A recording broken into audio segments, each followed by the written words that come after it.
One. All right, welcome to Mediocre Rumble Brothers. I'm Jordan, your host, and Team Corey, Edwin, Udon. Today we are running a special episode on Zelda Ocarina of Time Breakdown. Before we do, let's go around and discuss what we did for this week. Corey, how about yourself? So this week I had finished Star Ocean 2 Remake on the Switch, which I really love the Star Ocean games. They're okay, but the gameplay is fun, so they have a lot of mechanics that make me interested in playing it. The stories are all pretty generic, but overall it was a good game.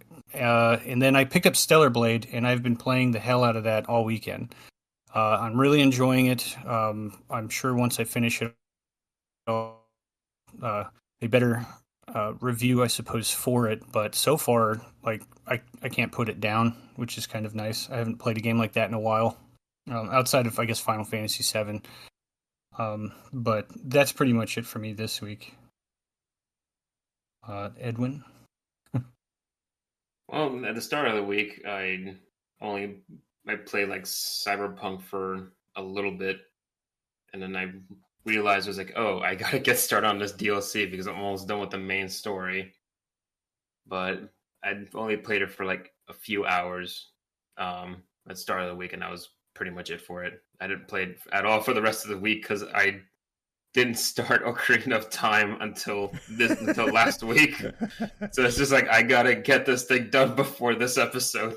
Once again, there's like a point to having a whole month to do this. Managing to time. avoid specifically that. Well, I was busier this week than I thought I would be, so I was like, well, I wanted to be lazy, but it ended up biting me in the ass. I don't know what happened. I had other shit to do. I had to do like playing Cyberpunk. Well, I gotta finish that before freaking Kingdom Come Deliverance 2 releases, and I still haven't even finished. I probably didn't even get halfway through the first one. I gotta replay it all over again. Wasn't just announced. I'm pretty sure you have time. But it didn't say a release date, so it could be at any point. I don't think that's how that works. You're not gonna They usually don't announce a game for the first time. It's and today. It comes out tomorrow. Get ready. That's not how I went for It'll probably be holiday season if I had to guess. We'll hear more about it during Summerfest.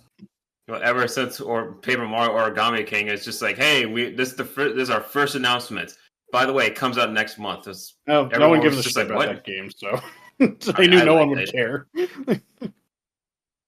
it was like Cyberpunk, Ocarina of Time, and then that's pretty much it. Just some Fortnite, but who cares about that? That's all. I fucking hate that game. I play it all the time. But they took away my AFK farming, so fuck them. they removed my ability to not play the game. How dare they? I gotta actually play that shit. Last night, and then my phone died while we were all chatting. Yeah, we all thought you went to sleep. I thought it was on the whole time, so I was talking to nobody. Yeah, he flew directly into the sky. Beam me out, Scotty. Right mid-sentence. But that's all I did this week. Udon. Well, I now that I can say it, most of my gaming this month, when I have had time, has been Ocarina of Time. Yep. Mainly because, unlike last time with Halo, I'm the only one here who hasn't actually played the game, even at an introductory level. I'm pretty sure everyone else here has played it extensively, so I was significantly slower in completing it, so almost every weekend was dedicated to doing that in between D&D and a few other things. But this week in particular, not a whole lot. Just, Fate Grand Order, Konosuba, Pokemon Masters on my phone. That's about it. Other than that, it's just been Ocarina of Time when I can cram it in there. And just playing random shit on my GameCube, honestly. Ever since we started playing these retro games again, I'm just going back and playing just whatever I feel like on the GameCube. I've been ignoring my Xbox and my PlayStation for the most part, despite the fact I have Witcher and fucking Ghost of Tsushima waiting for me whenever I get around to it. It's a good game. Yeah. That's it for me. Jordan. Oh, all right. Well, me, myself, same kind of thing. I've been solely devoted on this Ocarina game, so obviously I don't want to spoil anything. We'll just keep going through with what Corey has to do when he's going to be running the show today. But yeah, I've been doing that, running through that. Another game, which of course I will not name because that's going to be another part of our special. But it's been a really interesting go. I liked it, but again, that's basically all I have. So let's go ahead and jump into our polls. So, what was your favorite temple in Zelda Ocarina of Time? It was Forest Temple, Fire Temple, Water Temple, Shadow Temple, or Spirit Temple. Winner was Forest Temple. What do you guys think of that? Yay. Yay. Yeah. I like that temple a lot. I think it has a lot for it, but I'm sure that we'll get into that more when we get to that part of the discussion of Ocarina of Time. But real quick, I think it's the first of the dungeons that you get to encounter as an adult. It kind of feels like more imposing than the 3 that you did prior to this, because it's more of a puzzle box. And then the music is really cool. It just has way more atmosphere than like the other dungeons and stuff. So it's the beginning of like the real adventure. I would never disagree that the aesthetics of the dungeon or the temple was bad. It's just I vehemently disagreed with how they designed it and teaching you, especially because this is the first dungeon now that it's like, okay, small keys are a thing. It's like, where are they? Fuck you, that's where. Yeah. Literally everywhere. It's like, does it make sense where they are? It's like, no, we just placed them around how we felt like it. When they did the fire dungeon, they fucking at least made sense. Yeah, before you even get into the damn dungeon. It's in a tree. What? Yeah, it's like, it's up above you, to the right, completely out of the way, that you would have no intention of looking that way for any reason. It's ridiculous. But they'll be bitching for that when we get there. Yeah, so we'll go ahead and I'll toss it over to Corey. Go ahead, man. Well, all right. So our monthly game was Zelda Ocarina of Time, and we didn't necessarily exclude the remake. I think, Edwin, were you playing the remake version, or did you also play the? No, I played the original. I played the N64 one because because I didn't have a charger for my 3DS. It was like, and by the time it actually was delivered when I bought one, it was like it would be too late, and I had even less time to play the damn game. And then when I open up my DS case, I'm just like, oh, I don't even have the game with me. Ani has it probably. She has both my Ocarina of Time and Majora's Mask. I was like, I don't even have the game, so it's a good thing I did not wait. John. A lot of anger. It's okay. So it's kind of nice though, since we all played the 64 version, so we got to kind of absorb it in like its original context, because there is a lot of quality of life changes in the remake. I'm not necessarily a fan of the texture updates. I know they kind of cleaned up the character models to make them look a little better, but the textures to me, they're kind of weird. But the most quality of life update is what they did in the Water Temple. So I'm sure we'll get to that part and around the halfway point of all of this. But for those that aren't familiar with Ocarina of Time, which would be kind of wild at this point, considering that it is probably one of the most famous of like the games that started adventure, the adventure genre. I mean, I never touched it. This was the first Zelda game I've ever touched. Yeah, we're talking to you. you. Knew about it. You've seen him from like Smash Brothers and other things. Like everybody knows about Ocarina of Time, and it's funny to like. There's plenty of funny videos, things like that. It's the first, I believe, 3D Zelda game, and I first played it when I was like 11 or something on 64, and it was just so mind-blowing to me. Like a lot of people my age that kind of got into like the gaming scene around the 64, because it was such a big like adventure. But like going back and playing through it older, you start to find how like kind of compact and streamlined a lot of the things are if you know exactly what you're doing. So it'll be kind of fun hearing Udon's take on this, since he has not played this game before. And I believe Jordan has played this a while ago, but it's been a while since. Yep. I think Edwin is more familiar with the game. Plus, watching some of the popular YouTubers playing through it. I know I like watching dungeon analysis videos and things like that. So let's just start at the beginning. So I want to do this in like chapters or topics that I kind of broke down into like just micro sections of the game that you experience when you do these portions.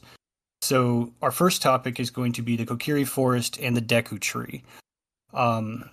This is the starting town. You wake up as Link. You're basically learning the controls. You have no equipment, and it's just a tutorial town. Because I'm just so familiar with it, I would love to hear Udon talk about his experience with this first, because you're actually looking for the sword and you're trying to figure out where the shield is and get all of these things so that the dickhead will let you go talk to the tree. Yeah. So I'll let you go first. All right. So I took notes with everything. Originally, I was playing it on the Switch emulator thing that you get with the expansion pack when you pay for that. I did play through part of this, but then I had gone to my yard sale shortly after that and got they had a cartridge of Ocarina Time, so I ended up buying that and just restarting on there. So I did play through it all on the original hardware. But one thing, just a small thing that annoyed me, when you are making a new save and it asks you for a name, I was like, oh, I just put Udon, because like most of the old games, like, because like I automatically thought of like Paper Mario 1,000 Year Door. When they ask you that, it's just like, oh, this is just a name whose save file this is. But no, that's also naming the character. So I was just being called Udon the entire time, even though that bothers me, because I started playing Final Fantasy VII, and it's like, what's your name? I'm like, Cloud.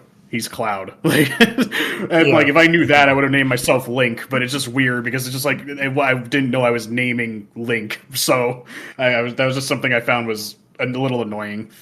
But not a huge deal. I was just like, I just thought I was making a save file name. What the fuck is this shit? And then on top of, like, even before you get into the actual gameplay, you get a little cutscene with the Deku Tree basically setting up the narrative. It reminded me again. I have no like little to nothing about Zelda lore. I am completely new to everything. But I did like how clear cut it kind of is. It kind of reminded me of Lord of the Rings. There's a very like black and whiteness to everything. It's like there's good and then there is evil. There's not a whole lot of gray area here. It's like Ganon bad, you good. So I kind of like the simplistic approach to it. Yeah, I like how there's no like supporting bad guy. I guess it's literally just like that's the bad guy. Yeah, it's Ganondorf and the monsters. Like it's literally Sauron and the orcs. Like there's no thinking about this. That's evil. You know, that's it. Yeah. Let's see. I enjoyed the look of the game. I always like I guess their pre-rendered backgrounds. You know, stuff that things that you can interact with stand out from the stuff that you can't interact with. The game looked really nice, even for the N64. Obviously, polygons everywhere, but the art style was nice. Of course, Zelda music is iconic, even to me. I go to sleep listening to it sometimes, even though I've never played the games. So as soon as that music kicks on, I'm sitting here, you know, bouncing my head all happy and shit, because it's really, I'm like, oh yeah, I know this shit. Let's see. Camera, yeah, okay. Fuck the camera. It's not the worst thing in the world, but you're gonna be mashing that fucking Z button so much to center that bitch behind you. It's not freeform exactly, but it's annoying nonetheless. The camera's meh. Oh, there's this. So when I was playing it, when Link's footsteps are walking on the grass, I know I'm kind of all over the place. I'm just kind of going over my notes here as I was experiencing things. But when Link was stepping on grass, it was making this really specific noise that through my soundbar made me think someone was knocking at my door, and it was freaking me the fuck out for like an hour until I figured out what it was. I didn't order pizza. How loudly were you playing? Well, that's the thing. The noise sounded disconnected and like from another part of the house. That's why I said it sounded like someone was knocking at my door, because it didn't sound like it was coming from right in front of me. It was just weird. I have no idea what was up with that sound effect, but I I thought of course, it's like, go see the Deku Tree, and they tell you where the Deku Tree is. I go over there, and you have this little fucking dickhead Mito telling you to go fuck off, which I thought was funny. That the only thing he's doing is doing the crab walk, being like, no, Yeah. it's like, you can't pass me, no.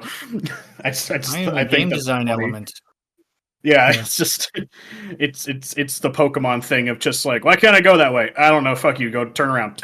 You can't go this way yet. He does instruct you, I can't let you go anywhere unless you have a sword and a shield. Yeah, it's like, you do have an objective, so he tells you what you need to do. It's like okay, I can do that. And for context, I did try to approach this game like completely on my own and only had resort to the internet when I was like well and truly stuck at certain points. I didn't have to resort to that for this specifically, but just for future context. I also found out that something that's really annoying. I'm a really fast reader, and I can't like mash A to make them speak faster. And God, that was driving me insane, having to sit there and watch the text slowly appear on the screen and read it. There's a way to like speed it up, but it'll speed it up so fast it just skips to the end of the conversation. I'm like, no, I need that information. I just read faster than 1 word a minute. Yeah. And so if that's you kind of accidentally tell him to say it again. Yeah, exactly. So yeah, I wandered around and it was like, okay, if I know something about old games, let's go talk to all the NPCs and they'll give me like context for what I need to go do. So I walked into random people's houses, talking to the other villagers there. They're telling me about the town and whatnot. A lot of them were just like, hey, I'm doing this thing by pressing this button. Try pressing this button. And I'm picking up the grass and the rocks and stuff and walk into someone's house, break their shit, steal their money and leave. I love how saving is just done from the menu screen. That is amazing for an old game like this. Like, there's no like save block or anything, or it's not Resident Evil with a typewriter, or Paper anywhere. Mario with the fucking save block. You can just save anywhere. I thought that was awesome. Yeah, that's amazing for an old game. I thought it was nice that even though this is like the tutorial village, they just gave you a general goal and didn't like. There's no pop-ups or anything, right? Especially even when the Z targeting, because when I found the little maze area to go get where the sword is, the kid's like, I'm practicing my moves. Let's practice together. Press Z to do this. Press do. I had to go and get that information. He didn't stop me before I walked in there and said, hey, press Z on the fucking target dummy and do a backflip before I let you in here. So I was like, oh, okay, I'll do that. And I fucked around with the Z targeting. I was doing all the sidestepping. So I'm like, oh, that's neat. Okay, cool. No one was just Navi wasn't stopping me. The owl wasn't stopping me, telling me shit, which is that's not foreshadowing. But I liked how I wasn't just being held up every 2 seconds, being told how to play the game. I was just like left to my own devices to naturally discover and talk to people, and they'll teach me how to play. So here's a question for all of you: did you have to buy the Deku shield, or could I have found that somewhere? I think you have to purchase it, because when you get the sword, you can cut grass and basically forage for rupees, so that you kind of understand that you can find money to get things that you want. But you could also buy anything else. But actually, no, that's it, because you get the Hylian shield for free, I believe. Well, the only reason I asked was because one of the NPC inside the shop that's not the shopkeeper says everything that's sold in this shop you can find in the forest for free. And I was like, so was I supposed to like find? I mean, I ended up buying the Deku shield because again, I got the Kokiri sword in that little dungeon that showed you how to use the camera to see the endlessly rolling Indiana Jones rock rolling in a circle forever and ever. But I got that, and I realized that it's like, oh, I go cut the grass and get some rupees, and I'll go get the shield. But she specifically says that everything in that store can be found in the forest. So I was like, could I have found the shield? I don't know. I didn't really explore past that because getting those rupees wasn't hard, but I guess it would make sense to make the player not only learn how to use a shop, but also learn that, cutting the grass and breaking rocks and stuff will grant you rupees, and that's a primary way to get money. Well, it's really easy to get money to buy the shield because you like literally on the right of the shop, you play hopscotch on the water rocks, and it's just like, oh, you get $5 every time you do it. But Yeah. I think the forest that she's talking about to get items, I don't know. I've never heard of anyone actually like going there first instead of just buying stuff from the shop. But I think what she's talking about is the Lost Woods, where you can get lost, obviously. But and then if you go through the wrong tunnel, then it'll send you back to the Kokiri village instead. So Yeah, I did end I up think that's what wandering she's in talking there. about. I wandered in there, and after I learned that it would spit me out when I didn't know where I was going, I was like, okay, I guess I'll come back here later. I don't know what's happening, so I'm just gonna focus on you my follow the primary music or objective. whatever. No, Yeah. you can't. You. I think they're just referring to the other items like the stick and the seeds and the whatever. Like you can find all of that stuff. I think you have to buy the shield. Your shield can be burned off and it goes away, so you'd have to buy Yeah, I another learned one. that really late into the game. Yeah, but they're not expensive. The crappy part is you can't carry more than one of them. So it's like, oh great, now I have to go all the way back there and buy another shield. Yeah, but as a whole, I mean, I went there, found the Kokiri sword, then I used the sword to farm some rupees and get the shield, and then Mito let me pass. And that's basically where the tutorial village, was it? It's just called the Deku Or Village, it's isn't it? Kokiri Forest. Okay, Or yeah, Kokiri Kokiri Forest. Village or something like that. I wrote Deku Village. I feel like the word Deku was brought up. Anyways, Is Deku scrub or shrub? But yeah, I thought it was a really nice tutorial area. I didn't have to look anything up to progress, thank God. But like I said, besides the NPC being a little misleading, if I could get the shield somewhere else, because all the other NPCs, like their advice was like true, essentially. I was listening to everybody.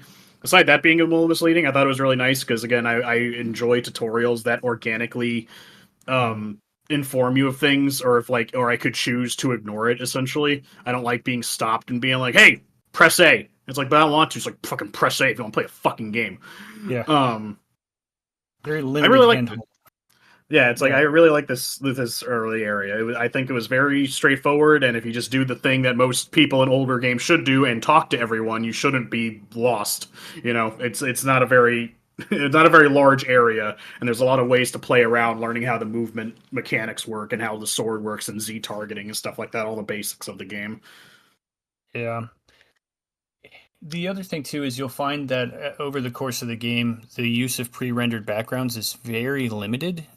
Where they use it, mostly it's just interiors. Like when you go into the little tree houses in that village, you might have like some pre-rendered bedroom stuff. They do the same thing with, I believe, going to the Temple of Time, but there isn't really a lot of that, which is kind of interesting that they chose to do like, I don't know, a handful of scenes that are pre-rendered, but everything else is fine. Yeah. Yeah, that's basically my long short thoughts on that. Just a little tutorial village. All right, Jordan, do you want to? Sure. Yeah. It's been a while. Yeah, no, that's good. So yeah, the tutorial level basically, this is where you're basically going through. You're learning how to get rupees, buy items, and the funny thing that I remember from all of this is that when you're trying to get that sword, I remember it saying it was that you were borrowing it. Yet this is the longest way of borrowing it. You beat the game and you never return the sword back. So I thought that was kind of funny. It's just like, yeah, I'm taking this. All right, well, just make sure you bring it back. And, yeah, well, I'm gonna go save the world first, and then we can think about that later. And then just never. We'll see if you're still alive when I'm an adult. Yeah. So, yeah, it was definitely fun. I definitely liked the music. It was definitely a really good background for you to play. It made everything more, I guess, fun. Rather than just being like a drag or having to go around do stuff, it was actually pretty quick. Like Udon said, it's not a very big map, so it's very difficult. It's very difficult to get lost anywhere. Pretty straightforward in how you're supposed to go about things. I was able to just pick up quickly. Obviously, I had played it in the past, but again, it was still kind of brand new since I have not touched this since I was a wee chap, maybe more than 10 years ago, 10, 15 years ago. Wee lad. Yeah, it's been quite some time. So it was practically almost feeling like I was starting all over again. But again, that beginning chapter of it all, it was pretty straightforward. How the story was about to get yourself going, to know what was about to happen. You're getting brought in to say, hey, we need to. I feel this evil coming. We need to get something going. Get that little fairy and go wake his ass up out of that tree. And then that's when you're just like, God damn it, I was having a nice nap. All right, let's get to work. So it was fun. Yeah. I didn't have any issues. I was great. Edwin? Cool. I played Ocarina of Time a lot, so it was like I just pressing the A button, just trying to get through all the dialogue, and it just got the sword, got enough money to get the shield, and it just went straight for the Deku train, getting past that douche. That was pretty much it. Yeah, it's like you need a sword and okay. Yeah, for me, because I've played it so many times, like I think I timed it so that I finished. I got to the Hyrule Castle in like 40 minutes.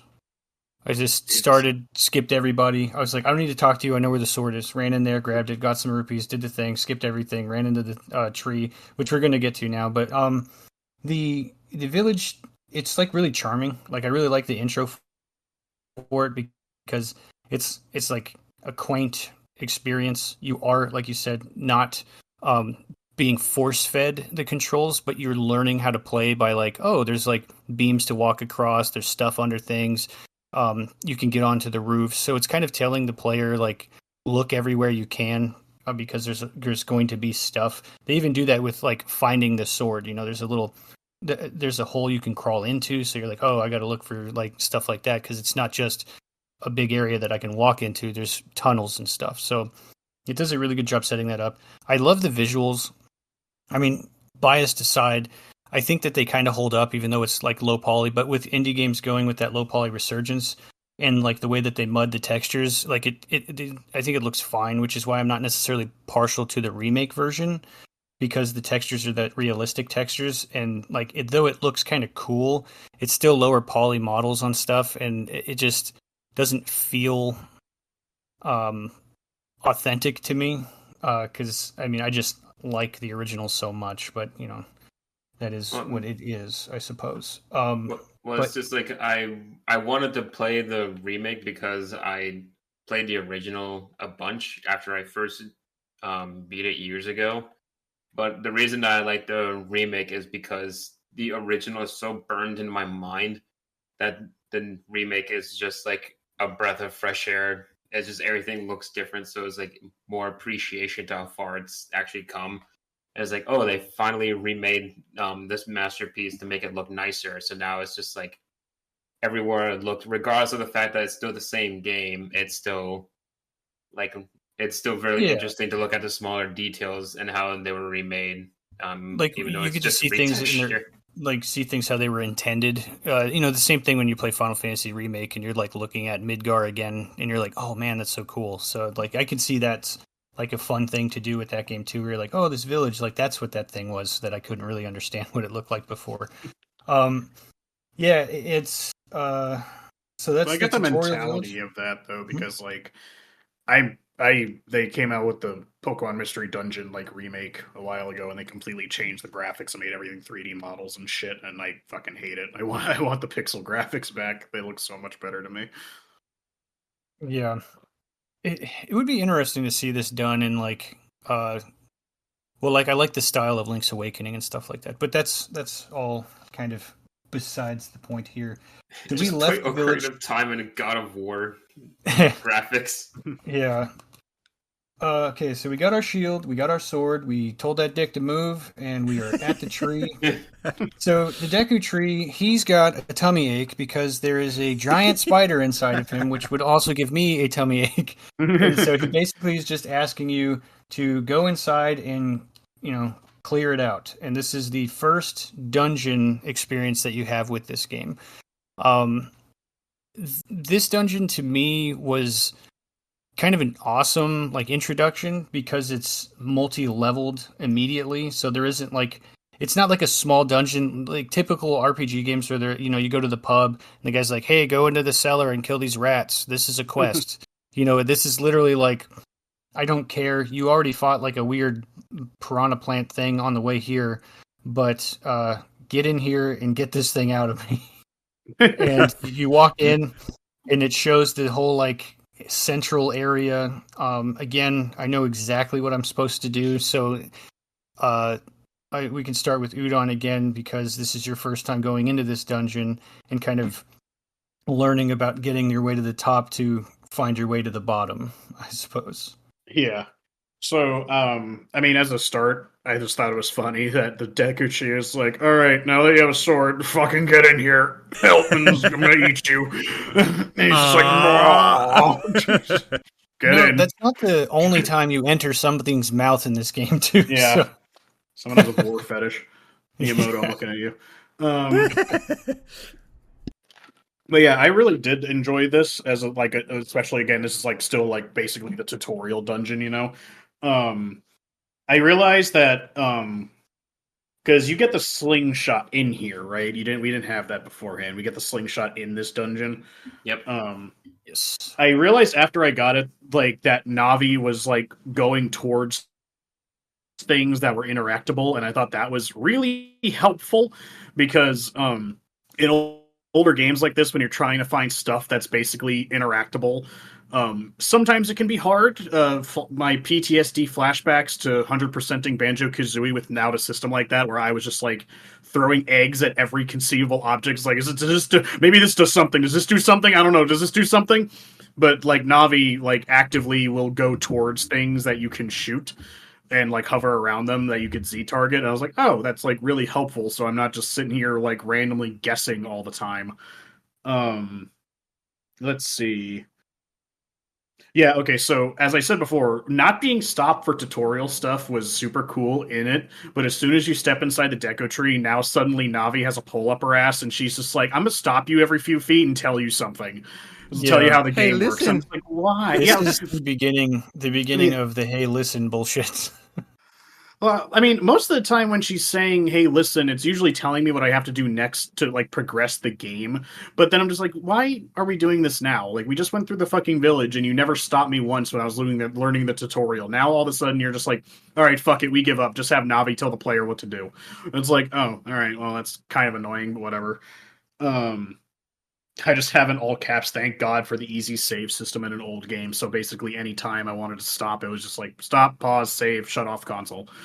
Then I learned when I did that, side effect of that system is that when you save it, granted it does save your progress, but when I came back, I was at the mouth. You know, I was in the beginning of the dungeon again. I was like, all right, I guess I had to the starting room. Yeah, I guess I had to pay for it somewhere. It couldn't be perfect. They fixed that in Wind Waker. Oh, thank God! With a pot that teleports you from a place to like the end place. So if you stopped playing at like the boss door, you can just warp there from the beginning, just in case you died or something. Oh, nice! But not in this one. No bot here.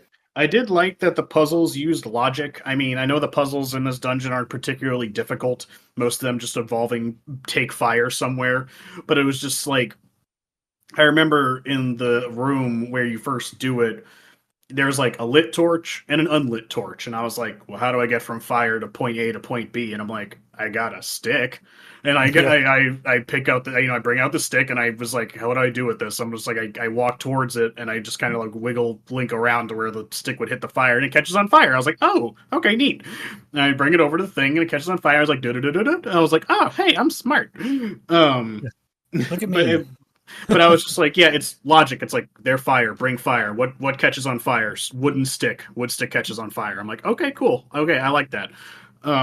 Very logical. Like, that makes sense in my brain. Let's see. So many things. Stuff that you have to hit with a slingshot's pretty obvious, I guess. But again, tutorial dungeon, such is a tutorial. You have to make things obvious for you. Giant eyeball. Well, combat isn't super difficult. I did learn early on fighting the fucking plants that spacing is like super important. I can't just like charge the plants or like do like a lunge attack super close, because even though I'll kill the plant, I'll end up taking damage anyways before the plant dies. So I learned that combat has a lot more nuance to it than I had originally thought. So I have to like actively know how far my sword reaches and not to just like make sure only my sword is hitting the opponent, not my entire body and the sword. Yeah. Yeah, and there's like different ways to do it because you can stun them with like seeds or like hit them with your boomerang later or whatever it might. Especially for like the Skulltulas that you have to spin them around or wait for them to spin around to like do damage. Yeah, I didn't like that at first because I saw the thing and I'm like, I knew what it was because like, oh, it's a Skulltula, and I'm like, I know I need to hit you in the back, and I hit him a few times because I literally didn't even understand that I just had to wait a second and he'd turn around. But I was just like, oh, is that it? I was trying to hit him and do all this crazy shit trying to get to his back, and I just had to wait a second for him to just present his ass to me. I was like, okay. He's like, hold on. Yeah. Not yet. I just found it funny because I'm like, you clearly have no self-preservation, but already, buddy, whatever. Yeah. Let's see. There wasn't a whole lot in here. I think one thing that was kind of annoying is that I understood the concept. Like when I looked and I saw that like the ledges had like a diving board off of them, and I was like, oh, am I supposed to like jump from these and like break the spider web with my weight?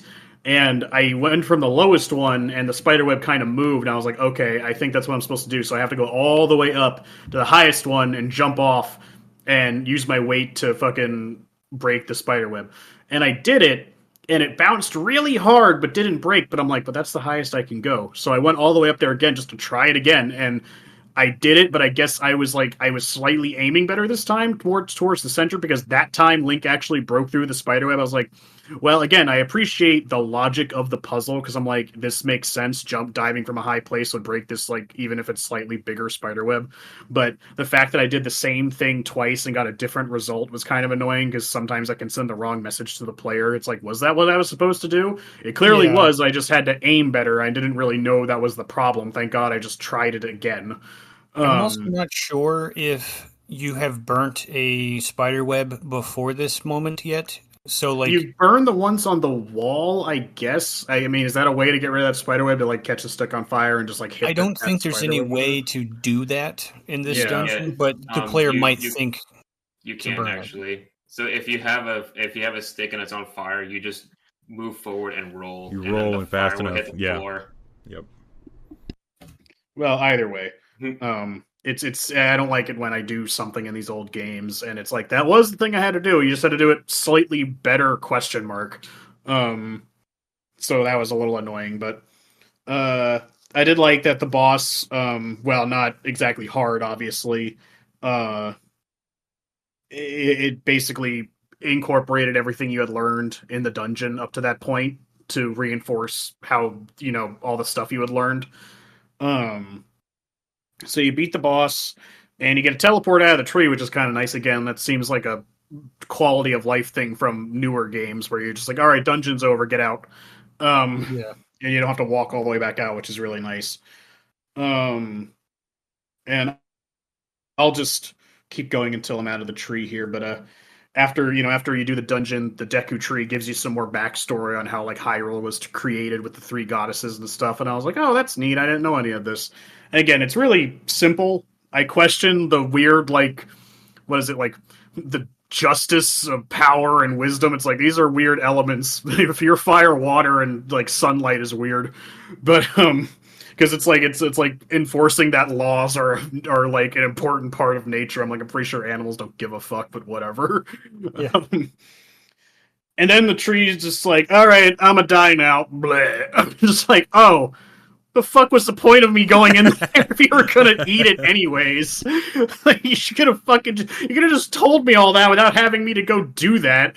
I would have like preferred if it was like, Link, I am in terrible pain. Can you please help? Like, he wasn't gonna be like, save me, Link. That's what I thought I was gonna do. And you get out and he's like, thank you. Like, oh, it's like just appeal to me just being a good person. It's like, or if anything, you can tell him, he can tell you that stuff beforehand. And he's like, I need it's like, I'm just in pain. Can you please help me while I'm passing, and just so I can go in peace or whatever? But it just felt kind of anticlimactic. I'm like, yeah, I saved the tree. That's him on fire. Kills me. It's like, all right, I got you, fam. But it's just, I don't know. I just thought that was a little bit annoying because it's like, I thought I was saving the tree, and the tree just fucking dies anyways. What the fuck was that shit? But I thought, like I said, for a tutorial dungeon, really good. All the puzzles were based on logic. I didn't have to consult any outside sources to get through the dungeon. It was all purely instinctual. So it was, I think it was designed really well. I really liked it. Nice. All right, Jordan. Yeah, so for me, just going in, saying, "Hey, my stomach hurts. You're my new form of Tums. Go in there and fix this shit right now with that sword and shield." Went in there and was like, okay, pretty cool. It's got that really weird kind of music in the background. It's like getting you ready. Like, okay, this is kind of it's a different realm that you're stepping into. It's not going to be just your typical jumping around having a good time. It's now dark, very limited light. And you're seeing that there's these spiders, skull tolls all over on the webs up the walls that you're going to have to eventually get out of your way by killing them. There was a lot of easy things, and again, that was that sound that you were getting when you were discovering new items. It just felt really good. Or when you were unlocking those secrets, burning webs, it felt good. It was that great feeling sound that you always kept getting. The funny thing for me was, and that was for me, was that I didn't know that you were to drop the level of water when you were going across that I guess the crossing platform that's taking you, and you got those spinning spike thing that's rotating, and you have to get over it. Well, I made myself do a backflip. I was facing the door, and then I did a backflip to jump over it, and then I was able to do that. And then I found out that Ninja Warrior. And then I found out you could just hit the button and drop the level. I was like, "Are you kidding me?" Okay. So after constantly getting hit, and I was like, "Fuck, I'm just gonna backflip over this." It works. Okay, sweet. Oh, there's the switch. Well, that's fucking a little bit over the top, but okay. Hit it, get myself through. And so eventually, trenches through all that stuff, which was pretty simple stuff. It was the only part that I found was funny to me was, and I don't remember who I asked, but I remember how you guys were watching me play it. And then I was like, where the fuck is this spider dude at? And I'm like walking around. Oh, yeah. I was like, you cowardly piece of fuck, show yourself. And I'm like looking around, and he's like, look up. And I look up, and then the fucking scene starts. I was like, God damn it, I had to wait for him to look at me. He's gonna just jump on me and we can start this? I have to literally do it this way. But I mean, besides that, it was a pretty damn good level. I liked it. Like, it was also another one of those small levels. It was all kind of broken into little parts. Maybe if you're looking at it through a whole map, maybe a little big, but nothing really, because of course everything was going upwards, and then you had just little rooms within the level. So it was pretty nice. I liked it. Edwin, how about you? So there's like I said, I played it a lot. I played the game a lot, though I was much too casual of going into that first temple, because for one, it was like I was way too calm about. I was like, yeah, I can beat this game in a week. And then I also found out while trying to go through the temple that my totally legit copy of the game was kind of janky. So it's like I quickly found out. So I found out it's like, oh, so those old cartridges, they can get fucked up. You know? It's like, so I ended up. This is the only times that I died in the game. It's just like I died 3 times inside the Deku tree for some reason, and I kept screwing up jumping on that spider web, because it's like I had some kind of input lag throughout the entire game. I did not switch games. I was like I'm just gonna deal with it because I'm too lazy to look for another totally legit copy. So I was like, I just sucked it up and then played through the whole thing. And remembered, there's if you try and climb on the vines without killing the spiders, then they'll turn purple and then attack you and knock you off. So it's like, no, you're not going to speed through this. You got to do with us first. And just going through the whole game is just reliving all the neat little details. It's this spider web is looks different from everything else, but you can still burn it. It's just those things that blend into the background. There's oh right. There's some things that blend into the background, but yeah, those parts are interactable. You just got to figure out which ones. And then just going through the whole game, I do the whole temple. It's like just trying to remember everything that you have to do. It's like it was very fun, but it's like the boss was. I was like, I almost forgot what you were supposed to do. It's like you could see things falling from the ceiling. It was like, oh, it won't come down until you actually look at it. So it's like it, but I forgot if you were supposed to shoot at it because you're supposed to look directly at it. If you see like the corner of your screen, it's not going to count. You have to measure it to the center of the screen from where you're positioned. So I kind of had to move around, but it also kept moving, so I couldn't get it centered in the middle of my screen. So it took a while to to make it come down. Yeah. Just get down here. He's like, no. What are you Sprays going to with do water. about it? Spray with the You're water not bottle. looking at me correctly. Well, I think I mean I really like this dungeon. It's definitely introducing multi levels. You find a map, you find a compass, which are the staples of every dungeon that you encounter in this game later. You don't need those items, which is something I believe Udon was mentioning when we were talking about it yesterday or something, or maybe 2 days ago. But it was how you like that the game kind of, even though it's linear, there are still unique ways to do things if you want, or just try to struggle bus around it if you don't want to deal with something. Well, we'll yeah, get to that point later. It's like that's a whole different thing. But yeah, it's sometimes you can do it, sometimes you can't. I mean, the whole the big chests are usually there's usually one good thing per dungeon, right? You get a new big item. But getting the map is probably the most useful thing. Is the compass, I don't give a fuck. And then the boss key, obviously, it kind of takes the wind out of my sails for loot in the dungeon, because it's oh, it's a big chest. I'm like, this is literally one of 3 things. I know exactly what this is going to be, and one of them is only one of them is cool because it's a new item. But yeah, and sometimes you find the compass first, which is not useful. Yeah, it's great, cool. I wish I could use this. And you can bypass some stuff without having to deal with things, but then you find out later that doing so is a waste of time to begin with, but we'll get there when we get there. Yeah.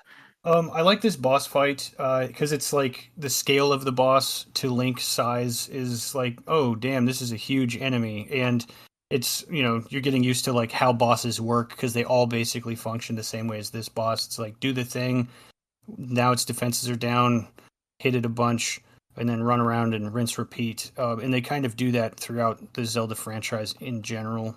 They've been doing it that way. So Queen Goma, giant spider, eliminated, tree dies. Yes, and then we get to leave, and the game opens up. And this is the part that I was really excited about as a kid when I first saw it. So after you defeat the Deku Tree, after you clear the Deku Tree, it seems like you defeated him. Well, after you defeated the Deku Tree, because technically he only died after you completed your goal. Well, I mean, it wasn't entirely full of shit. I mean, what did he expect? It was he didn't let you in without sword and shield. It was all right, well, I got my tools to kill your god, so yeah, get in there and do what you do. But so you go to leave the town. Saria stops you. She hands you an ocarina. It's oh, that's the name of the game. Not necessarily the Ocarina of Time yet, because that is later. But you get an ocarina nonetheless, and you learn some, I don't know if you learned a song right then. I don't think she teaches it to you unless you go find her in the Lost Woods. She teaches you some kind of song, I believe. Yeah, she teaches you a song that's only a song that her friends know, or something like that. No, it's it's not at that moment that she gives it to you. The very first song that you... Yeah, you have to find her in order to learn her song. But if you don't know that, then you won't really get to it. The first song you usually get is the first one on the list is Zelda's. Yeah, because Zelda's going to teach you a song or whatever. But this ocarina, Saria will teach you Saria's song, and you need it to get into the next temple. But first, we get to go explore Hyrule Field. So you walk out and you get to see the open map, and it's a 64 game, so it's not as grand as typical open world games now. Like Breath of the Wild, when you walk out and you're like, holy crap!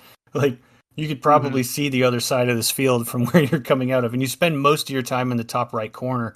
But nonetheless, it was still cool. You meet the owl for the first time, and he kind of talks your head off. But he gives you an exposition dump of what to go do. Now you have to go to Hyrule Castle. Now, I don't know if anybody just went there straight away.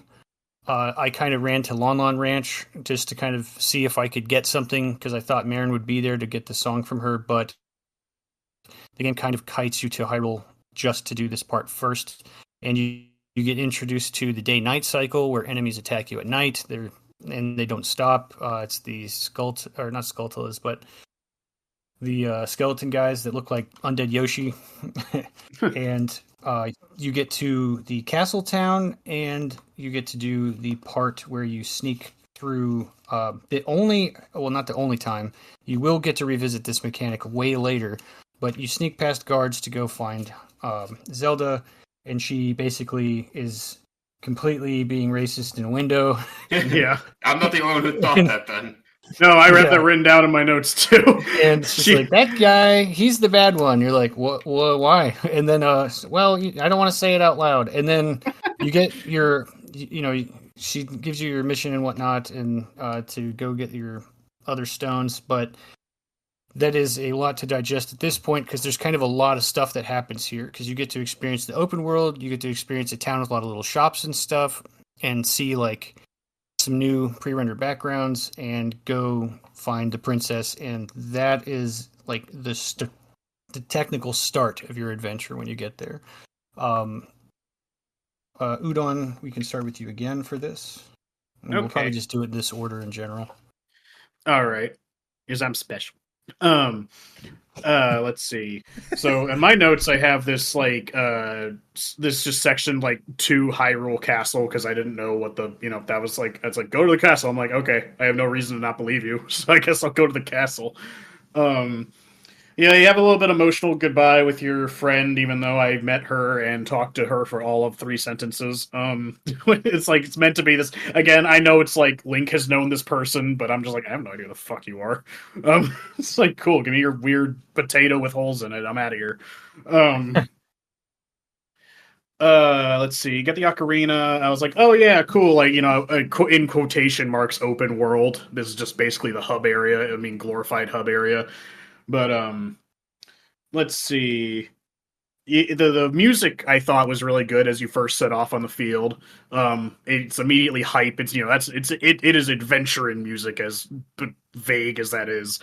I did think it was a bit empty. I know there's like secrets places, like there's plenty of places like once you get like bombs and stuff there, you can get like a couple secrets out in the field, but largely when you're walking around this open world, it's just like, oh god, I just fucking walk from here to there, here to there, and here to there, and there's nothing in between. I hope I get a horse at some point. Yeah. Looks at camera. Let's see. I made a beeline for the castle, and even me going right from the forest to the castle, right before I got there, night fell, and they pulled up the drawbridge, and then shit started spawning. And I didn't know if this was intentional, like, on the design aspect, like, if it's impossible to get to the castle before night falls, specifically to force the player to realize how night works in this game, not only to see, like, that the drawbridge is going to be put up, which, by the way, dick move. If you saw a fucking kid running towards you, be like, oh, no, hold on, just keep it down. It's like, no, draw it up, fuck him. It's 9 o'clock, it's 9 p.m. Yeah. Yeah. Curfew. And then the fucking skeleton started spawning. I was a bit annoyed, but if it's intentional, it's kind of genius. I mean, strong word, but it's like it's forcing the player to learn that there's a day-night cycle and how nighttime changes things. But I hope it was on purpose, anyways. Let's see. I go into the village. I really liked everything. Again, pre-rendered backgrounds of all the buildings and stuff. Everyone's like everywhere. I was talking to all the NPCs, see what I could learn about stuff. I met Marin in there, and I knew who she was because, again, I know some stuff about Zelda. I'm like, oh, this is the farm girl who gives me Epona later. And then she's in the town first before you meet her outside. Yeah, she's like, oh, you going to the castle? Can you look for my dad? I'm like, yeah, sure, whatever, bitch. I did write down, I don't know why, but the town music reminded me vaguely of, Pokemon Gold and Silver music. I don't remember which track specifically, but I don't know. I just kept having flashbacks to Pokemon Gold and Silver when I was listening to like the track both in the field and in the town. Um, I really like the shot of the. I accidentally went to the Temple of Time first, which I just wrote down as the chapel because I didn't know what else to call it at the time. I really like going up to that because at first I thought that's where I had to go for the castle, but I just really like the camera shot of it's like look kind of like looking down up towards the castle to kind of like make it seem really big. I thought that was cool. Let's see. Oh yeah, so we go to the castle area and the guards are like, "Lol, you can't come in. Fuck you, kid." And then it's like, all right, cool. So you have to figure out a way around. Then you have to find the vines to the side, and you're making your way stealthily around everything. Not exactly hard. I eventually, got on my way to. I got to Malin's dad, who's blocking the way clearly because you need to get that block where he is. Even though I don't know why I can't just kick him or something, but yeah, you have a sword. Poke him. It's like poke him, or it's like I can move this giant crate, but I can't push a fat man. It's like it's like just let me move him out of the way. It's like no video game logic. He's in your way. You have to get the key to put in the fat man. But I was like, okay. This is the first time I kind of hit a bit of a roadblock. So I was like, I don't know what to do now. So as I was wandering around, I got caught by one of the guards when I was trying to figure out what to do, and then I got sent back to the beginning of the area, and I feel like I went there. Malin wasn't there, so I left, and I tried to find I found her again, and I was like trying to talk to her, but she just had to repeat saying, ask me where her dad was. So I went back to the castle, and now she's there, being like, oh, here's an egg with a chicken in it. And I was like, oh, why the fuck are you here now? I had to like leave and come back, and now you're magically here. It's like, that's odd, whatever. It was really confusing. But also strange. Yeah, you get the egg, it hatches into a chicken. I'm like, all right, I know what I'm supposed to do. This is the key to the fat man. I go over, tell him to get the fuck out of the way. And then the other thing is that I moved him, but then when I did it, it was nighttime. So when I went inside the little crawl space, there were guards in the way, and I was like, well, what the fuck do I do? I was like, I can't get around them. I was like, what do I do? And I was like, and the game does explain to you that in certain areas time does not move. So I had to leave the castle, leave the town, wait for it to be daytime again, and then go back into that area. And then the guards are patrolling and no longer just blocking the way for you to go through your little stealth segment around the gardens. I was like, again, kind of fucking annoying, especially how the day-night cycle works in the game. Let's see. Yeah, so your little miniature stealth segment, which isn't anything totally insane. There's the camera angles give you enough information on how they're moving that you really shouldn't have too much of an issue getting through this. And yeah, I just wrote down Zelda suspects Ganondorf for pretty much no reason, despite a feeling. It's like, you see that long-nosed motherfucker over there? I think he's evil. He looks different. The guy who's dressed scary. Yeah, it's the guy who's dressed in all black, who's smiling evilly. Yeah, his eyebrows connect to his hairline, and it's shaped like fire. Totally friendly. So yeah, she gives you more lore dumping and gives you basically your first objective, which is getting the 3 stones so you can access the Temple of Time. And then I think my last note on here just says Impa is waifu. I like Impa. Yeah, Impa's really cool. She's the one that teaches you the lullaby as well. Yeah, so I thought it was neat getting, like I said, I hit some snags here and there, but still I didn't have to consult the internet yet. I just had to fumble around a bit before I figured out what I was supposed to do, or the game decided it was going to work for me. So again, getting a little clunky, but overall not too bad getting to the Hyrule Castle and basically getting my first real objective, Yeah. All right. Jordan? All right, so I like the music. It is a very open, empty place out there in the open Hyrule field area. It was a little annoying for me for the main purpose that if there was something that's going on the opposite side of the world, just so happened to be every time I could save and be like, okay, I'll come back to it later, he would always start my ass all the way back at the Kokiri Forest, and I had to walk out of the fucking tree and then walk my ass all the way back to the fucking other place I needed to go to, and it did that all the time. And it was the fact that it's like, yeah, okay, now I gotta fucking run as fast as I can, which is not fast. So that's kind of where you're just like learning to do that side roll. I was doing the back flip thing, and now I found that the side skip thing was the fastest thing. So I'd be looking on another wave direction and then just keep doing that weird ass jump all the way to the other side so I could get me there a little bit faster.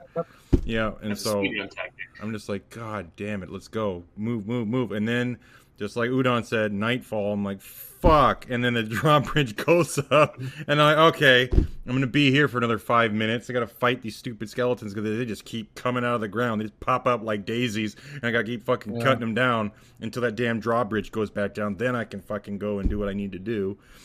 If only there was a song for this.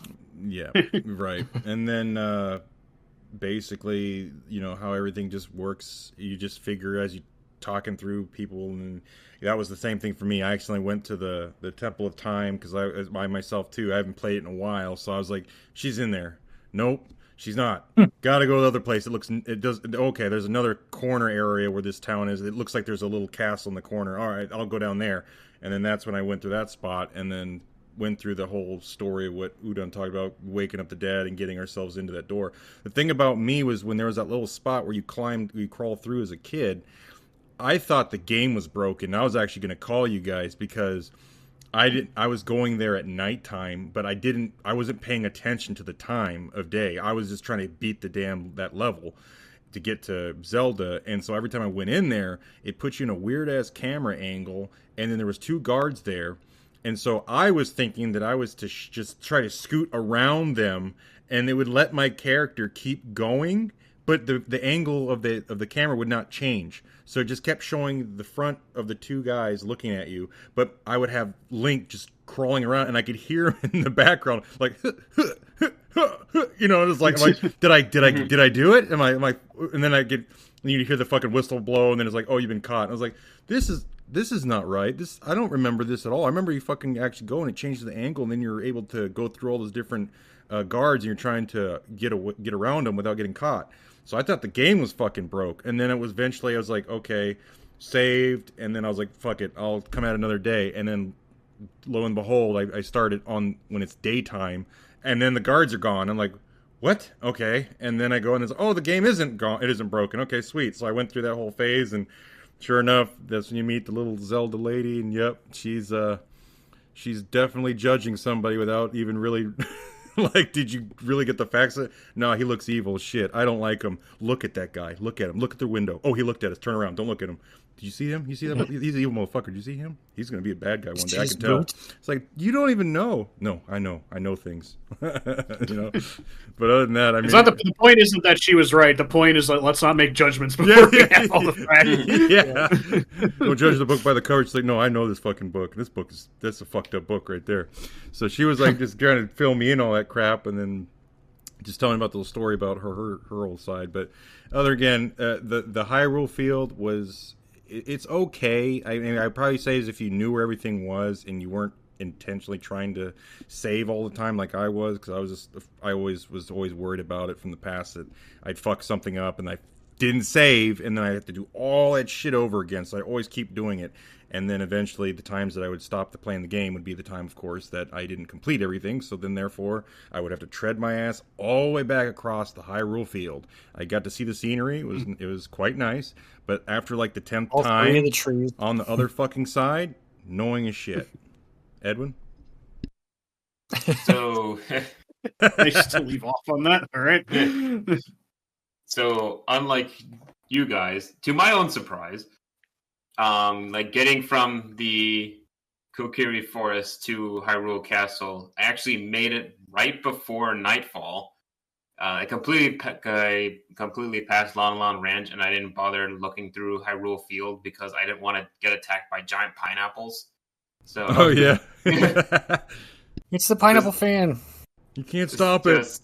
It's such a weird thing to be attacked by, but I was like, I didn't explore Hyrule Field for that specific reason because I don't want to get attacked by those things because they are very aggressive and they do not leave you alone. So like I made it to the castle just before nightfall, and it's funny when you get to the castle at specific times. It was like, oh, it's sunset, but when you get into the castle, it's like bright as hell, like it's midday. So this is find out really funny. But I went straight there because I knew that like, oh, there's no point in going to Lawn Ranch like immediately because there's the important people aren't there. So I was trying to remind myself, it was like I don't need to buy anything. I don't need any potions because I don't got any bottles. And then I was trying to figure out the Happy Mask shop because you're supposed to get a Pikachu looking mask, but I couldn't. He never like showed up to sell it to me, so it's like I completely avoided it. Huh? That's later when you go to the Kakariko village and the guard asks. Oh, you have to wait for him to ask.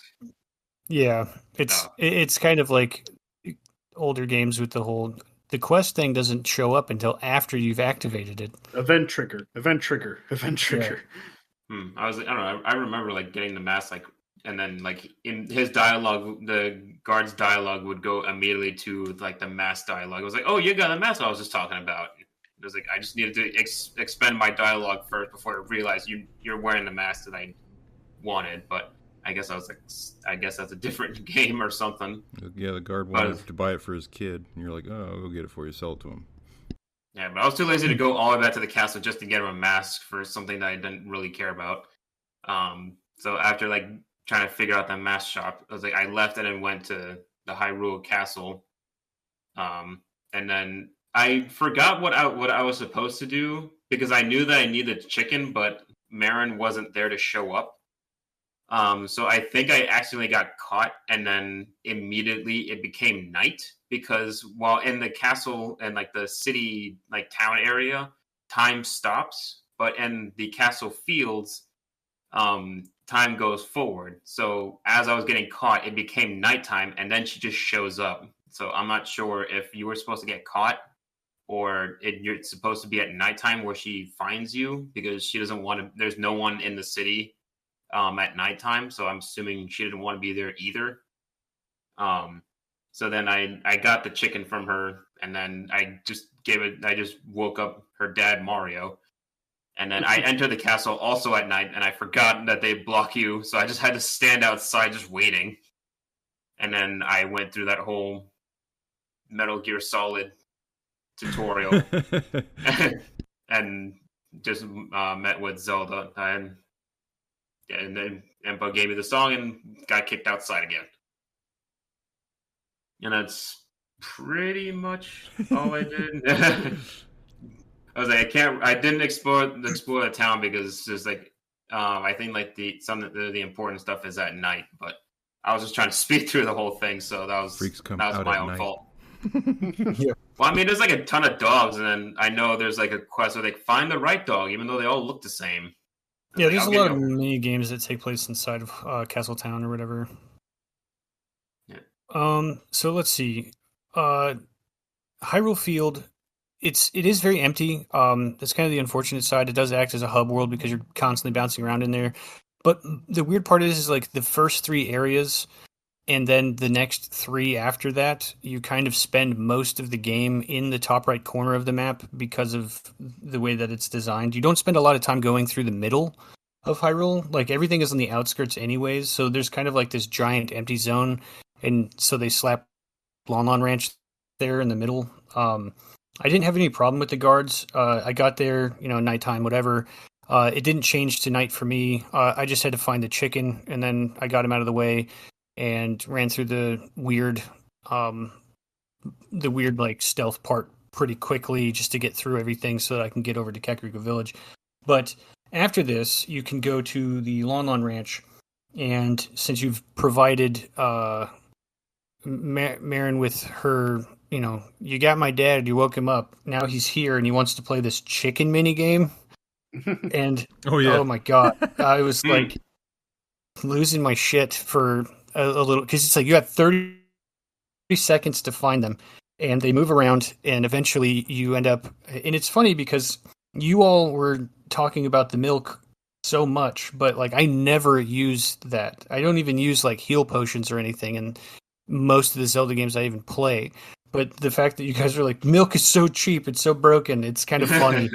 But because like you get like a free jar of milk from him for completing that game, and now you have a jar that you can always fill up, and I believe you get 2 drinks out of it. But you also can learn, I think, what is it, the Epona Epona song. Yeah, you get Epona's song, and then you see the little Epona horse, and foreshadowing here because you're going to need a horse later. Even though by design, I don't think you really need Epona. It's kind of cool because it makes the adventure feel more grandiose when you have a horse, but Do you need you him? don't. I was under the impression that Epona was completely optional. Yeah, she's completely No, optional. I thought you needed to get Epona so that you can jump the gate to get can to use the the hook Gerudo shot. Valley. To Gerudo Valley? You can hook shot across the bridge though, right? But you can't jump the gate to get out of. That's what I did Hyrule initially Fields. because Epona was being a bitch and didn't want to fucking jump the damn thing. So I was like, fuck it, I'll do it. Yeah, you kind of have to approach that like exactly straight on kind of thing. But you don't even need the horse to get to Lake Hylia because there's literally a ladder like on the concrete wall that you can climb up and then just go past all the gates. So maybe there's just optional scenes that take place when you get the horse then. Yeah, pretty much. Okay, so the Lon Lon Ranch, it's not really that big. It's just the one, like basically it's Mario and Luigi is the joke of these 2 characters. One of them sitting in there, he gives you milk, and that's a weird thing to say out loud. And then the other one is Luigi, and he's just like pitchforking shit, just talking so much crap about the people that live there. He's like, I'm going to kill them in their sleep. And then, Marin's out there just singing to horses. And you're like, okay, this is nice. It's just another location on the field, but it's not as important as it could be. I mean, it is the place where you get the horse, but you don't necessarily need to come back there. I'm gonna be real. I'm gonna step up to the plate for my man. What was his name? I think it was like Pluto or something like that. The great he's a dick, right? But if the fucking owner was sleeping with chickens and his fucking daughter was out there singing to horses and I'm the one doing all the fucking hard work around there, I'd be fucking pissed too. I believe I'd have a puffy collar in the apocalypse like he did. Yeah, so I can't really blame the man. I'd be kind of angry too. You're entering my villain era. All right. One thing before they get too far from it, there is like a trick to the chicken catching thing, where if you talk to him on his, while you're facing him, if you talk to him on his right side and you face the camera towards like the rest of the room and all the chickens, you can see the chickens fly in like the 3 directions that they go, so you know exactly where they land. So it's just an easier time to get to them. Idea, because I did the same thing. Like I paid attention to where the general area where the chickens were, and I found the first 2 pretty fast. And then the one by third the door one took me a second, but yeah, like it doesn't like randomize it. If you're paying attention, you can kind of tell where they were going. Yeah, this is camera position. That'll make it easier. Yeah, it'll save you a bunch of money though. So now that you've kind of had this like hiatus of action, because let's face it, the stealth part is just kind of annoying in a sense. If you're not careful crossing the one beam, Link's auto jump off the edge thing will get you caught. And, so it's just a lot of tapping the analog stick so that he just scoots across it instead of full blown, yeah, and jumps in front of a guard. So there's the field where there's skeletons. You learn about this day-night cycle, and I wish there was a song you could do something about that. Now we're going to Kakariko Village, so you're kind of getting the lore, like the Hyrule is kind of expanding now. You're like, oh, there's a bunch of people that live here. Granted, it is 64 and the towns are limited size, but you get to meet the Skulltulas there. You see the construction crew building a house. There's the graveyard, this lady who's like, I lost all my chickens, and then a guard who wants you to go get a mask, so he lets you up to Death Mountain, where the Gorons live. You're going to go up to where the Gorons are in their place. If you didn't learn Saria's song at this point, you're going to have to go back and find her in the Lost Woods to learn the song so that you could play it for the dude in the basement of the Goron village.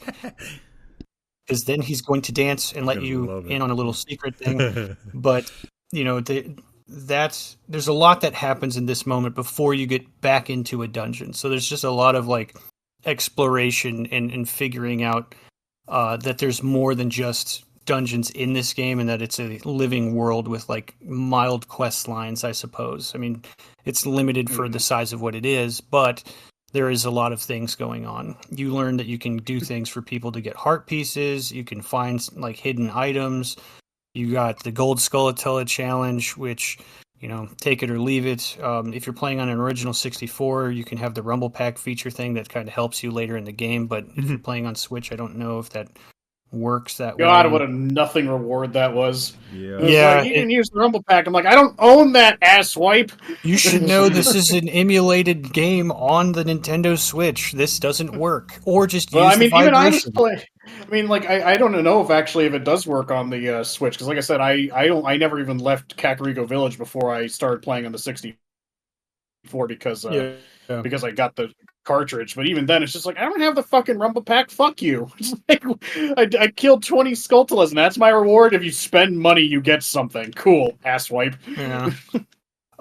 There's a lot of things that happen in Kakariko Village. This is a place that you come back to most of the game, which is kind of interesting considering that it's, you know, you don't even go to Hyrule Castle that often, but there's a lot of things that take place here. You got the windmill guy, you got the graveyard where you get you learn music, you get like the long shot, I believe, later.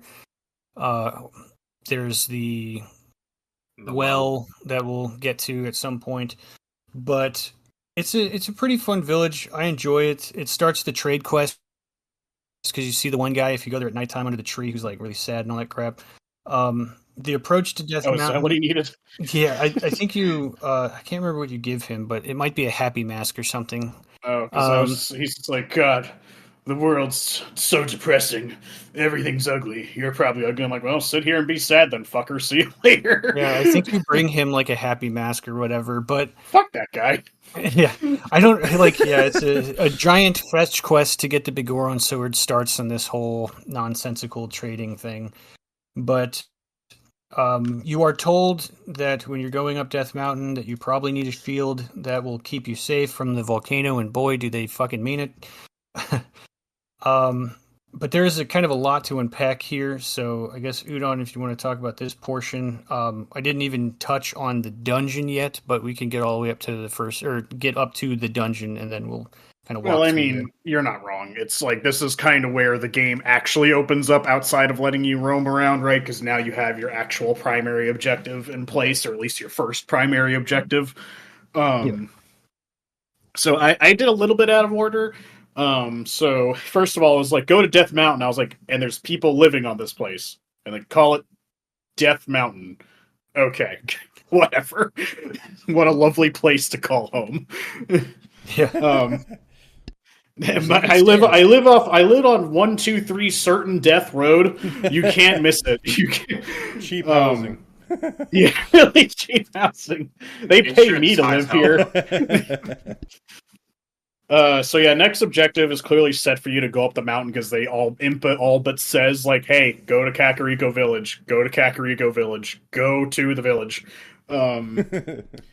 Again, this is where I experienced what Jordan said a short while ago, because at this point I saved when I was in the open field, and when I reloaded, I was all the way back in Link's house, and I was like, what the fuck?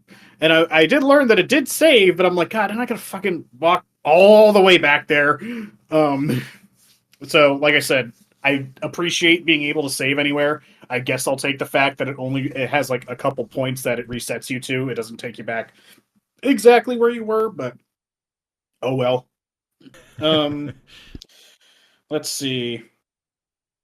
I went to Kakariko Village first before I decided to go to Lon Lon Ranch, because I was still, I have no idea about this game, so I'm just like, I'm gonna tell what the tall lady tells me to do. So I go up there, and again, I go up there, and the guard was like, what the fuck you doing here? I'm like, I got a letter. And he's like, oh, okay, never mind. You can go to Death Mountain if you want to, small child.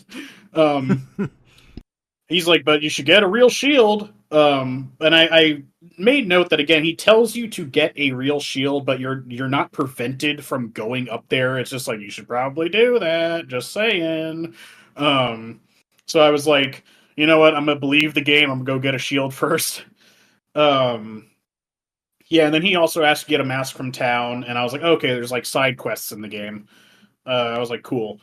Let's see. Yeah, so I go all the way back to town after I showed the letter and got the road to Death Mountain opened, and then I was like, all right, I'm going back to town to get a shield, get this guy a mask, and just kind of fuck around for a bit.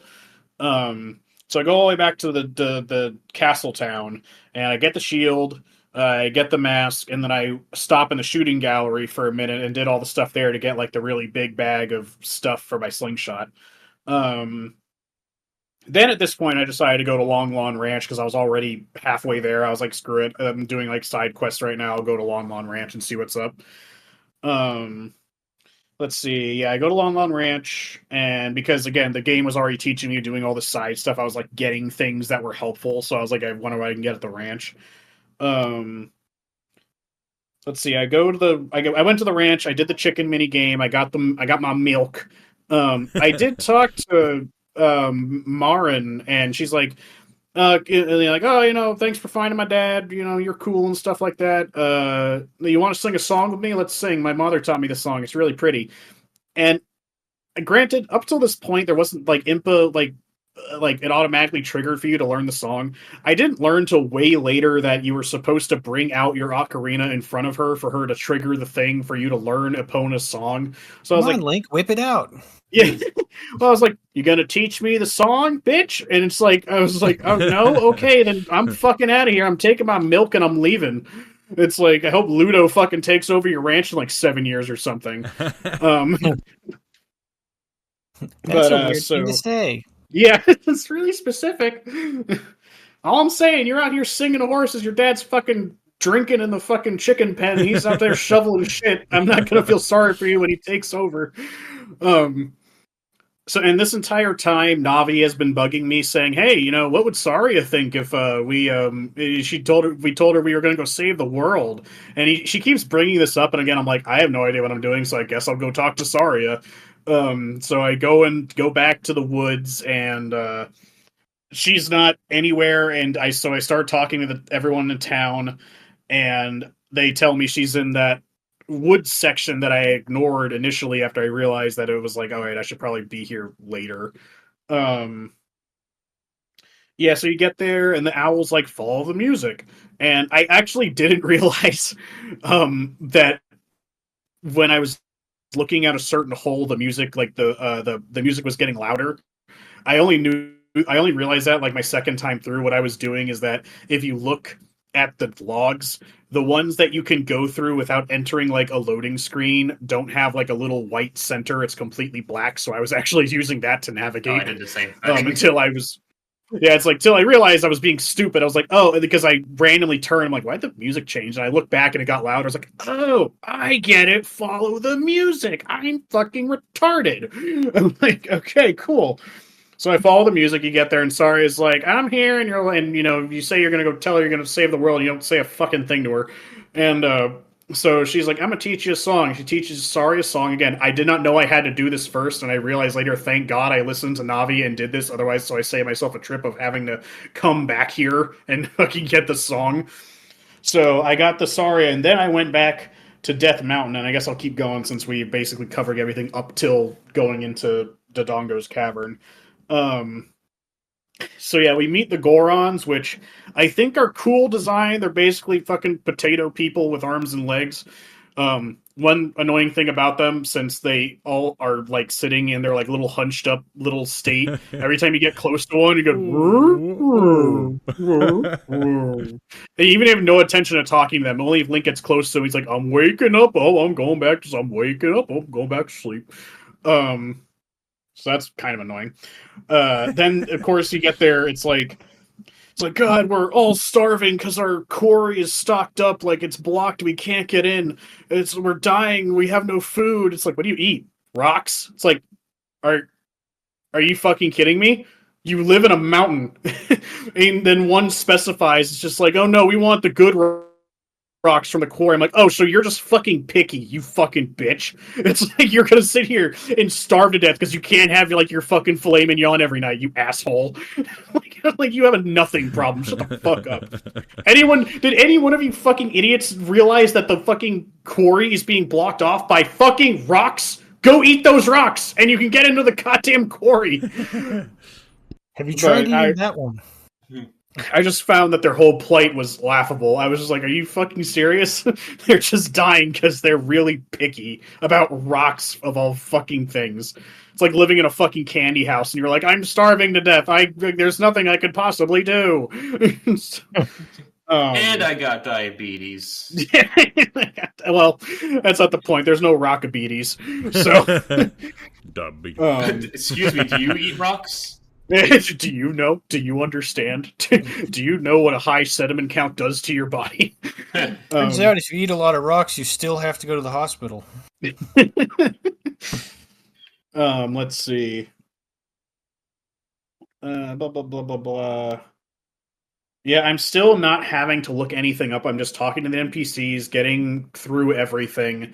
Because I believe I found my way into the Goron village, was talking to everybody, found like the bomb fruit and was playing around with, like, I was like, oh, those are bombs. I find my way down to the bottom to get to where the chief is, and he's all pissy, and he's just like, oh, you're from, Zelda sent you? Is bullshit. And I'm like, at the time, I'm like, why don't I have that letter still? Because when you use the letter on the guard, it like consumes it. I'm like, I feel like I could get out of a lot of situations in this game if I had just let me keep that letter, but whatever. So I walk out, and then the one of the Gorons outside is just like, yeah, he's usually happy when he's like dancing and shit. So I just on a fluke, I went back in there and I was like, I'll do the grass, like the song I just learned, I guess. And he turned on, and he gets crunk. He's like, oh, turn that shit up. It's great. He's fucking dancing around and shit. Yeah, it's like, oh yeah, this is awesome. I was like, okay, dude, calm the fuck down. Not that good. Let's see. So he's like, all right, I'm in a good mood now. Ignoring the plight of my starving civilization. That was some top tier tunage right there, my dude. So he's just like, let's go, you need to go in I need to test you, basically. So I was like, go help us, and I'll give you the Firestone, essentially. And I was like, okay, here's the Goron bracelet, so now you can handle the bomb fruit or whatever. Then you go mess around with the bomb fruit, and again, you find the way into the cavern's like, oh, bomb fruit, big rocks. I use bombs to blow up rocks. Got it. So you use the bombs to blow up the rocks, and then it leads you into your kind of first real dungeon, if we're just still counting the Deku Tree as pretty much a tutorial dungeon. This is like your first real dungeon. But yeah, again, so far I have not had to consult the internet. Granted, I had to take a wild guess at a few things and just happened to be right, but then again, that kind of happens when you only have so many things you could do. But overall, I was really enjoying just kind of wandering around, getting stuff, doing things. And I'm glad I listened to the NPCs. Again, I understand the meme of everyone hating Navi, but unironically, she helped me learn what I needed to do next a lot of times, because if I didn't and go, obviously if I had went to the Goron village first and realized I needed Saria's song, I had to go all the way back there to get it, and then all the way back instead of going there first and then going to the Goron village. The game is still giving me enough information that I'm able to figure my way out without having to consult outside sources. So that's pretty much where it leaves off at. I just kind of wandered around a bit and got where I needed to go, and I feel like the game's still doing a decent job at directing me in a fashion that I'm not getting lost. So I appreciate it. Yeah, that hit me on a lot of points that I had already. I was going around, just going into that little area, and then obviously, yeah, you're doing the find my chicken thing, and then you're seeing these guys, these really big dudes that are just like, we're working so hard, we got run, and then they're just, I don't know, it's got some weird looking run that they're all doing everywhere, and there's a guy on top of the building, like, running up there on the wood, like, that don't look safe, you might fall. You're making OSHA nervous. Yeah, it's like, I got so much stuff to do, and then if you go up there and you're like because I was trying to figure out what was going on up there, because I was like, there must be like a special or something. So I just go up there, and sure enough, the guy he's an asshole. He doesn't give a shit about a little kid in the way. He just fucking runs right into you and knocks your ass off the house. You're like, ah, and you hurt yourself. And you're like, okay, well, fuck you. So it's like, going through all that, I end up just like, okay, I'm gonna go up to the Death Mountain area and see what's really going on up there, and end up finding myself those Goron dudes that, yes, with that annoying ass sound of standing up and sitting down, and you just walk past them and they got to get your attention. They just have to. But yeah, out of the whole thing that I enjoyed, and that was just funny, was just like, yeah, you play that damn Ocarina in front of the leader dude down there, and he just goes on a fucking tangent, starts jumping up and down and singing, and oh yeah, and his eyes are closed. He almost got like that fucking Cartman look, like he's just like looks like South Park kind of shit. He's like, oh yeah, and he's just dancing. And so eventually you start getting yourself around, because it's just, you're seeing this one dude circling around the whole fucking area inside that little area, and then you're eventually just wanting to see what the hell he's doing. You want to blow his ass up and talk to him. But there was things there that obviously you would be throwing bombs around to try and open up areas to go and explore, and basically just trying to get more ideal sense of what's going on throughout their stories. Again, I thought the Gorons were eating rocks because it was they were blocked off from what was the dragon or such, and they couldn't fucking eat real food. I didn't know. I was knowing there was like, I'm gonna eat better rocks. I was like, no, it's just what they eat. Yeah, I was just like, it's fucking They're weird. fucking stupid. I was just like, okay, I guess I didn't really save much. I thought, like, I'm not judging if that's what your diet is. Like, eat rocks if you want to eat rocks, but don't tell me you're fucking dying of starvation when you live on a fucking mountain, Yeah, no, I thought Cat, get away from the microphone. I thought they actually ate real food, not fucking rocks. I was like, okay, very, very it's real food to them. One of them literally says, "I want to have the best sirloin rock." Yeah. I'm like, how the fuck does that work? Cheese boulder. Very strong, very thick diet. But yeah, it was kind of annoying trying to go up and down the mountain on that part. But then when I got through and got that final song sang, and it finally put me in the right direction, it was pretty straightforward from there. But nothing too much on my side. Since Udon covered a lot of it, I'm pretty much, that's all I have. So I ended up in the same situation because I forgot. So after I went to Kakariko Village, I went straight for the graveyard because I knew exactly that I needed the Sun Song. I needed to get like a bunch of stuff that was there, unlock the and I couldn't unlock it. I couldn't unlock the fairy fountain that was there because I didn't have bombs yet. And then I opened the gate, and then I saved it, and then called it for a time there.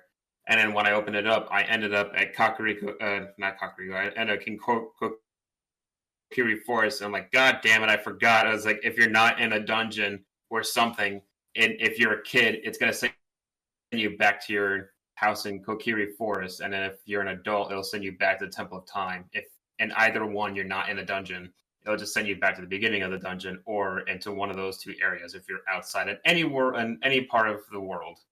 So this is super annoying, but it was to my benefit because I forgot I did not get Saria's song, and I didn't get the Hylian shield, so I just kind of did a little tracking of like what I did before, and just got those two missing things, and I went right up to Death Mountain after getting I don't think I had enough gold Skulltula tokens, so I tried to get some of the ones that were on Death Mountain because I was almost at 10, but some of them I just couldn't reach, so I just had to go get them later. And I got a little bit lost in Goron City because I wasn't sure what I was supposed to do. I was like, I forgot that I was supposed to just play the lullaby in front of the door. It just opens.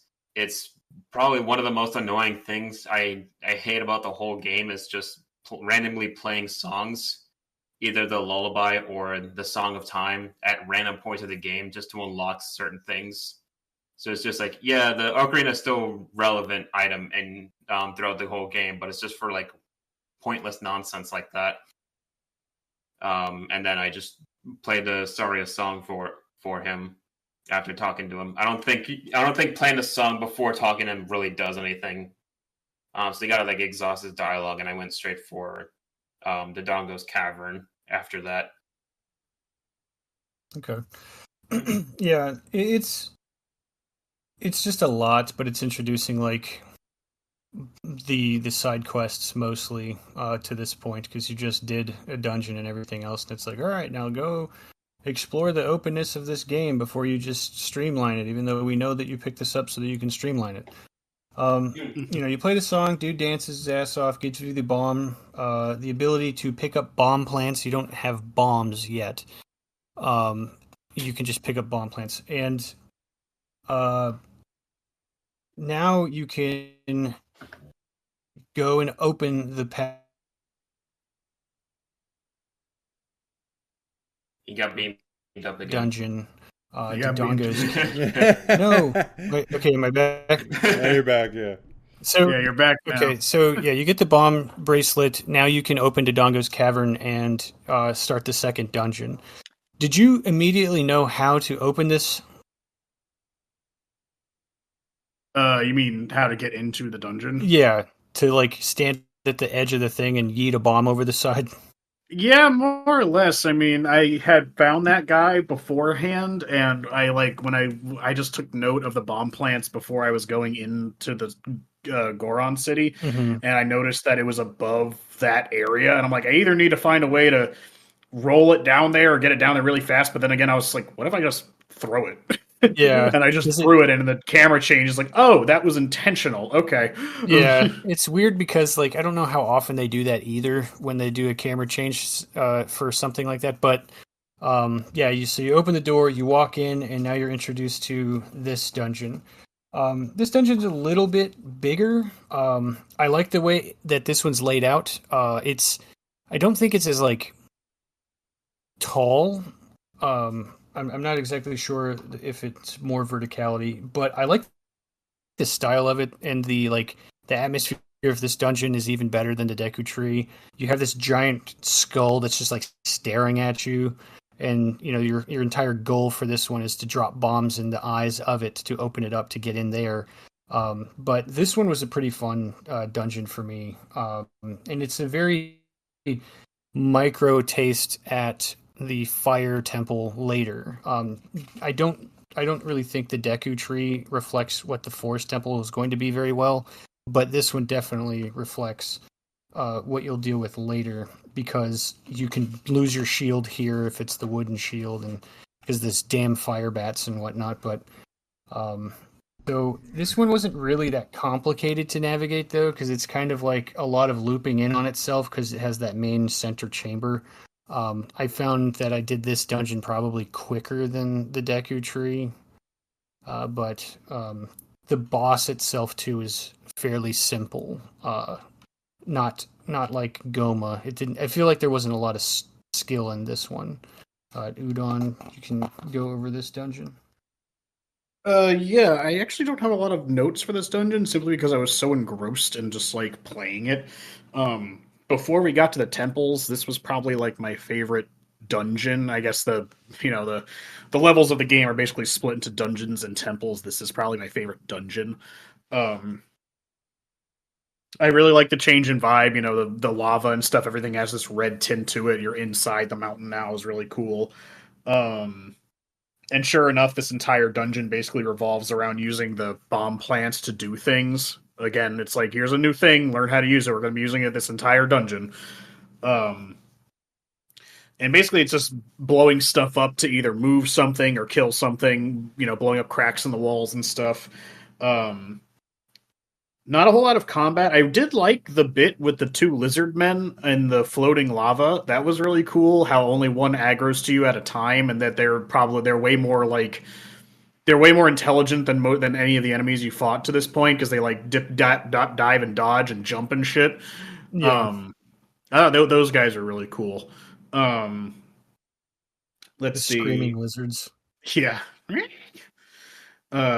Most of the dungeon is really straightforward. Again, I didn't have to consult any outside sources to get through this dungeon. Again, it's really early in the game, so technically I shouldn't really have to at this point.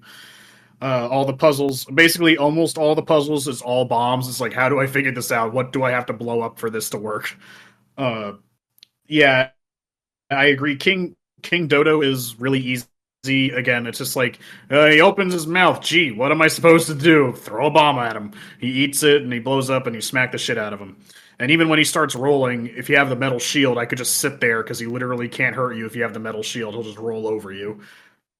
And then King Dodo afterward. I thought the cutscene was weird because then he's just like, you've defeated me. I'm going to go roll into the lava and kill myself now, I guess. Bah. And I'm just like, He's just super you all right, embarrassed. bud? Yeah, he's just so weird. He's like, he was so embarrassed that a small child beat him. He's like, I'm throwing myself in the front of lava. my Goodbye. friends. Yeah. I mean, honestly, there really isn't a whole lot to say about this dungeon. All the puzzles, again, all are based on logic and really straightforward, and they're all solved by throwing bombs at them for the most part. There's a couple puzzles where, again, you're reincorporating the set stick on fire to light the torches, solves a few things in there too. Slingshot can hit a few things. And then the last note on there was the Gorons are really fucking creepy after you get out of there because they're all trying to fucking feel you up after you save them and you got them all their good rocks back. And it's really and he weird. runs away screaming. Yeah, he's like, ah! Well, a few times Link vocalizes and it's just screaming in terror. Yeah, I mean, like I said, my favorite dungeon of the game, because again, it's just all based on logic. Everything I could figure everything out, no problem. There was nothing at any point I was like, how the fuck was I supposed to figure that out?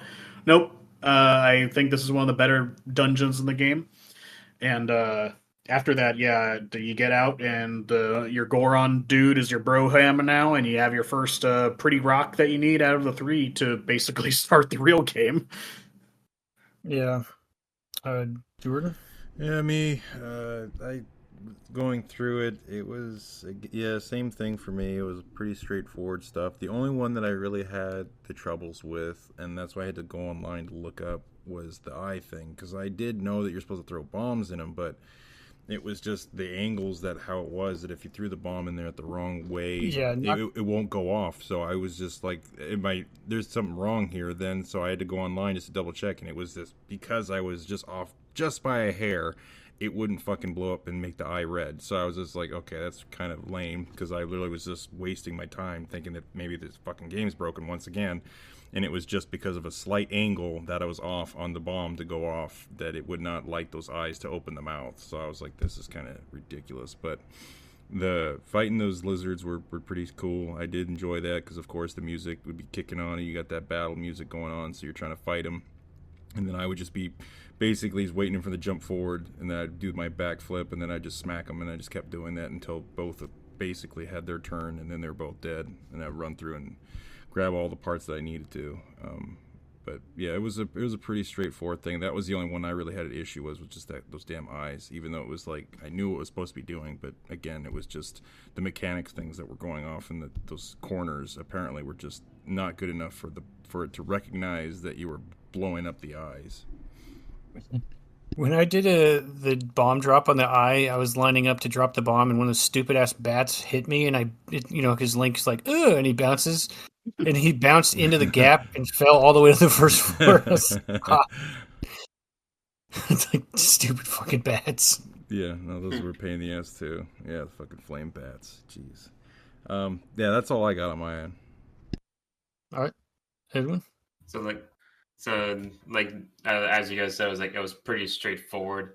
It was actually more straightforward than I remember, because just like literally all right, you start on the right, and then you circle around, go all the way to the left, and then circle around to the second floor, and then just drop the eyes. I was like, oh, that was a lot simpler than I thought it was, or that I remember.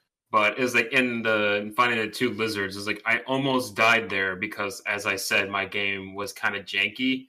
And I was having trouble with the targeting system because for some reason, I think it was like more on my end because I was trying to rush the fight. It was like I kind of stun locked one of them. It didn't die, but I stun locked one of them, and then the other one came forward, and then they were both right in front of me, like dodging my attacks and hitting me. But I couldn't target the right lizard I was supposed to fight because they switched places at half health. Because every time I pressed the targeting button, it would switch between them rather than just take it off. And it's like, I can't untarget you so I can get some distance and then actually see where I'm going, because otherwise it's going to be going backwards, and then the camera's still stuck on these stupid lizards. So I was like, I was going to fall in the lava. So I was having camera issues trying to fight them. And then I was like, once I got past them, I was like, I did the eye thing. I also had some trouble like landing it on the eye. And then I think this is like the point where I started losing my wooden shield every single time I entered a fire dungeon, or like every time there's like any fire enemy. But I think the game is because like I lost my shield multiple times throughout the entire game, just a wooden one. But every time that I did, the next chest that I opened up would always have a wooden shield in it. So I think that like they know that you're gonna lose your shield here, but we're gonna back you up because you're already like very far in the dungeon. But then after that, like I lost my shield, I dropped the bombs in the eyes, and then I forgot that after throwing the bomb in the King Dodongo, you were supposed to hit him in the face. So it's like I went like 3 rounds of just throwing a bomb at him and then not doing anything. It was like, yeah, you're getting hurt because you have a bomb in your stomach. I was like, no, you're supposed to hit him in the face. I was like, well, your sword as well. I was like, okay, so I just wasted some time here. Yes, like, I was like, I did that for 3 rounds. Like, oh, I'm supposed to hit him because he was blinking red as his face hit the ground. I did not know that it was like, as Udon said, it was like I didn't know that just using the shield would protect you from getting hit from him. I just like always got like right next to the fire and he couldn't even reach me. Yeah, if you cornered the turn or whatever, he just goes. The metal shield specifically. I don't know if the Deku shield would have helped you, but if when he's doing his rolling attack, if you do your little turtle move and roll up, he just rolls right over you. It doesn't do any damage. Just the idea of standing in front of a steamroller holding a shield up, and you're like, I got this. Yeah, little boy. Like, yeah, I can hold the weight of this. Yeah, exactly. Little legs, little calves. I'm good to go. Yeah. And then like after that fight, I went up since I got the bomb bags, I went up the mountain and went to the Great Ferry. And when you're going up the mountain, it changes how the mountain will attack you when you're a kid and when you're an adult. When you're a kid, you cannot survive the trip up the mountain because if you try and go without the metal shield, the rocks will hit you every single time trying to go up because they're you can't like dodge them. Yeah, literally heat-seeking rocks. Yeah, like well, that's what the rocks. Game. Like I thought the game was. I mean, granted, you'll have an easier time in Dodongo's cavern with the metal shield, but this is the real point where the guy's like, "You should get a real shield because you literally can't get up the mountain without it." Yeah, but it's like when you go up the mountain as an adult, the rocks just fall randomly, so it's like you can't actually dodge them. It's like, oh, so they really will try to kill you if you don't have this one item. But yeah, I think you have to crouch like 6 times or something. It's kind of ridiculous. It's such a short like approach, but it's like you take 4 steps and you have to stop and wait. You know. Yeah, but it's like after going up the mountain, as like I got the fairy. She gives you magic, but like getting the bomb bags like really opens up a lot because you can finally get. You can go to the graveyard and then you can go to the graveyard, go to the fairy fountain, and then like refresh your fairies, which I did like every single time. Just that one because I always knew where it was. And then you can go back to Hyrule Castle and then break that bomb, which I always get confused with another one because the one in Hyrule Castle, if you break the rock, like just past the gate to the castle, the Hyrule Castle, it gives you Din's Fire, which is a cool spell that I just spammed a lot because I just like the cool effect that it does. I always get it confused with like the green one. I was like, no, that's later on. I was like, but the green one is the one I always miss, so I keep forgetting where it is.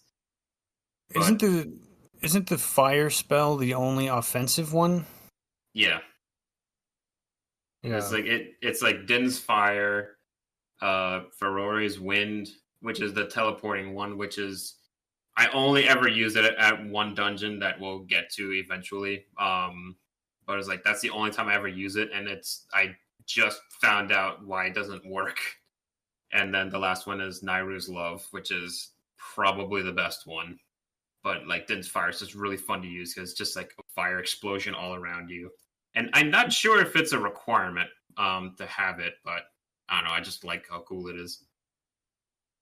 No, I think you might need it in some aspects because I think there's Yeah, a puzzle where you have to light all the torches in one room. Yep, you need the Din's Fire, and that's the only point at which I actually got and grabbed it. Was when you have to open up the Shadow Temple. You need the Din's Fire to light all the torches at once.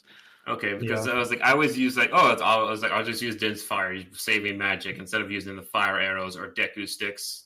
This is like, I didn't know if like it's actually possible to do it without it. Because like it was like because if you go to the Shadow Temple like after getting the fire arrows, like just use fire arrows because it doesn't specifically tell you like go get Din's Fire in this one specific area. Not that I know of, but I don't know. But after getting the bomb rolls, that's all I did. All right. And so I would say that the bombs are the most useful item, or one of the most useful items in the whole game. Yeah, I saw you. I saw you get killed by your own because you were on low health. You took a bomb out, and then you couldn't get rid of it, and then you just died holding it. Yeah. That was funny.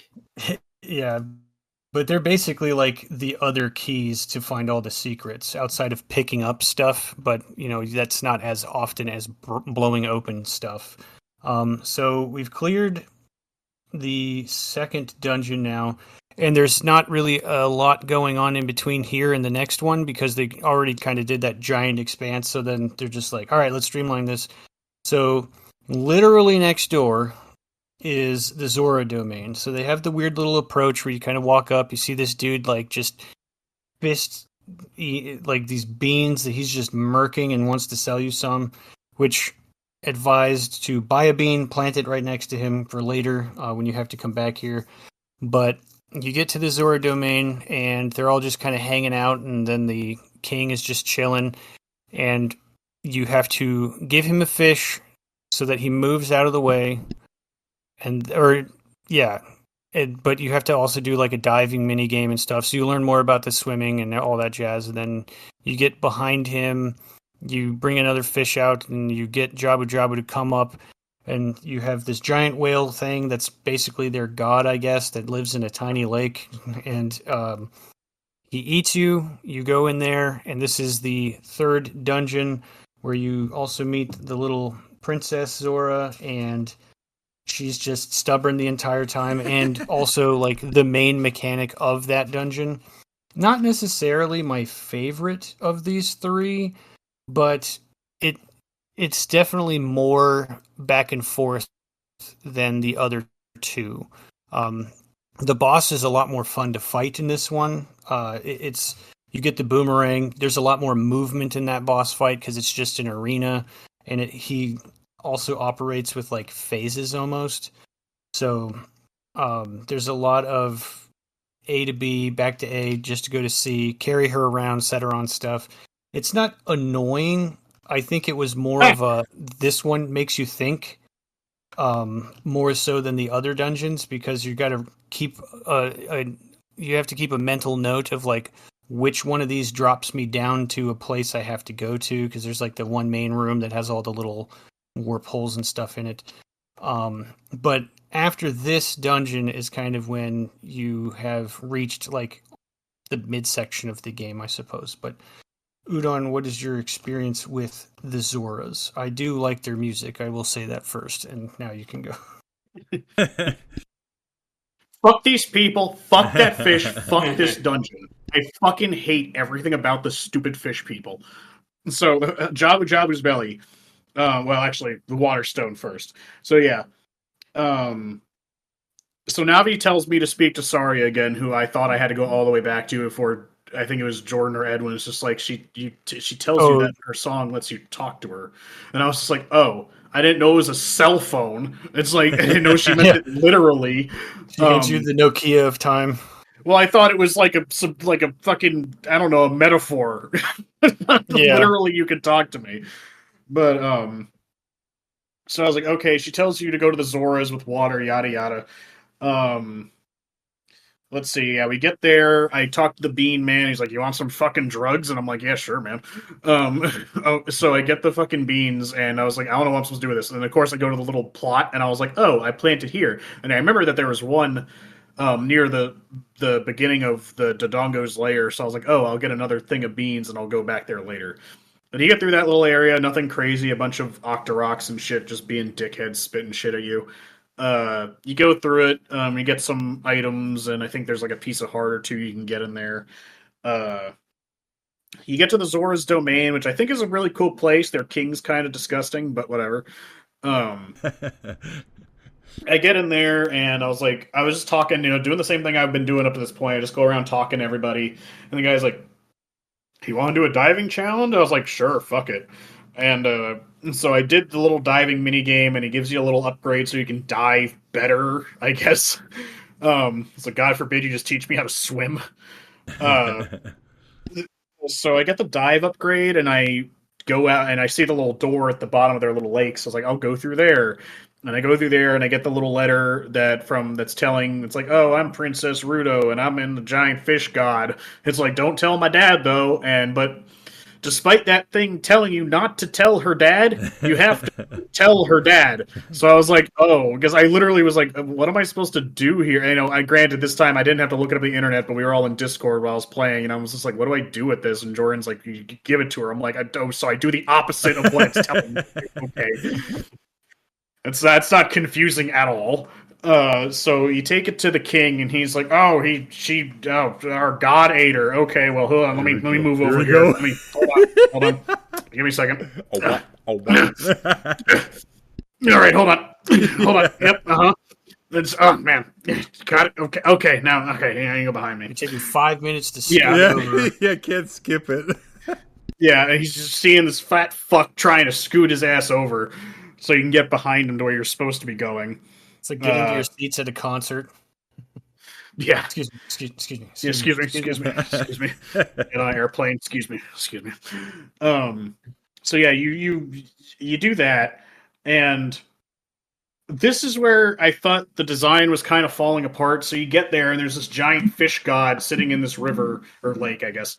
And it's like, okay, I'm here now. Can you let me in? And he's just, you can't do anything. I'm like, what the fuck am I supposed to do? And he's like, oh, you got to get a fish and throw it in his face, and then he'll eat you. I'm like, no one told me that. Like, I what? Okay. This is the point where I started thinking stuff was starting to break down here. I was starting to having to consult people to progress because I was getting really confused. So yeah, I go get a fish, and I put it in front of Jabu, and he eats me. So now we're in this shitty dungeon. Yeah, Jabu's belly. First thing I wrote, gross. Second of all, you come across the jellyfish, which are just seemingly invincible for no reason. I was just like, oh, okay. I don't know why I can't stab the jellyfish and they die like everything else, but whatever. It's just an instant of the game just being like, yeah, you can't kill these with your sword. It's like, why? It's like, I don't know, fuck you. It's like, okay. The logic thing I was praising you for is starting to break down now.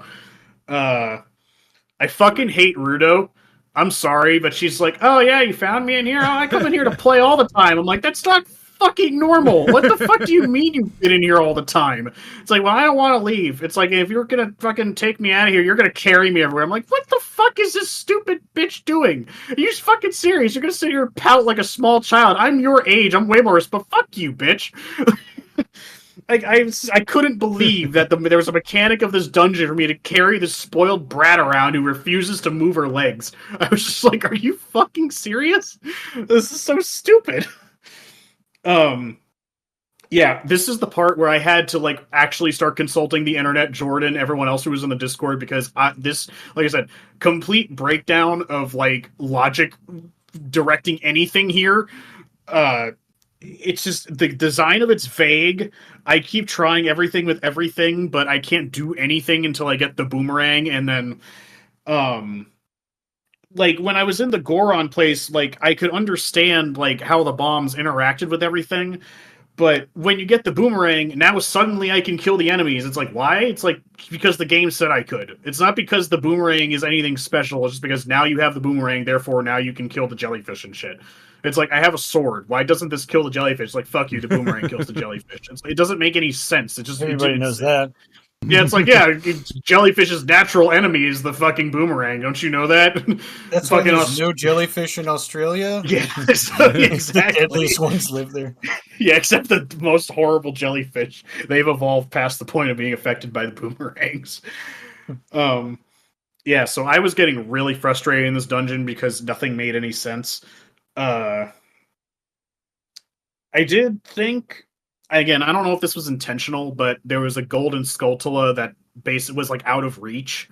Like you couldn't get it, but you could get it if you use the boomerang, which kind of taught you that the boomerang can like get you items or at least very least golden Skulltula tokens, which I thought was neat.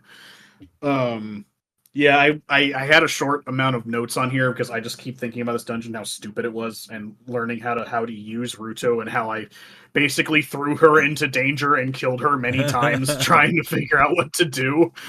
She's like, how dare you do that? It's like, well, if you just fucking walk, we wouldn't be in this situation, would we, bitch? Summoning her like a Pokemon. Yeah, I choose you, cunt. Anyway, I was just like, Jesus fucking Christ, I hated this dungeon because, like I said, it's like I didn't understand how to solve the puzzles because they were no longer being like directed by logic. It was just because this happens because I said it did. It's like, okay, yeah, this sucks. Cutting hang danglers or whatever with a boomerang, and then like one of them goes away, but it doesn't tell you which ones. It's like, why does the boomerang affect this? It's like, it just does. Deal with it. I don't know. Nothing in this dungeon made any fucking sense. And this is when I had to break down and was just getting stuck constantly because I was just like, I don't understand how this works. This doesn't make sense in my mind. Boomerang works because boomerang. I don't know. So I was really frustrated in this fucking dungeon, and I was really glad when I got out of it. Also, it was pretty anticlimactic after everything was said and done in the dungeon. But yeah, that was I didn't like that one. Fuck stupid Zoras and fuck their fish god. I think my main complaint with this dungeon is that it's kind of really tight quarters for an object that's meant to be yeeted across things, and the colliders on the walls don't really work with it, but sometimes it does. So when you throw the boomerang and you have to wait for it to come back because it went through the wall and is circling around. And it's like I would find myself throwing the boomerang and then being like, all right, because when you fight the giant Octorok thing and the weird spinning wheel thing, I know you guys heard me yelling about it. Because I would throw the boomerang and if I missed, I'm like, crap, he's coming, and the boomerang's got to go through the stupid wall and come back to me. You know, that part was kind of weird. Again, I would say that it's a product of its time because it's an old game, but still, I think that, you know, there's colliders on everything else. Why does the boomerang just ignore the walls? Yeah. I mean, it's just like, I can't even, I don't even want to give it the benefit of it's like it's a product of its, well, I mean, in terms of like coding, yes. Also, but I think I was being frustrated just from the fact everything up to this point made so much sense and was designed so well that I get to this point. And it's like, all right, nothing makes sense. We're just doing this because we didn't know how to make a fucking dungeon here. Fuck you. I think they wanted to just get to, they're like, all right, let's go. We're almost to the cool part. Because the other part of this dungeon that's kind of weird is like, you get the boomerang here and then you don't really use it again. Because you can't. It's like a replacement for your slingshots sometimes if you want to save ammo. Yeah. Because, you know, when you do the transfer and stuff, but it's like, okay, well, this is over. Yeah. I don't know. I hated it. And with that, you know, you have because I actually forgot to mention, I said the fire was your first stone. I forgot that we got the green stone already. Yeah. So upon doing Jabu Jabu's belly, we are now like done with like the tutorial main quest essentially. First quest. Yeah, the first at least arc of the story before it changes. So Jordan, what was your thoughts on this dungeon? Mine will be quick because I didn't like this dungeon either. Fucking, I was using that damn girl as a basic, like a way of hitting fucking like buttons that were up on the screen because I was just so pissed I had to carry the bitch everywhere. So I was just like, oh, there's like that little pimple looking thing on the ceiling. I'm gonna throw that bitch at her, and sure enough, fucking hits her and opens the door. It's like, oh, right, all right, I'm just gonna keep tossing her ass everywhere. The one thing that pissed me off, and I don't know if anybody else was having this problem, was when I would be dropping and I'd just be in a fucking hurry trying to get her across that one spot where you gotta yeet her across the water, and I accidentally would just yeet her too soon and she'd fall right into the fucking water, and then of course she just disappears, and then I have to go back and grab her, and then you're trying to fucking just basically do this little time run before the water starts rising and shit, and I'm just trying to do all that crap. It's so stupid. And then, you were trying to figure out which fucking hole you're going to fall down to be able to go to the next part of the level. And sometimes, dropping down the wrong level. So now I got to crawl my ass back up this long fucking ladder of vein looking like crap on the side of the wall to get my ass back up there. And then, oh, look at that. Friendly fucking jellyfish coming to beat my ass up while I'm trying to do this. And then they zap me and I fall through the same fucking hole again. And I got to repeat my ass back up the fucking ladder of bullshit again. So it was just like consistently being fucking annoying. And then you fight those hang danglers looking like dong things, and you're smacking them with a fucking boomerang and shit. And then goddamn dingleberries. Yeah, and then you're fighting these electronic looking centipede looking things, and it's like, okay, they're just making shit up as they go. They're obviously bored. I don't understand. This guy doesn't have indigestion, and he has all that shit going on worms. inside. Yeah, it turns out it's only spiders that make you upset in your tummy. Yeah, but it was. Other than that, it was just the constant confusion of what to do next. Because it was nothing really made sense. It was basically I'd just try one more thing and hope it worked, and if not, I'd try another, and whoop, look, it worked, and then I move on to the next. And after a consistent amount of hours in that bullshit, I was just like, okay, I'm fucking glad to be done with this. And even then, when I thought I beat it after you beat the boss, I didn't know that, there was still more shit to go get her back, because I was like, where the fuck did she go? Now I got to go chase her ass around again to go get her out of the level. It was basically just trying to fucking find her and get her out, and just, you were basically babysitting the whole fucking time. It was so stupid. Yeah. Edwin? To my surprise, I had a little bit of trouble, actually getting to Jabba, doing Jabu Jabu's quote dungeon. Getting there, going through Zora's domain. I just kept buying the magic beans from the guy. I didn't realize he was every time you buy it gets more expensive. I was I don't know how many beans I need for the rest of the game, but I only bought 2, and then I just left it at that.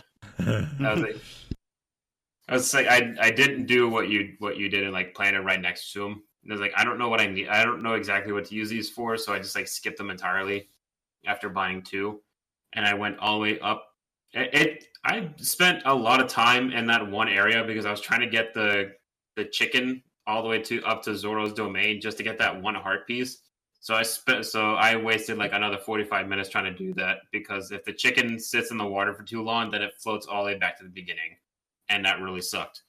So after wasting all that time, I, for some reason, decided to go through a little entrance in the Lost Forest, and then started poking around there for no apparent reason. I just forgot what was in there. And then I finally went into Zora's domain, did the diving. I tried to light all the torches to try and unlock something, but it never seemed to work. Maybe because I wasn't fast enough, but I just did it and forget it. And then I had to search this up because I forgot where it was. But in the very back of the lake, when you're a kid, there's a rock right next to the cliffside on the very right side of the lake. Yep. You just drop a bomb there, and then you find out oh, that rock's impenetrable, but the entire cliffside isn't, and then it just opens this giant hole in the cliffside. It's just funny. It opened a giant hole in the cliffside. I was oh, there's a great fairy fountain here. It's that's weird. But then I had to look that up because I forgot where it was. And Then I just went inside Jabu Jabu, and I was already dreading like everyone else. I spent like maybe 20 minutes trying to figure out where to go, and then I found out I was like, oh, I'm not supposed to bother with her. I'm supposed to go somewhere else, even though the game like forced me to go this way. Because like literally the first thing you have to do is like you literally can't progress anywhere in the entire dungeon without the boomerang. So it's kind of annoying. So you have to figure out where that is immediately. And I don't know what you're talking about. There's no logic in here. I'm pretty sure if you strike an electric jellyfish, you're gonna get electrocuted before it gets hit. So I don't know why you're. So why the you kept sword saying, would still stab the jellyfish regardless, even if I get electrocuted. And suddenly, like, it doesn't make that. And even then, you still can't use the slingshot on him. That don't make no fucking sense either. It's just Well, the I mean, boomerang. Well, I mean, the slingshot hardly does any damage to anything. Which is why I was like, It kills was the fucking spiders just fine. Why wouldn't it kill a goddamn jellyfish? was like, I mean, it kills the bats, but it's like I don't know. It was like I try to do the same thing on jellyfish. Like because the slingshot is just like a hit or miss. So it was like this will work or not do anything at all, or for I don't reason understand stun. the difference. It's fucking skeleton. If anything, the spider should have a better chance of surviving. They got fucking exoskeletons. Jellyfish is a goddamn jellyfish. It's fucking goop. If a slingshot can kill a spider, it can kill a jellyfish. But no, the only thing that can kill a jellyfish is the fucking boomerang. And the entire Doesn't make any fucking sense. And the entire I'll give you the is made out sword, of even metal. though. I mean, I'll even give you the fucking sword, even if like, I still don't think that makes sense. I mean, if I should still take damage, yes, but the sword should still kill the jellyfish. But it still doesn't make sense that everything else in my arsenal also does not kill the jellyfish except for the boomerang. It doesn't make any sense at all. I'm pretty sure like I don't know, bow and arrow would, but besides that, Well, I like, can't use a bow and arrow. I was like, well, I don't know if like you can find a jellyfish to kill it, but after forgetting the boomerang, you gotta go through all the nonsense with Princess Rudo, and then I kind of like very annoyingly, this is where like I was getting like overconfident, way too careless. Because like, oh, I was like, I got 2 fairy bottles, I'm cool here for the rest of the game. So the way you're supposed to fight the octopus thing in the ring is to just circle around it as close to the inside as possible, so that because like you're almost 1-for-1 on speed, so you kind of like got to NASCAR that shit to reach him on the other side of the ring while he's chasing you, and then boomerang him, and then stun him, and then immediately hit him in his butthole. But it's like I didn't do that because I found out, it's like, oh, if he hits you, he immediately turns around, and then all you got to do is just recover and then walk like a quarter of the ring to reach him and do that. So it's just like, this is much faster. Just like getting hurt to hit him. It was like, I could definitely survive this longer than he can. So that's pretty much what I did. And then I did not remember at all how to fight the main boss. So I died and maybe use a fairy or two to like kill the boss, because it's like, there's too much electricity. There's too much shit going on. My game is lagging. I don't know what to do. So I just like randomly threw the boomerang around, and then eventually I found, I was like, oh, just like try not to get hit, and then just hit the fleshy part. And then I ended up beating him. And so it's just like, essentially that whole thing is just getting lost and struggle busing through it. But surprisingly, it was not as difficult or took me as long as I expected it to. Unlike a certain other similar dungeon. But after that, I just immediately went to the Temple of Time after going through the cutscene and all that, and then become adult Link. Mm-hmm. All right, so this whole first, I guess I would say it's not technically the first half of the game, even though it kind of feels like it's the first half because of they're introducing you to the world. Because everything else after this is just basically go here, do that, go here, do that. It's weird to me because I feel like Jabu Jabu doesn't really reflect the water temple. Not to say that they're supposed to, but I have no idea what's coming is the thing when that is, because it's like, oh, the forest temple is going to be kind of foresty, obviously, but the water temple is definitely not inside Jabu Jabu at all. So that's good. But before we get to that temple, I'm sure there's a lot to say about that one, because that's the one that got the most quality of life updates in the remake. we're going back to the Temple of Time now that we have all 3 of the stones. And among going there, I believe is the scene where Zelda rides out with Impa. She throws her ocarina like 1,000 yards straight into the river. And if you're not paying attention, you'll wander around until you pick it up out of the water. Because you could just play the game and not have the damn ocarina. So eventually you go grab it or whatever, and then you go to the temple, you open the door, and grab the sword, and Ganon's like, "Thanks, bro." And you're like, "Wait, what?" And then time skip forward, everybody's dead. So, I really think that this is like a neat part of the game because you go to the I know the other, I think Link to the Past does this whole World of Ruin type thing. So they kind of have that going in this one as well. But like overall, with these first 3 dungeons, giving you like basically setting you up for what's like the whole game basically is going to be this but harder. Like, how are you guys feeling about the game so far? Like I said, I think outside of Jabu Jabu's belly, I was having a lot of fun with it. I was really seeing, again, Ocarina of Time is a game I've heard echoed through my entire gamer career, that everyone loves and is like the pinnacle of game design. Maybe that's too high a praise, but I've heard so many people sing its praises and like nothing bad about it. If you've played Ocarina, you like it essentially. Um, so I could already see what people were saying. Like I said, it took me until Jabu and the Sora for me to start being like, okay, what the fuck? And there's plenty of that left. But overall, I was having a lot of fun with the game. I had to kind of start speeding up my completion of the game at this point because I was spending too much time fucking around. Uh, Again, we have a month to do this, but even for people who started it day one like me, it's still just like we all have full-time jobs, so it's more like I have 4 weekends to do this, a couple days. But Yeah, it's a lot easier when you have a summer vacation and you're in 4th grade. yeah, you have time to fuck around with everything.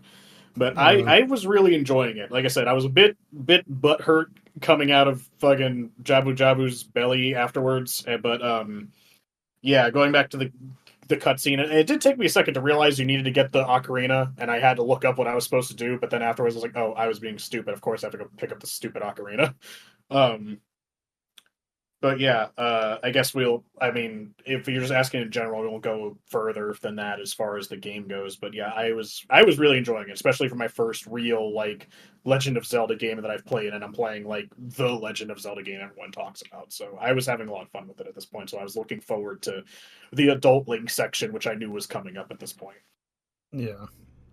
Jordan? Yeah, me, I definitely liked it. It was cool to see the change switch over to the dark version. You know, obviously everything was a little uppity, little kitty, you know, here and there, and obviously you did fight some monsters, but to see where it went from this nice, beautiful kingdom to just instant ruin and darkness, that's a pretty cool thing to see. It's just really, it just changes the whole flow of how things was working, and I kind of like that kind of stuff in video games. So it was cool to have that happen, alongside with the music that you're going through with the Temple of Time was pretty cool too. I definitely liked the design in that. It was pretty nice to knowing that you were kind of building yourself up to this point. You had some things to get along the way before you start going into the next things that we'll start discussing. But you know, it was a pretty cool build up. I've been liking it. Again, before I go further in, I did have some things that, of course, that was bother me in the future. We'll discuss that, but you know, I did enjoy this a long time ago, and that's kind of why I was wanting to get myself brushed back up on it, because I knew there was a lot of potential that I was missing out on, and I just wanted to give it another shot to see really what it was supposed to be like now, of course, being an adult than I was a child. A little bit more different feeling, and it's obviously for the better. So, I mean, I've been really enjoying it. All right. Edwin? Enjoyed like playing as young Link, though. It's like through the whole experience, I noticed this is like there's like you don't play as young Link for very long. But what I do like my favorite game is Wind Waker, which is strange because you gotta do the same thing again. You gotta collect the spiritual stones in that game as well. But when it comes to the blue stone, Nairu's pearl, or in I guess in Ocarina of Time, it's Nairu's sapphire. Is like in Wind Waker, you don't really get to do anything to get that one, but in Ocarina of Time, it was like it has its own dungeon, which is like the neat part that I like because it's like, oh, you actually have to work for it. Meanwhile, the other one is just like, go look for it. I was like, okay, that's not really fun, but it's like it's just a weird like connection I made like years ago where it's just like, oh, this is the same concept, but it was like, I don't know, they got lazy or something, and it was like, I don't want to make a third dungeon for the spiritual stone. It was like, we're just gonna like make it a treasure hunt rather than a dungeon like Ocarina of Time. So that's like one aspect that I do like about Ocarina of Time, but it's like the amount of time that you spend as young Link was significantly shorter than what I remember. But it was like, as you guys kept saying, it was like I wouldn't really count the Deku Tree being a tutorial because it wasn't as handholdy as like anything else. It's like as you wake up, like the tutorial is just the village, and it's just like, you got your sword and shield, you're ready for battle. You're on your own pretty much. It's like regardless of how short it was or how simple it is, it's just like you got a stone. It's like most tutorial thing is just like you don't really progress through the story. This is just like most tutorials is just like take care of the farm, do all your chores, but this one is just like, or like the tutorial is getting your sword and shield, and like, all right, real game time, go through the dungeon and fight hell. Yeah, you're pretty much picking up and playing the game as soon as you put it in and turn the 64 on, which is kind of nice. I think that everything up to this point has been a really solid roadmap. I mean, hiccups aside, I think that this game overall has a really nice, like, bullet point style, like, roadmap for game development. If there was anybody looking to make an adventure game, it's like, just look at how this handles it and how it approaches stuff. That's pretty much a giant consensus amongst a lot of people that talk about this game. But when we get to the end of this, we'll like look at it as a whole. But so far, I really enjoyed the adventure. Like when I think back to when I first played it, I actually ran around and explored Hyrule Field. This time and I stopped playing this month when I got to the Adult Link section. But I had recently beat this game like a couple months back because I was traveling and playing it on my Switch anyway. But I ran through the Young Link part in maybe like an hour and 30 minutes. So you don't really get to play as Young Link that often. And it's nice, but like all the cool stuff happens really when you're an adult, because you get all the new special items and things like that. But the world is a little more limiting because Castletown isn't as fun, which we're about to find out because we now are an adult. You emerge after a cutscene where you meet the Sage of Light or something like that, and he's kind of telling you have to go meet all the other sages and complete this. You get your next quest, the major quest of the game, and so you leave the temple. You find out that everything is like in ruins, and you walk out to the courtyard where used to be bustling, dancing people and everybody at the marketplace to a bunch of scary-ass zombies. And if you haven't encountered them yet in the graveyard, the Re-Deads terrified me as a kid because it just plays a scream track and you freeze and they like jump on your back and there's not really a lot you can do about it unless you play like the Sun Song and they kind of get stunned. But your goal at this point now is to leave the Hyrule Kingdom and head back to the first Kokiri Forest and go to the Forest Temple, where you are going to find out that Saria is not around, and you get to go to what the temple that won the poll, but it's my favorite temple because of aesthetics and atmosphere. But the forest, I believe, still has the kids in it. Yeah, they're just all inside. You their find houses. out they don't. Yeah, they don't age, and you find that out, but they're confused as to why you age, which is kind of a little like, oh, what's going on with Link? Why did he age?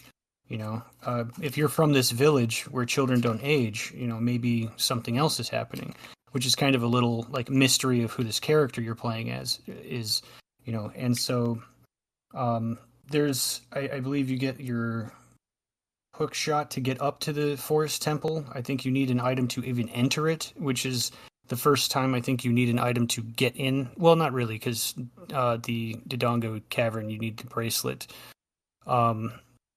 But you get to the forest temple, and you're treated to the first long form dungeon that has a lot of tasks in it, and it's the first of what, 5 that are coming. So yeah, it's. I'll start with Udon here. But I did like the forest temple. I know that you were going to tear it apart, I suppose. Well, I mean, in honest, like the Forest Temple, especially once I got to the Water Temple and the Shadow Temple, uh, in hindsight, isn't that bad. I just have one particular big grievance with the fucking small key bullshit and a few other small things, but overall, it was more intuitive. I don't hate it outright. I just don't think it's as nearly as good as how the Fire Temple was designed. But yeah, so we go through all that, and we go to fucking the Temple of Time. We do the thing. We pull the Master Sword, and then everything goes to shit. Uh, let's see. Yeah, everything goes to shit because Ganondorf followed you in because no one decided to check their 6, and Hyrule's fucked. Um, then so you're in stasis for 7 years. Sages said, "Hey, the real game starts now. Go do shit. We have more dungeons to do." And you're like, "All right, got it." And you meet Sheik, who informs you of the state of the world and your new objective, and basically she's the one, he is the one to point you towards Saria as like a first objective. And yeah, as soon as you exit the temple, like I loved the tone shift. I attributed this to a lot of how it hit me in a lot of the same way how the flood does in Halo CE. We just suddenly have this entire shift of atmosphere. Like we get out of the fucking temple and everything's just like, yep, everything's evil. It's all fucked.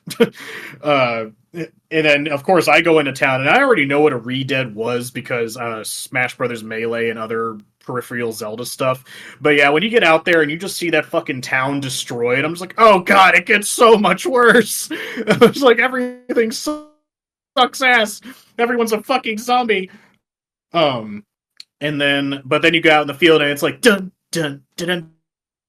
Dun, dun, and so all the happy music starts up again. I'm like, oh, I guess the apocalypse is contained just within the village. It's only okay. within the property or border then that the Yeah. evil is happening.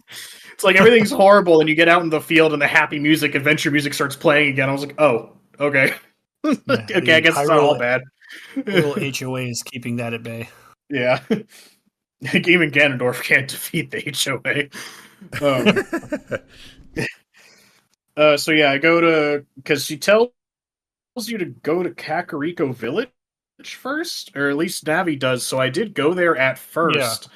Yeah. So you need the hook shot. And that's right. That's why they tell you to go there first. Yeah, because so I accidentally stumbled into the Golden Skulltula house where that's how I inadvertently learned that was the point of the Skulltula tokens. Let's see. I did note that that this is basically your new hub world essentially because all the facilities that were in Castletown have moved into this area. I think I wrote down here that despite being grown up and having the Master Sword, I don't seem to do any additional damage. I do think that's a lie, because when I went, especially doing with the Spirit Temple, where you have to switch between Young Link and Adult Link, I did notice that stuff did take significantly more hits as Young Link, so I don't think that's true, but I didn't learn that till Spirit Temple. Which is quite a way down the list. Yeah, so at the time, I thought that I wasn't getting any I wasn't hitting any harder as Adult Link, which I thought was weird, but let's see. Yeah, this was kind of annoying. So when I got to the graveyard, they especially said that Impa was supposed to be there, which you never find. They say that Impa's in the graveyard, but you never find her. And I knew that the graves with the flowers in front of them were significant, but I didn't know what I was supposed to do. This is the point that I started looking shit up, and yeah, you're supposed to grab them and move them, but up until this point, everything that you could grab and move have been like just square Giant boxes. blocks. Not yeah, it's like it was really obvious. Like this is the only thing I've been able to move, so I wasn't at all like aware that I could grab and drag the graves, so I move them out of the way. So I was like, oh, okay, that's a little annoying, but whatever. Um, let's see. Uh, Yeah, I was confused if this was the point, but as I got to the forest temple, I realized that yes, this was the point to go here. Was to not only I found like the secret fairy fountain that I kept coming back to throughout the game to restock on fairies, but to go do the race against the gravekeeper, fucking asshole, by the way, who he's like, hey, you want a race? He's like, I'm gonna throw fire at you. Fuck you. It's like, I thought we want a race. Like, well, I'm allowed to cheat. Yeah, I can do what I want. It's you, no, but so you do that, and he gives you the hook shot, which baseline hook shot sucks ass. But you could do some things with it. So yeah, you're supposed to get the hook shot, and then afterwards, I just put now I go find sorry a question mark because I genuinely couldn't do anything else in in that area aside from getting the sun song as well. I think I did that. I might have done that as Young Link when I was sticking around. I don't know when I got that song, but I did get it at some point. Um, so yeah, I go. So then I leave and go to the forest, which again I like the contrast. It's not as dark, but yeah, all the kids are not, or I guess they're. I don't know how the world treats them, but yeah, all the people in the village aren't outside anymore, and it's overrun by the evil plants and shit, and they're all inside. You don't have anyone outside. And on a guess, I talked to everyone, and they just tell me Mito has taken charge, and he went to go to the forest. And I was going to go there anyways because I figured that's where Saria was going to be. It was in the secret forest, essentially. You go to the secret forest. Fucking Mito is there, blocking your way to like the secret forest shrine section where Saria is. And at this point, I'm like, Link, just kick him. You're like twice his size. Just pick him up and move him out of your way. Break his like, backbreaker. That's good enough. Well, you don't even have to kill him. It's like he is small, you are big. Pick him up and throw him out of the way. Like you, it's like I don't understand. But then I was like, okay, I guess if I play Saria's song, he'll realize that I know her. Which again, yeah, that's the logic that makes sense to me in my brain. And yes, that ends up being the fucking the solution to that quote unquote puzzle. So, oh yeah, fuck the stupid Minotaur segment. God, that was such a waste of fucking time. Like it was just like I get up there and Navi's like, be careful and use your camera so you can see what's coming. I was like, shut the fuck up, bitch! And I walked in there, all here's smashes into me. I was like, oh shit. And I just spent that entire time doing this stupid Metal Gear stealthing my way through the stupid fucking grass maze. I was really, God, it was such a waste of time. All the stealth segments in this game are just designed to waste your fucking time. This is yeah, so you get through all that, and not only that, I was just like, when you get to the end and there's that one Minotaur just standing at the end of the hallway and he just starts throwing shit at you, I'm like, what the fuck am I supposed to do here? Because you can't block it, but I guess you're literally just supposed to weave back and forth between the fucking attacks. I was like, Jesus Christ, then you have to struggle bust through this guy. After stealthing your way here, you just have to charge at this guy who doesn't just turn around and chase you. By the way, as soon as you get past him, he's like, oh, well, I can't do anything. He's behind me now. I can't do anything. I'm just like, okay, whatever. This whole segment was fucking stupid. Yeah, so we get there, and I believe it was Sheik that comes and gives us the fast travel song for the Forest Temple. I was like, oh, thanks, sweet fucking God. I did not want to have to go through that stupid Minotaur maze if I had to leave and come back for anything. Again, not a lot of fast travel points, but again, this game had fast travel, more or less, which again, you only see in like modern games, but I really appreciated being at least having some spots I could teleport to whenever I wanted to. Did you want to go into the Forest Temple in general, or just getting there? You can go into the Forest Temple too. It's kind of how we'll approach each temple at this point. Okay, so I thought it was fitting that your first temple was like back where you started, essentially. essentially. Like as a kid, the first thing you're going to do is go save your hometown, essentially. I have lost so much unnecessary health because how finicky the fucking Z targeting is in this game. It really pisses me off sometimes because it's just like, I'm looking at him, I'm pressing the button, lock on, please, hello, lock on, please. I'm going because to if die. if it doesn't lock on, it puts the camera behind me when I'm not looking, and now I can't see him, and I have to turn around. And he's stabbing me, Navi, please, God, there's blood everywhere, please help me, God. And it's just like, I'm just fucking pissing Corpse me on off. the ground, and she's just like, "Hey, listen, listen, you see, target, I'm trying." Yeah, I said already this temple was way more enjoyable and intuitive than Jabba's belly. I was progressing a lot without having to consult anything. I was like, all right, again, a lot of things are running on logic. I'm figuring out the puzzles, getting into the courtyard, figuring that out, going in the well, getting into the other section, opening up all the doors. Yeah, we're introduced to the goddamn fucking small keys, which are going to be with us for the rest of the game now. I really wish this was never a thing, but yes, this is how we progress in the dungeons from now on, is these fucking small keys that are hidden everywhere.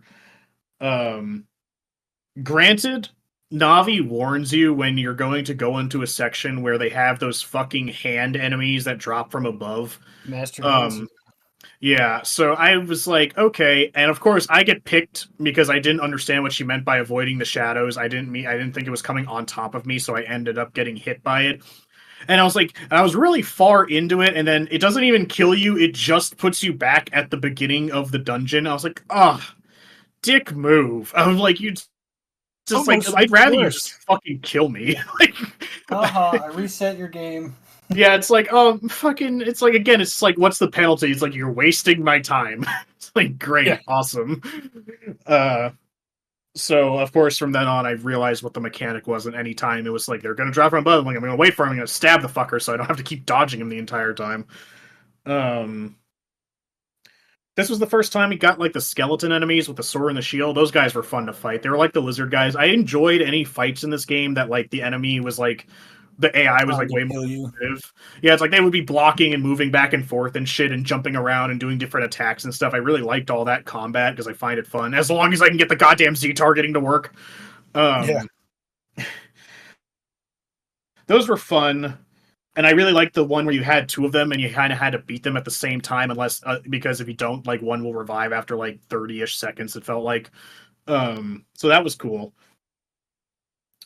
It was really annoying because every 2 seconds I was running into a fucking key door. So it's just like, oh, I'm progressing. Oh, no, I'm not. It's like, oh, I'm progressing. Oh, I'm not. It's like I had to keep. I understand that getting the keys itself is progression, but it doesn't feel like it. So, because like I feel like there's like a main way through these temples, and I keep having to go on these offshoots to go get the keys to go back to the main way to open up the door, just to walk 10 feet to find another fucking locked door that I have to go off, get the key, come back, open that door. It was really getting on my nerves because it kept feeling like I wasn't progressing. I had to keep going off just to find the stupid key to unlock the next door. Instead of like solving a puzzle that would lead me further into the the area like the dungeons did. Yeah, I think a lot of hindsight dungeon design could really help this game in general. Obviously, I mean, but there are 4 small keys in this dungeon, I believe, and they use it as like a way to like isolate the section so that you don't get lost. But modern games today allow the player to get lost. It's like, well, you can't do this yet because you didn't do something else. Yeah. Let's see. Oh, I will take partial responsibility when I look at this in hindsight, because this is the dungeon where you get the bow and arrow, and I was getting really confused at that bit where you go in and there's portraits of those ghost spirits that you first see when you enter the temple for the first time. And while I knew it was significant, I didn't understand what I was supposed to do. Because every time I looked at them, they would jump to another picture. When I looked at that picture, they jumped to another picture. So again, I had to look it up. It's like, oh, you have to hit him with the bow and arrow. And I was like, okay. But you have to be so far away, because even if you're not far enough away, even if you look at the fucking picture, they'll jump to another picture. You have to be in a really specific spot to see them all. I'm like, all right, I'll admit I should have realized it had something to do with the bow and arrow, but at the same time, I was like, if I looked at them from afar, they disappear anyway. So I'd be like, okay, so what the fucking good does the bow and arrow do me if they disappear anyways? But I had to be standing in a really specific spot in order to hit them, and they wouldn't disappear, which I found really annoying. Yeah, just be very quick. I said With temple is controls, it kind of makes it tough. Like I said, I bitched about it at the beginning of the podcast, but like the thing that broke me about this dungeon that really pissed me off is that I could not find, like, again, I was stuck at a fucking key door and had no idea where the key was, and it turns out, like, the very first area you get into where you have to kill the 2 wolves, there's a key above you because there's like some vines way to your right on the side of the wall with a golden skulltula on it, by the way, which the golden skulltulas I thought were supposed to be like bonuses, like they're supposed to be out of the way, but you have to go up here to get an essential part of the dungeon for moving forward when you have no reason to believe to go up and around you, you know? That really pissed me off, to getting that one fucking key right there at the beginning. That was the kind of what mainly sours me on this dungeon, is that fucking key. If I had to guess, I feel like the game is designed to have skulltulas or golden skulltulas in the way at least to the first big wallet update, and then everything else you have to find them. Yeah. I felt like, because I only got like, I wasn't really hunting them. I got like, I think I was at like 32 by the time I was done with the game. I didn't have many at all. Let's see. I hated the sliding floor puzzle because I was trying to move the pillars, but because I wasn't holding the button for like half a second longer than I should, because it felt like I was grabbing them and it wasn't moving, so I was like, oh, I guess I don't move those. But no, I just had to like wait for Link to finish an animation before he actually moved them or something. That was kind of aggravating. I got stuck on that for a second. Let's see. Oh, well, the boss I thought was cool, like design-wise, the Phantom Ganon jumping in and out of the paintings and stuff. I really liked the presentation of that. Again, I was like, I should have known that hitting him with the arrows was probably the solution, considering that that's how it runs. It's like, I got it in this dungeon, this is probably going to be the thing. But it's just like, what do I do? He keeps jumping out of these portals and shooting lightning at me. It's like, you have to hit him when he's like first coming out of the portal, not because by the time he's already out, it doesn't matter. Like, again, it's he's like running in the painting and you shoot him and he turns around and leaves. Yeah, he's like, oh, no, fuck you. Ow. And again, I said, listen to Navi, she is helpful, because when I was targeting him and I asked her what the fuck's going on, she's like, hit him when he comes out of the portal. I was like, oh, okay. I got it now. Navi, are you God? Yeah. Why do you know this? Exactly. Again, I didn't think that was very intuitive, because if you hit, because again, it's like, I didn't realize hitting him with arrows would even hurt him. I have to do it while he's coming out of the portal, because if he's out of the portal, it doesn't matter. You hit him and it won't fucking matter. But it has to be when he's coming out of the portal. So, I said overall a decent dungeon, but so far Dodo Godma's Lair was still my favorite up to this point. So even in my notes, I don't hate this dungeon, this temple, like explicitly. I just felt like there was a few things out of place, and I just generally don't like the small key mechanic in any of them outside of the fire temple.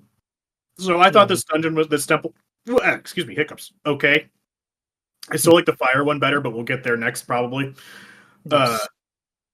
I thought it was okay. I really liked the music. I really liked the design. I thought it was pretty intuitive, knowing when you first walk in and you see those spirits, I'm like, oh, okay, I probably have to go fuck all those guys up before I can get to the boss, you know? Yeah, and a few things were unintuitive, sure, but it can get so much worse as it does later. But I thought it was okay. Like, 1 thumbs up out of 2. You know, I thought it was pretty good introduction for your long-form temples that we're going to see moving forward. Yeah, there's a lot of new enemy introduction as well, so that's kind of cool, because it's telling you that this is not the same game anymore. Yeah. Jordan? Yeah, so I like the actual design. I, again, like Udon, I did not enjoy the experience of the fucking small key that was outside of the damn forest temple. I mean, literally, when I think of a key, it should be inside the temple, not outside, out on the top of a fucking tree somewhere. But I guess that was what really grinded my gears when I was dealing with that. And on top of that was going through all of those different levels to attain those other keys were okay. I only was able to know about the bow and arrow one because, of course, that was something I do remember playing a long time ago, because I was just so flustered with having to figure out that I was supposed to shoot a fucking painting with a bow and arrow to get a goddamn ghost out of it. And then, of course, those wall masters thing, that was something that I still remembered when I was a kid, that thing freaked me the fuck out when I remember playing that. You just see this giant hand come and grab you, and it would just, scoop you up, bring you to the beginning. But I was just like never, ever happy to go in that room, because you get ready to see that hand coming down to grab you. And it was kind of crazy to know that was in the Forest Temple, because I was thinking that type of thing would be like way later on, but that was in the Forest Temple. And then the other thing that kind of was like frustrating for me, and when I was playing and Udon was watching me, I was talking specifically that I did not understand why it was, but at the very bottom, when you're going to ready to fight the boss, there's that downstairs where you're going down in that little elevator, and you're supposed to shift and move everything. I did not know that I was supposed to grab those fucking walls to turn the entire fucking inside to move, to get myself to have it laid out to where I'd get the small key to be able to open the door to the boss. So I was just like, where the fuck else do I go? And I had to eventually, of course, go online to figure that out. And I was like, oh my god, I'm supposed to fucking grab this wall and turn it. So I was just like, okay. And then I was like, okay, now I'm going to fight the big boss. And then this is when I was like, okay, yeah, I think I remember this one. I'm supposed to shoot him in the painting somehow. But I was doing that, and it wouldn't fucking hit him, and so he would just keep killing my ass. And then finally, when I got him out of the painting, that's when we're playing this fucking ping pong back and forth with the fucking ball with lightning thing he's trying to shoot at you. And I would just keep fucking up, and it would just sucked every time. So I just keep getting hit by that thing, and just fucking get flustered, because it was just like, okay, I dealt with the stupid painting jumping in and out crap. Now I'm having to play ping pong with this dude. And then hopefully I make it out, because obviously if you get hit, you take a significant amount of damage. Either way, getting shot by lightning sucks. But, the music was cool. The levels designs was actually pretty nice. I had no real issue with it, besides just, again, the key thing. Some of those were just not really working in my favor. And then again, thank God for the internet that I had to be able to look that shit up, because I think that I probably would have stayed a little lost if I didn't know about that first fucking key that was in the very beginning. I mean, that was pretty shitty to know. But other than that, I thought it was okay. Edwin? I had a fairly rough start. I was like, I almost completely didn't go to the graveyard, because I forgot that you needed the hook shot to even get into the temple. But I still went back there because I needed to freaking get more fairies. I was like, oh right, and I was like, let me get the hook shot while I'm here. I was like, I got it because it was like, I need this later anyway. I was like, oh no, I actually needed it now. I needed to do this immediately. And then when I got into the temple, I completely forgot that the chest you need to get into the temple is on the tree on the side. It's like, I was just trying to get the Skulltula, and then I ended up there. I was like, oh, look, a chest. It was like, why is there a small key up here? It was like, oh, right, the very first door in the temple is locked. So I was like, when I got that, I always had trouble because in this temple, because 3 of the 4 ghosts are scattered, while the 4th one will show up back in that elevator room in the main area, like after getting the other 3. But I always had trouble getting the 3rd one, because that one isn't a painting thing. It's just the first 2. It's just it's like a cube puzzle. So it's like I always like lose track of what door I went to, because this temple is like a total maze, where it's just like, it was like you're on the 1st floor and you somehow end up on the 3rd, then the 2nd, then the 4th, and then somehow the 6th. So it's like I didn't even know this temple was that big. But it's like small keys, like 3 entrances in one room. It's like, I don't know where I am. So it's like, I spent like the first 30 minutes trying to get somewhere. But the first issue that I realized like why I spend so much time here is because like the first thing that you need to do is not chase after the ghost. The first thing you need to do is go straight forward and get a small key, and then you can start chasing the ghosts because it was like you literally can't go anywhere without getting the key in that one room that none of the ghosts went to. So it's like a very misleading issue. And then after I didn't miss the third ghost because I was very panicky about missing it again. And then when I finally did find it, I immediately went back to the beginning. I was like, I know what to do. I don't want to get lost again. I'm just going to go straight to the beginning. And then after that, I was like, I knew what to do from there on. And then I had trouble fighting Phantom Ganon because my controls were all messed up. And it was really hard to aim. So it's like I couldn't. Do you have to hit him when he's still in the painting, or do you have to hit him just as he's leaving? Because I was hitting him. He's leaving. That's what I was saying. It's like he's only vulnerable in that really specific point. Like up until like that's the only way you can hit him with the arrow is when he's like emerging from the portal. Okay, I just stood in the corner. It's just like I'm gonna be right between these, and I'm gonna try my best to aim because my aiming was very bad with these controls and this freaking copy of the game. So I was like, I almost totally died. I lost all my fairies in that fight. And then freaking volleyball. There's like a delay in Link swinging. So it's like I almost got killed because of the volleyball part. And I kept dying and losing fairies. And that went all the way straight to the actual Ganon fight where you're playing volleyball with him. I almost died there too. But other than that, it was like it's just checking every single room at least a little bit to make sure. And it's like, all right, I don't need to be in this room yet. I'm gonna go this other way because there's always like at least 2 rooms you can go, but you don't really know which one to go to. So it's like it wasn't my worst run going through the temple. It was definitely one of the better ones.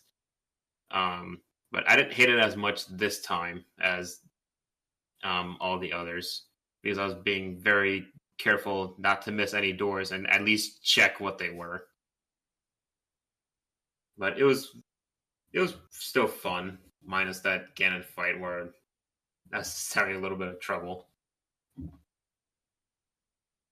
So something with this temple, and something that we'll find with all of the other temples, is each one kind of has like a gimmick to it, and they do this in like every Zelda game beyond this until you get to Breath of the Wild, of course, where it kind of deviates. But so this one has like the spinning hallway, and you don't see that in any other temple where like all of a sudden you're upside down and you see a chest on the ceiling and you're trying to figure out how to get there.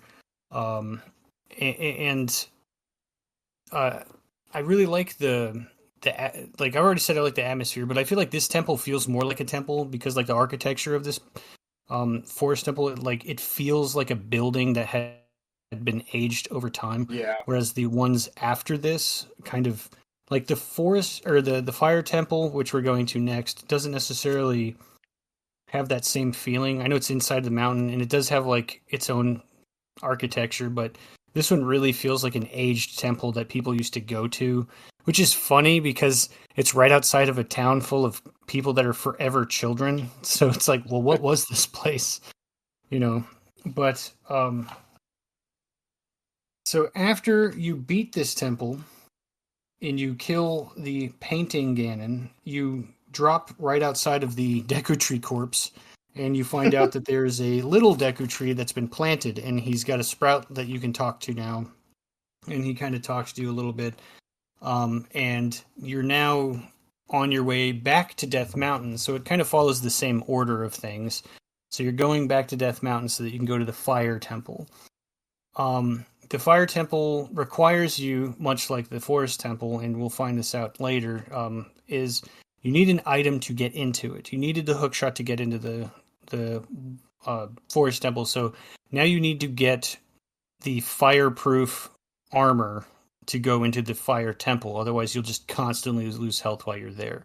So you'll have to go and find a Goron who just loves Sonic the Hedgehog so much that he decided to imitate it. And you get into the Fire Temple after that with the armor, and you learn what I think is my favorite song in the entire game. But you get to go into the Fire Temple, which has a lot of weird puzzles compared to the one that we just saw, because I feel like the Forest Temple is more of like navigation, whereas the Fire Temple is like tread carefully, because it has firewalls and hitting shit with a hammer to go somewhere else. Literally. Literally the floor is lava. Run from the fire that's pushing forward. And I believe the goal in this one, which we'll see revisited later, introduces we have prisoners, free them. That's the main goal of this one. We do get that in later Zelda games as well, like freeing the monkeys and stuff like that, I believe in Twilight Princess. But so I like the Forest Temple a lot, or not the Forest Temple, but I mean, I like the Forest Temple as my favorite one, but I do like the Fire Temple a lot, though I don't tend to like desert stuff, but this isn't the desert one yet. It's very samey in like visual style, because it's just brown and red the whole time. That being said, it has probably one of the cooler bosses in the game as well. And yeah, so we'll start with Udon on the approach to the Fire Temple and navigating through this nonsense, because this one has way more, not necessarily backtracking, but the temple itself feels a lot larger than the one we just came out of. Yeah, I mean, after beating the game, I feel like the Fire Temple is still my favorite temple, especially from a design standpoint. Personally, as I was playing this, I took a bit of a break here, and at least in terms of doing the main quest, because at this point I was getting really tired of running back and forth between Hyrule Field, and I knew I could get Epona, so I took a break to do the side quest to get Epona. Which is, again, I didn't realize like what I was supposed to do, so I went to Lon Lon Farm. You see that, I think his name is Ludo or something. I don't know. I was calling Luigi. Oh, Luigi. Luigi's a nice guy, though. This guy's a dick. But I was like, what am I supposed to do? It's like, oh, you get the song as young Link, which is, again, when I realized that I had to pull out my ocarina for her to actually, like, trigger to teach me the song, even though every other song in the game so far has been triggered automatically to learn. I didn't have to bring out the ocarina first. So I was like, okay, that's kind of annoying. So I had to go realize you can travel back and forth between time, go back, get Epona song, go back, and get to ride Epona, so it'll trust you because you'll have the song. And yeah, you learn that the guy who, again, kind of righteous anger. I understand why he was pissed, but took over the farm, and the Malin's dad is basically jobless and homeless. She still works there because she cares for the animals, and if she wasn't there, the guy would mistreat them, and he's basically sucking Ganondorf's dick, essentially, so he doesn't get himself killed. But you go there and you have to pay to ride the horses, which I guess is kind of interesting because it's basically forcing you to pay to do the horse tutorial. And you do that, and you get your money back if you do the jumpy thing, and you have to do that a few times. And then I read that you had to do it a few times, and then he'll challenge you to a race, but he doesn't challenge you. I did that fucking thing like 8 or 9 times before I realized you had to talk to him inside of it for him to challenge you. That was kind of annoying. Because there's like no point in talking to him except for that specific point. Let's see. Oh, Ingo. I read it. Okay, his name's Ingo. That's what it is. I wrote it down here. Ingo is the guy's name. But yeah, so he challenges you to a race, and you have to beat him twice, going in a circle around the thing, which kind of sucks because the guy doesn't play by the same rules. It's like playing a fighting game against Shao Kahn, because he's like, all right, take all those rules and throw them out the window. Because you only have so many boosts, where he'll just sit there and run at a really constant speed. Like, you really do have to try to beat this fucker in the race, at least from my perspective. I didn't lose either time, but it was close, and you have to really, like, leverage your carrot usage to give the boost out of Epona. But you just beat him twice in a horse race, and basically he'll be like, all right, you can have the horse, but fuck you, I'm locking you in here forever. and then you just jump the fence because you have a fucking horse and leave, and now you have Epona. So now you have a thing that gets you through the open world a lot faster. Again, quality of life. Epona's song just summons Epona as long as you are anywhere out in the field, which is super cool. Again, it feels like a modern day kind of quality of life thing back in an old game. Of course, Epona doesn't go everywhere, but at least navigating Hyrule Field is a lot easier now. Yeah, I mean, summoning a horse, like, I don't think that mechanics has changed since this in general. It's always from off screen, like right behind you, kind of thing. Yeah, like, it's something that every modern game today has. If you have a mount of some kind, just whistle and then like it's right there. yeah. So that's cool. So after I got him, then I went to Death Mountain, and I figured that, I mean, my natural instincts led me to go see how Goron City has changed, because obviously the castle town has changed, and Kakariko Village has changed, and the forest town has changed, Deku Village has changed. So it's like, all right, let's go see how this is affecting the Gorons. And there's no one in Goron City outside of this one little Goron rolling around. And so, of course, you would want to talk to him, and he doesn't seem to want to talk to you, so you got to use the bomb plants to make him stop. And he'll eventually tell you that Ganondorf abducted everyone and is planning on killing everybody.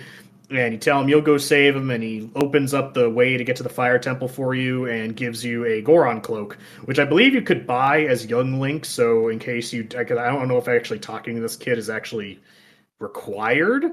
At the very least, you get it for free, I suppose, and get a secret way into the Fire Temple, because I never actually went up the mountain. I did the secret way behind the chieftain guy's place, or behind there, leads directly into the Fire Temple.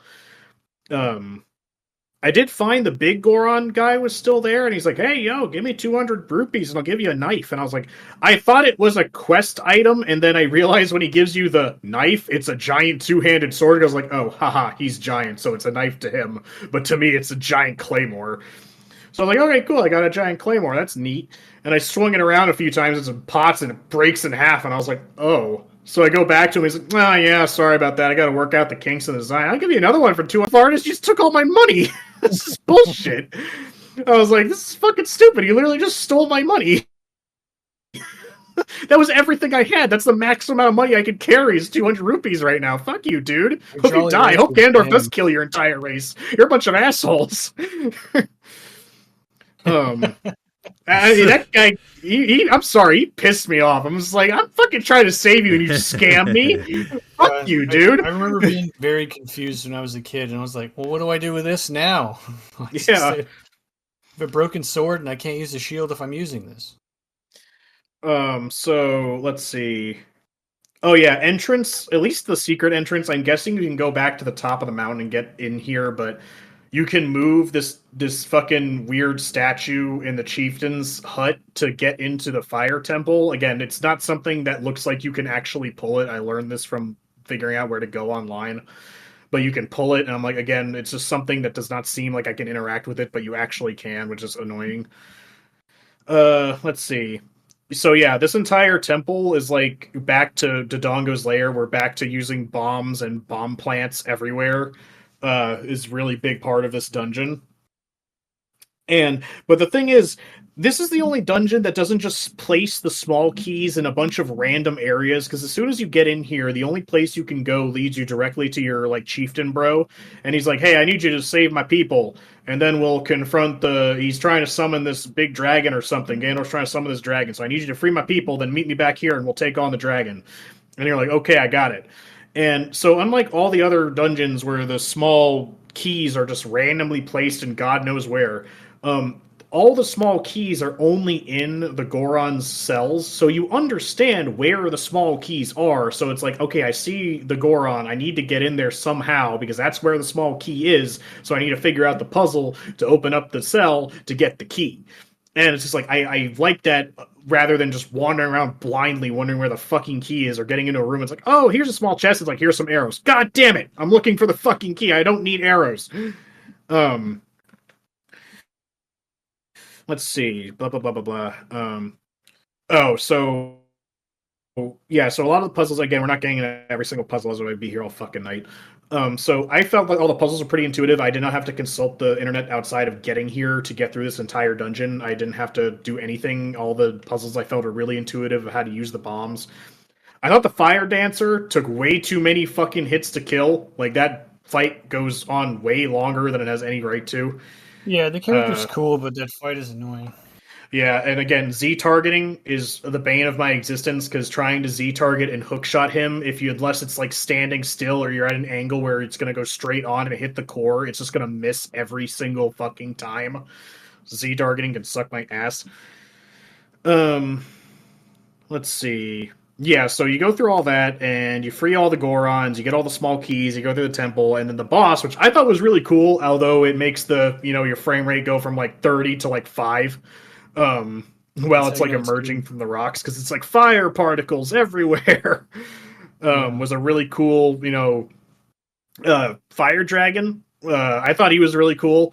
Again, I didn't have to consult the internet. I didn't have to consult anything. I thought it was pretty intuitive. It's like, oh, he's poking his head out of the ground. It's whack-a-mole time because you get the big Goron hammer in this dungeon, which is used. Train me for this. Yeah, because it's like you get the Goron hammer, which helps you with like the last quarter of the dungeon, just about. And it's like, all right, I got the hammer, and I'm assuming this is how it goes. And he pokes his head out of the ground. I'm like, I'll smash it with my hammer. And sure enough, that's what you're supposed to do, and it makes him vulnerable. And you stab, stab, stab, stab, stab, and you just repeat until dead. Like I said, I think everything in this temple was super intuitive. Everything made sense. I like bomb puzzles. I like the fact I knew where the small keys were, and I had to figure out how to free the Goron in order to get the small key, instead of just wandering around, wondering where the fuck the small keys are, and hoping to God I'm going the right way. Yeah, I liked it. Fire Temple's my favorite. Even after everything I've played through the entire game, Fire Temple is still my favorite temple. I feel like it is the most straightforward, makes the most sense out of all the temples. It's interesting too because I think it has 8 small keys, so twice as much as the Forest Temple. But you know where they are, so you're not wandering everywhere hoping to God that this next chest you're going to open is going to be the small key. You know where the small key is. You just have to figure out the way to free the Goron to get it. So yeah. All right, Jordan. Yeah. Your thoughts on that? Yeah. So the Fire Temple. It was kind of the thing for me was, I knew where the keys were because, of course, you'd see all those Gorons locked up, and obviously after you find the first one and you get them out, you obviously see that ends up being basically like a reward. Every time you find one Goron, you're rewarded with a key to get you onto the next spot of the map. It was just, for me, it was dark and gloomy. I don't know, it was okay. I just, when I seen just nothing but rock and such, it was kind of just an eyesore for me. I wasn't really too much into it. I know that there was fire and designs everywhere. There was more than just that in the rooms. But just that rock and stone. Yeah. Sorry, that's from my Deep Rock to Galactic out there. Rock and stone. But from going from the Forest Temple to this one, it was definitely different, and it was for the better because I was actually feeling confident that I could find my way to the next door without just being fucking confused as to, okay, I have all the key, and I'm going to the door to open the door to get me to another door that's requiring me to get another key. It was very frustrating in the past. So this one is a lot more easier because I could literally just add up a bunch of keys simply just by finding them.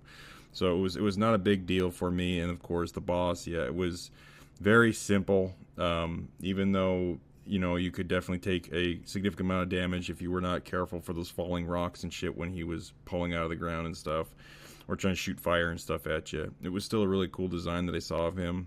I'm pretty sure if they were to remake that whole game for the graphics and such, I think it would be pretty cool to see on that, because it was a pretty damn cool fight. The whack-a-mole thing was kind of funny to me, but he was definitely a different look for what was going to be, I guess, as a boss. So you had different things that were going through, fighting different people, but this one felt a lot more, I guess, intense, rather than I'm fucking shooting somebody out of a painting and playing ping pong with them. So I thought it was definitely good. The design, again, you're not going to expect much when you're inside of a fucking mountain, but at the same time, it was still a good map, and I enjoyed it.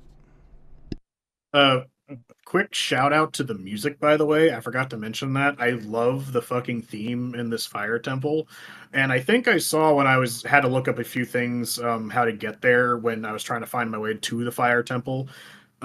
People were saying that the chanting in the music is like readings of the Quran, I believe. It's like religious Yeah, chanting of some kind. I was like, that was really interesting.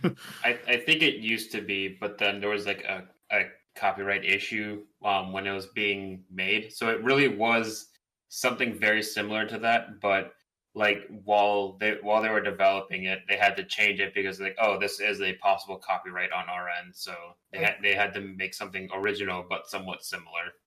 I think that was actually only changed in the reproduction and the remake. I think in the original copies it's still Islamic chanting, but in the newer ones and the Switch port, they changed that. I believe they also changed like the color of blood in the Switch port on some things, because when you go to the Shadow Temple, which we're going to, that place is pretty violent for Yeah, a it's a 64 lot more game. violent than I remember. Yeah. So Edwin, do you want to chime in on the Fire Temple stuff here? So aesthetic wise, it's definitely a lot less. It's definitely a lot less. I'm just trying to. I'm forgetting my words. Well, I mean, it's like, I think what Aesthetic wise, Jordan it's said, worse right? than the Forest Temple. So it's like a pretty big jump. It was like it's not awe inspiring. It's not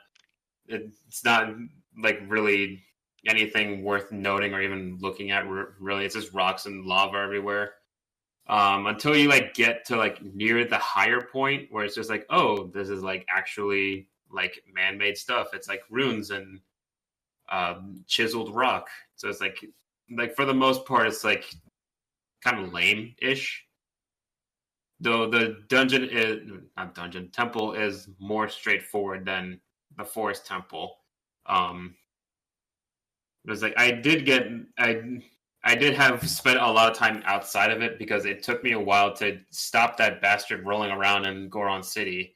I was like, oh, all he does is give you like a free tunic. I was like, I literally could have just bought this. I had money falling out of my pants the whole time. So I did not need to waste like 10 minutes trying to stop you.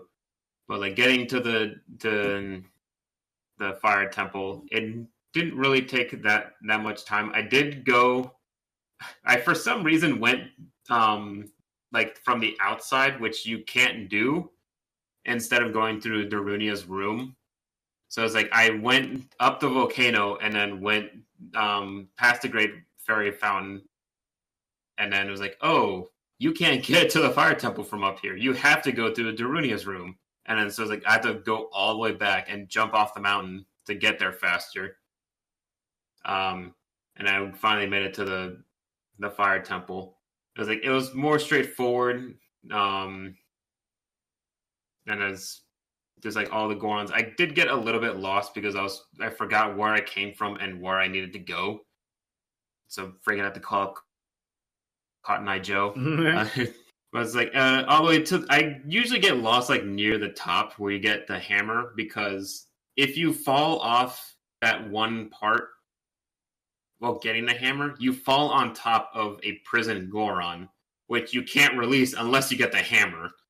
So I think the issue that I usually do is I get the hammer, I go back down, and I immediately break down the pillar that's right outside the boss room, which you're not supposed to do because you're supposed to release that Goron first before going back, and then it will eventually lead you from that point back out into the very first room where you entered from, and then circling around to the prison Goron with the boss key, and then just go straight from there. So I kind of screwed it up for myself every other time, but this time I actually paid attention. That boss has such a weird name. It's Volvagia. It's a cool it's a cool dragon, but like the name is just weird. Yeah. But it's like this. It's pretty similar to the Dodongo, but it's like instead of bombs, you just hit in the head with a hammer, like similar to like the Wind Waker bird. So it's like pretty much the same thing. it did almost kill me a few times because the rocks were kind of annoying to try and dodge. And then I'm not sure if what I was doing was actually working, but if like at certain points I was just spamming arrows at it while I was flying, and it did get hurt. So it's like it did like the damage flash, but I don't know if it was really doing anything because it didn't make the fight any shorter. So it's like one specific thing that I was just messing around with. But other than that, it's a lot less worse than what I remember. Probably because I didn't jump down that giant hole in the middle. It's not my favorite because it's just boring to look at. It's just inside a volcano. But it's I'm definitely starting not to the think hardest. y'all don't appreciate fucking caves. Yeah, I don't. Y'all make shitty dwarves. Yeah, well, you know, I You gotta think play I some would Deep make Rock it shitty. Galactic. You need to open your eyes to the possibility of caves. No, the Forest Temple aesthetic wise is my favorite, but it's not my favorite temple to go through because it's annoying as hell. The Fire Temple is is like one of the easiest to go through, but well, probably the easiest, but it's just boring to look at. Also, in joke for my friends that are listening, I still don't fucking like caves and Dungeons and Dragons. Don't fucking bring that shit up. I can't see that shit. I don't fucking sick of caves and Dungeons and Dragons. Caves or worlds are cool. All right. So let's see. We've killed this dragon. We beat the fire temple. The mountain that's called Death Mountain is, well, still called Death Mountain, but it doesn't have the scary ring over it anymore. So it's just like Death lowercase mountain. Now we're on our way to the infamous water temple, but first we have to do this ice cave thing first, and then we get to go to the water temple. Because when you go to the Zora's domain, you realize that it's all encapsulated in ice, and now you have to do your little mini game here, and then go to the water temple with the iron boots. That's the item that you need to navigate this dungeon. There's also a Zora cloak so that you can breathe underwater. However, What's that? we're about to find out that you don't need it to beat this temple because you can always pull into the struggle bus station and do it that way. The water temple is infamous for being the most complicated temple. I think it's the most accurate dungeon because of the way that it's like very puzzle boxy with the moving of the water. But the original version is annoying as hell considering you have to pause the game every 5 seconds to equip the boots, unequip the boots, and all that jazz. The quality of life change in the remake is so much better because it's an equipable item. There's also paths that guide you to the thing that changes the water level so that you kind of always know where you're going. Basically a lot of hand holding because when they initially created this dungeon, they were like, yeah, that's a good dungeon. It's very puzzling. To figure out that every single person that played this game got to the water temple, and this is where, you know, the boys become men because you either stopped playing the game or you pushed through and figured this shit out. And I don't know, it's a fun temple. I think the aesthetics of it are pretty good. And going back to it, like when I was playing it on the Switch, I didn't necessarily have a problem because I, you know, recognized the puzzle and stuff. But when I was first introduced to this, I was so lost, and I'm sure Jordan can attest to this when he goes. But there's a specific part of the dungeon that requires a bomb to enter, and that's kind of where the last key is. And it is very annoying. But yeah, we'll start Udon on this journey to the old water temple and navigating to also probably what I would say is the dumbest boss in the game. Yeah, that was It's the funniest to take care of. But so yeah, it's I accidentally wandered into the ice dungeon. I didn't even realize I was like supposed to go in there. I just kind of randomly stumbled my way into there and did it. That it's you can hardly call it a dungeon. You get in and out of it in like 10 minutes. There's not a whole lot to it other than having to sacrifice one of your baubles to get the stupid blue fire to melt the red ice or whatever. And then you get the iron boots, which is required to do the water temple. because Link would rather give himself lead shoes than learn how to fucking swim. But doing that, so ice dungeon, whatever the fuck, ice cave isn't really much of anything, so we'll just go right to the water temple. It's kind of obvious where the temple is. It's in the lake. You're kind of actually more or less told that outright, and the lake is mostly drained, and the biggest body of water is where the entrance to it is. It also kind of teaches you how to get in, or what you can do underwater, because for whatever arbitrary reason, only the hook shot works underwater. So use the hook shot to open up the water temple. Let's see. Yeah, so I didn't know about the Zora tunic. I remember seeing it as Young Link in the store, and I was like, oh, it must let me breathe underwater or something, or do something with water, right? So I actually did stop and try to go get it with Young Link, but realized I couldn't actually, because it cost 300 rupees. I only had 200 rupees, which means I would have to go and like on a golden Skulltula hunt to actually get it. And I was like, fuck that shit. And I Googled, I'm like, is the water temple capable to be done without the Zora tunic? And it's like, yes, it's totally being able to do. I'm like, fuck it, fuck this stupid tunic. I'm not getting it. Because I'm not taking all this time to go around and fucking hunt golden Skulltulas to get a bigger wallet. So I did it without the Zora tunic, and I only feel like there's one specific segment in the temple that is actually, I think, is required to have the Zora tunic, but I could just cheese it by having fairies. So I think as a whole, the water temple was laid out better than the forest temple, at least initially. I did get the point that this temple is like nearly completely vertical with just like offshoots of rooms. Let's see. I already knew like 30 seconds in, I was like having to constantly pause the game to take on and off the stupid iron boots was like aggravating as hell. Because I'm just like, you don't have to do this for any other point in the game for any other item, like at all. It's just these stupid boots because they just want to add a swimming mechanic. Which didn't they already figure out with Mario 64? Why the fuck did they just add a swimming mechanic here? So that was annoying. Oh shit. That was annoying. Let's see. Yeah, so you go down to the bottom of this area, which kind of arbitrary. You don't know where you're supposed to start until you just kind of wander in. You find Princess Ruto all grown up. She's like, "Hey, meet me at the top," and you're like, "Okay."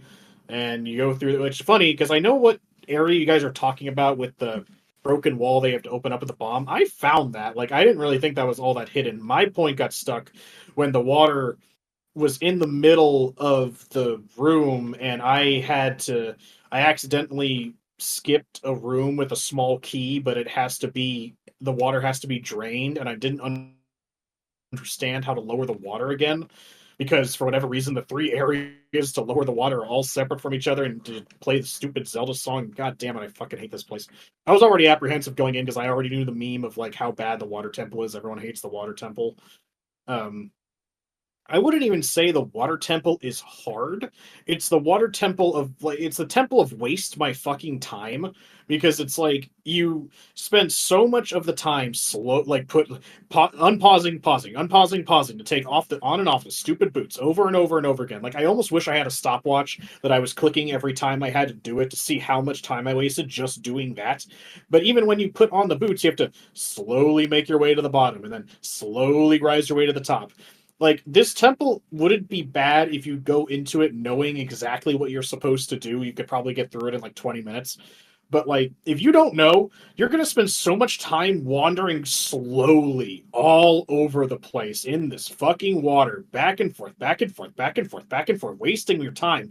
And not to mention, all those really annoying enemies keep respawning every time you go in and out of the rooms. They have to kill over and over and over again.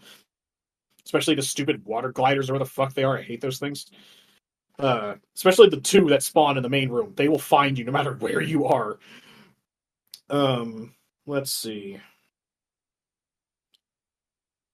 Yeah, so I got stuck. I really had to rely on the internet a lot here to realize I had to get to the top to lower the water back down to the bottom to get that other small key that I missed to finally progress. And again, this, like the forest temple, I felt like every 2 seconds that I was making progress, I just got smacked in the face with another fucking key door. I had to go get another key to go find and go fucking open up the door again. I was getting really annoyed. Uh, you have that Shadow Link fight, which I thought was cool for a second, because you get into the fight and it's like, oh, you have to defeat yourself. It's like this weird Shadow Link that like mirrors all your movements. And I was like, oh, this is neat. And I swing my sword and he swings his sword and nothing happens. I was like, oh. So I was like, what do I do here? And I was like, do you have a hammer? And Shadow Link's like, I don't have a hammer. I'm like, well, I got a hammer. So then I brought the hammer down and it made that fight a joke. Um, so it was really cool and intimidating right until you realize he doesn't have a hammer and you do, and you just smash him and move on.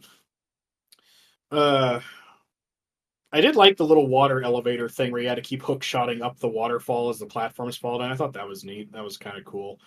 Oh, so to go back to the point, I'm doing all of this without the Zora tunic. There's only one specific part that I felt like you needed it, was when in the central chamber when the water's at mid-level, you're supposed to use the iron boots to go down below this area that was previously blocked by a block blocked by a block that was in the way that you can get through now because now it's floating on the water. That you activate a switch and a bunch of enemies like fall down through this grate, but all you can use is the hook shot in the water. You can't swing your sword or anything, and the enemies like the fucking the clams are only able to be hurt when they open their mouths, so they waste your time. So yes, doing that fight, I drowned and just instantly died. But when you get revived with a fairy, you get your like air timer back. So as long as I had that, I was able to get through. But I don't think there's like any conceivable way you can do that fight without dying if you don't have the Zora tunic, because it just takes too long. Um, that was the only part that I felt like I needed it. All the other parts, I really didn't have any issue not having the Zora tunic. I just had to keep in mind I was on a time limit. So I did that and got to the boss room. Fuck this boss, because you have to rely on Z targeting hook shot, which, by the way, once you get the long shot, because you get the long hook shot in this dungeon, that is way more satisfying to use than the regular hook shot, because holy crap, it's a fucking upgrade. It's not even like double length, it's like fucking quadruple the length of the original hook shot. But targeting this small ball and like this chaos slime from Sonic ass boss is really annoying, because even doing it in first person, you're not going to have much better luck because of how small it is and it's moving all over the place. So your best bet is to Z target it. And you have to be in a specific way, because if you're too close to the water's edge, even if you hit it with the hook shot to bait it out of the water, it'll just fall back into the water. So you have to be at an angle where you had like room in front of you for it to land, but far enough away that you can hit it. But the farther you are away, the less likely you are to hit the hook shot on it, because it needs to be practically standing still in order for you to hit it. It was just an aggravating boss fight. I wasn't even getting hurt most of the time. I was just trying to get the fucker out of the water to hit him. It was like, it's not a hard boss. It was just a fucking annoying. But yeah, I think I'm in agreement with probably the rest of the Zelda community. This is probably the worst temple, and it's only because it wastes so much of your time if you don't know what you're doing to figure shit out. I don't like it. I thought it sucked. I might not like vehemently hate it. I at least like the kind of aesthetics and the music, but God, just the wasting your time of taking on and off the boots, slowly sinking, slowly rising. It's so aggravating. But yeah, I don't like it. Sucks ass. Yeah, I would say before we jump into Jordan's perspective on this, the thing with the water temple, outside of like being a time sink, is there's not a lot of combat that takes place that's iconic outside of the weird boss fight in Shadow Link, because everything in between that is just, oh, it's a bug on the water, or oh, it's a clam. Like, there isn't like a lot of things in your way. It's more about trying to figure out where the hell you're at, and that's not as fun. But Jordan, you can go now. This on level can this. suck my ass. I hate this fucking level. I hated it since day one. I was brought back from fucking 15-year hiatus to going back into it, and I knew I had to fucking come back to this bullshit. I played this way back then on the actual N64, and I got stuck, and I thought the game was broken, and I was like, there's no fucking way I can't raise the level. I can't get myself out of here. I'm fucking forever stuck in the water temple. And so, shut that shit off, and I come back to it again. I'm like, okay, here we go again. I'm gonna fucking figure out how I get fucked again. So I'm gonna go through this bullshit once more. And sure enough, I get fucking stuck again. And I'm just going through back and forth. And it's like, yeah, the rising of the level, the lowering of the levels, the fucking lead boots that I'm constantly having to switch back and forth. It just sucked so much ass. I just couldn't believe how much bullshit I'd keep going through. And yes, it's just, what am I going to fight? Okay, a fucking little bug spider looking thing. Oh, sweet. A clam or some spiky things that turn into a rock, and you shoot it with a little fucking long shot or whatever, slingshot thing. And you kill it, and then you just keep moving on through these stupid-ass puzzles, eventually to, get to the guy, the Shadow Link, which, I found out because I was hearing you guys talking about in Discord, and so I was just like, fuck it, I'll hit him with a damn, and sure enough, it worked right out and got his ass out of the way. But after I had gone through everything, before I could even get to him, it was that fucking crack in the wall. And, I mean, that's great to hear that Udon found that right away, because that was the last fucking thing on my side, was that I went through everything else but that, until I just so happened to look up, and I saw that there was a fucking hole in the ceiling after I went on a goddamn online tutorial to see that somebody was just like, oh yeah, and you go through here. And I was like, you gotta be shitting me. So I went up there and finally blew it up, got me that goddamn key to progress further, and then that's when I got to that stupid-ass boss. He, on the other hand, I actually found, I don't know if it was like a loophole in the system or something, but after the first time I fucking pulled that little thing out of him and swapped it and it jumped back in the water, I just so happened to, because he grabbed me the second time and chucked my ass on the other side of the level, and it took so much of my life. I just was like, I was so pissed off at this point, because I don't know how long I was in that temple for, so I was just like, I don't give a shit, kill me, I don't care. I was in the corner where the spikes of the wall is, and then there's that corner spot where you can kind of be out of it. Well, what I ended up doing was, I was at a weird angle, and for some reason, when I used that long shot and grabbed it, it pulled it and it threw it into the corner between the spikes where I was, and I was facing him in the corner, so he couldn't escape. So I just kept swinging on him until he fucking died, and I just killed him right off the bat. So as long as I got him stuck in the corner, his ass was like stuck, and he couldn't jump between me, and it was just like some weird, like little, problem with the programming or something, where he was like, I can't get through you, I'm stuck, I'm like glitched into this wall. So I just kept slamming the fucking cut the shit, kill it, and then eventually died. And then I was able to, it's like, okay, get me the fuck out of this hellhole, I don't want to be in here anymore. And I was literally so mad that I just skipped the heart that was there. I just teleport me the fuck out of here. I'm so sick of this place. And it got me out of there. I would be saying, like, I like the structure and all that. I hated the fucking level. I could give a fuck about it. Unless they fix that whole bullshit mechanic with the raising and lowering of the water and flipping the goddamn lead boots on and off, I could care less what the fucking level looks like. I just wanted to be done with that level so much. I hated it. God damn it. Edwin?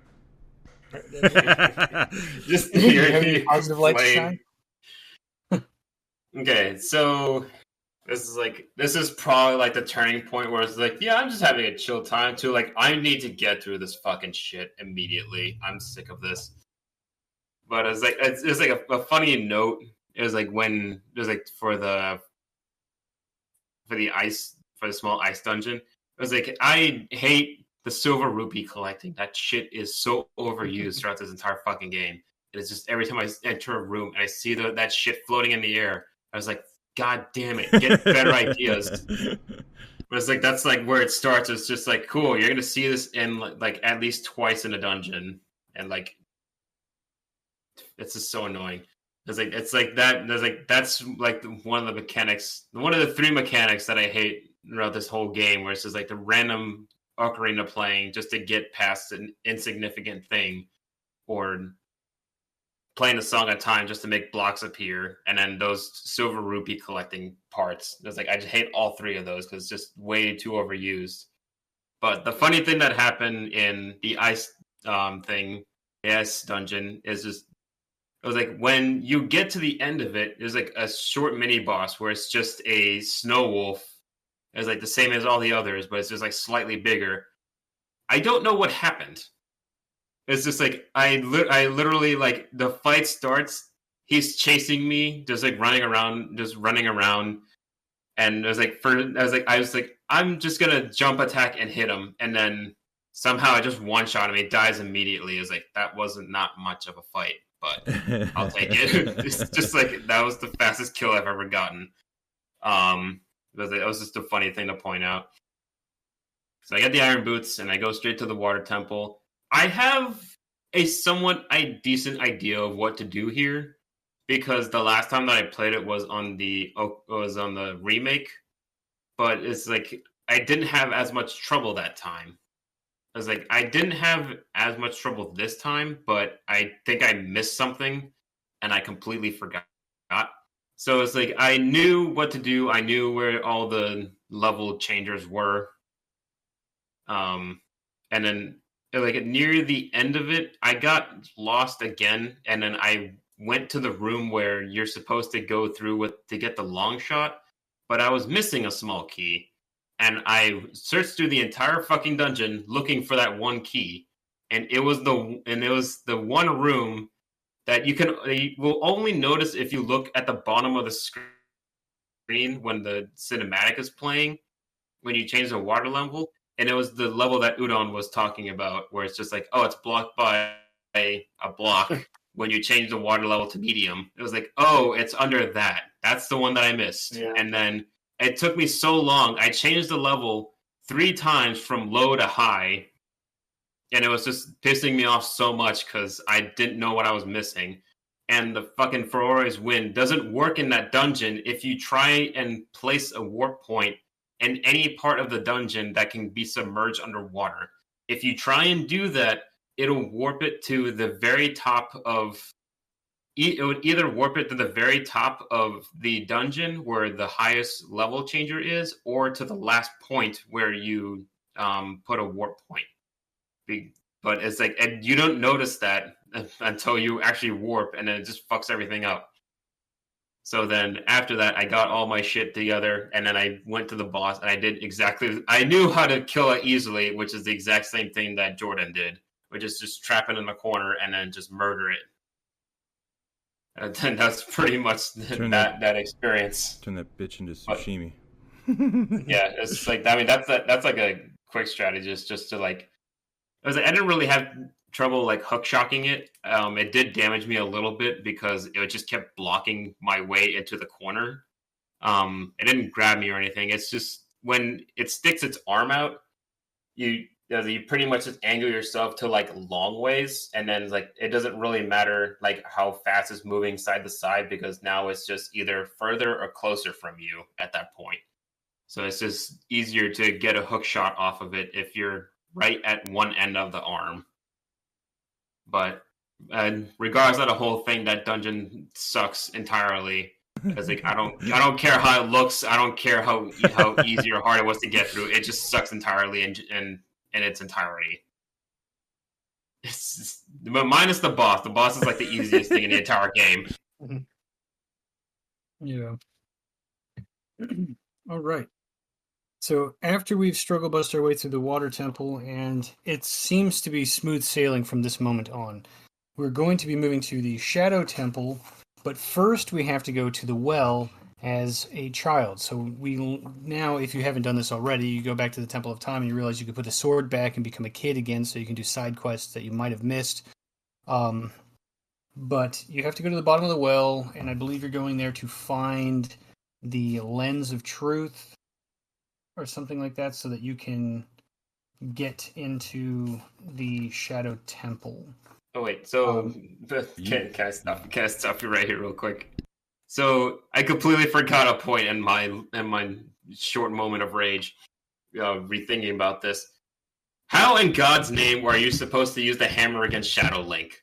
because every time that I did it, he just blocked it with his dumbass sword, and then I could never get a hit off of him. I thought the way you were supposed to use it is you hit him with the shockwave when you hit it on the ground. But anytime I tried and swing it at him, no matter how, horizontal or vertically, he always blocked it and always did that like spark when you collide weapons. No, It's ours went. Mine went retarded. He was just like, and he wouldn't even swing. He just smack him, and he'd fall to the ground, pop right back up, smack him again, and he'd just die. Like literally after 8 or 9 hits, he was done.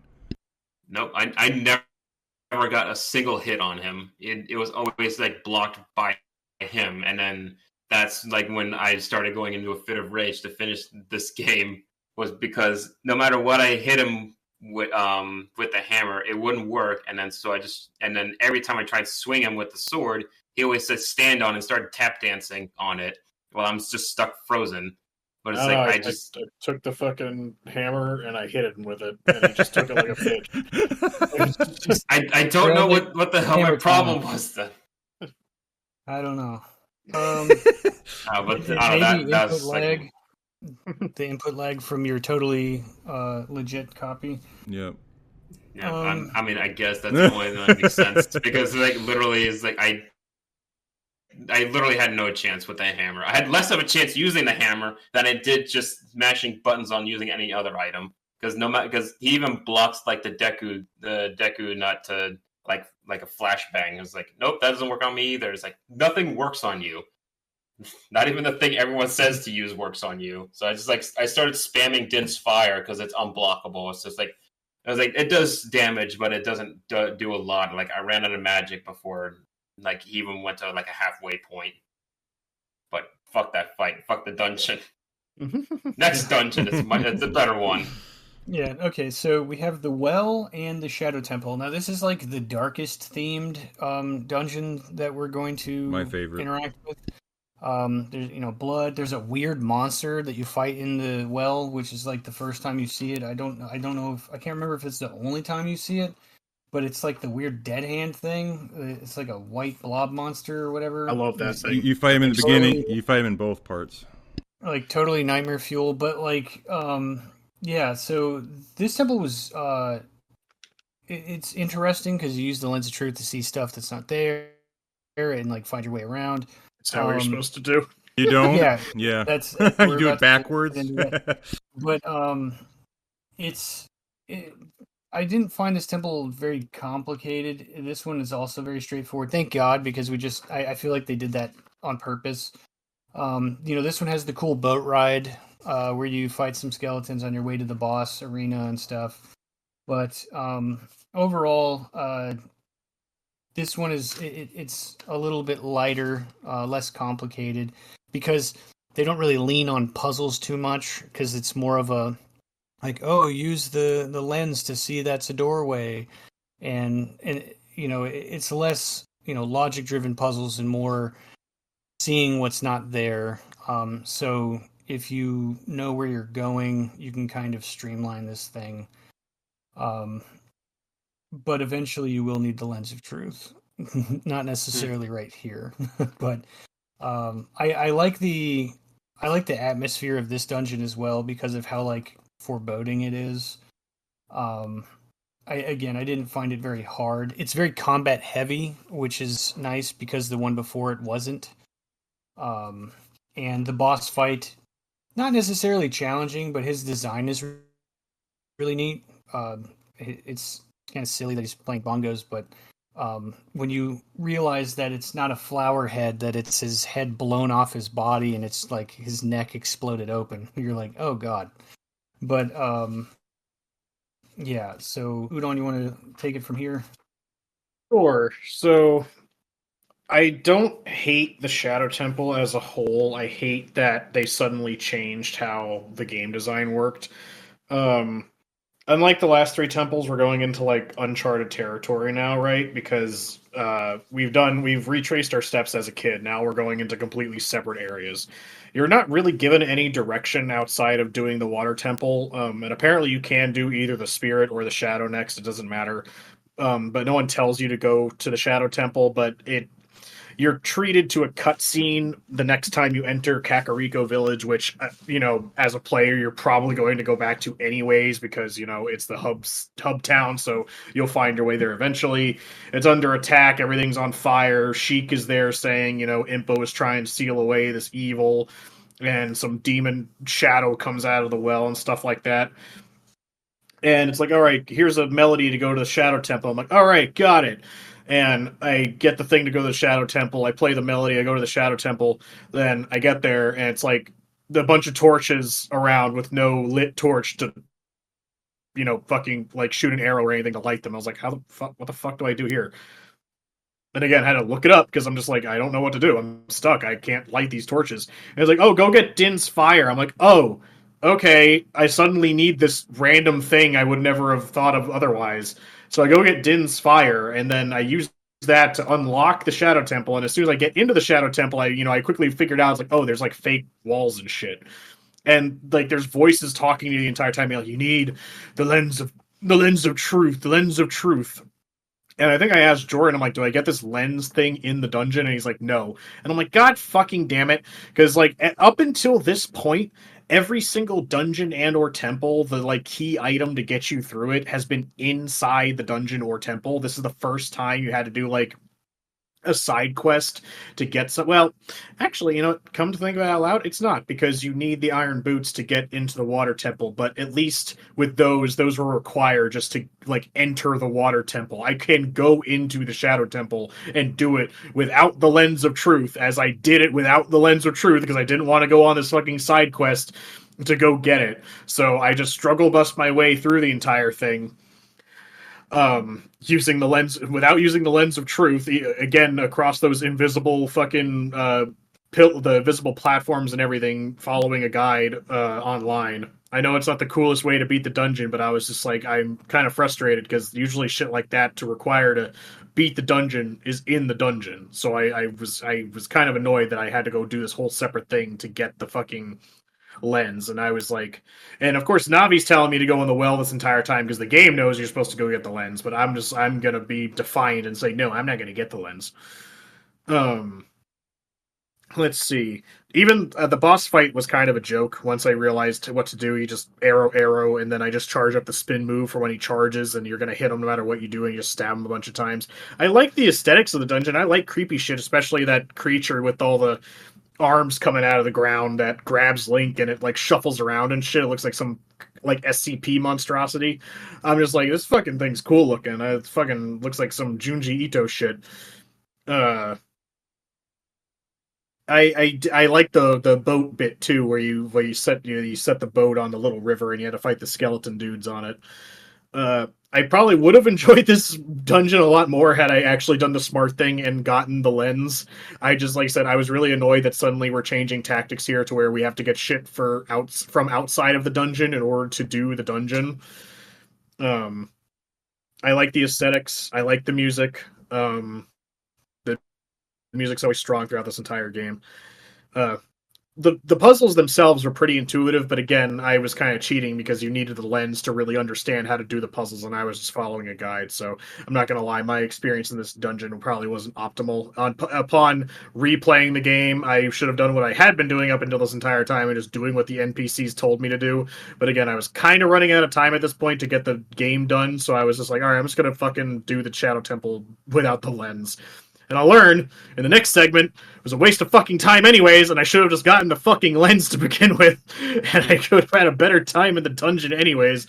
But I think overall, especially if I try and go back and like retroactively apply how I would have treated the dungeon with the lens, I do kind of like it, like invisible stuff like that, and it's not exactly difficult.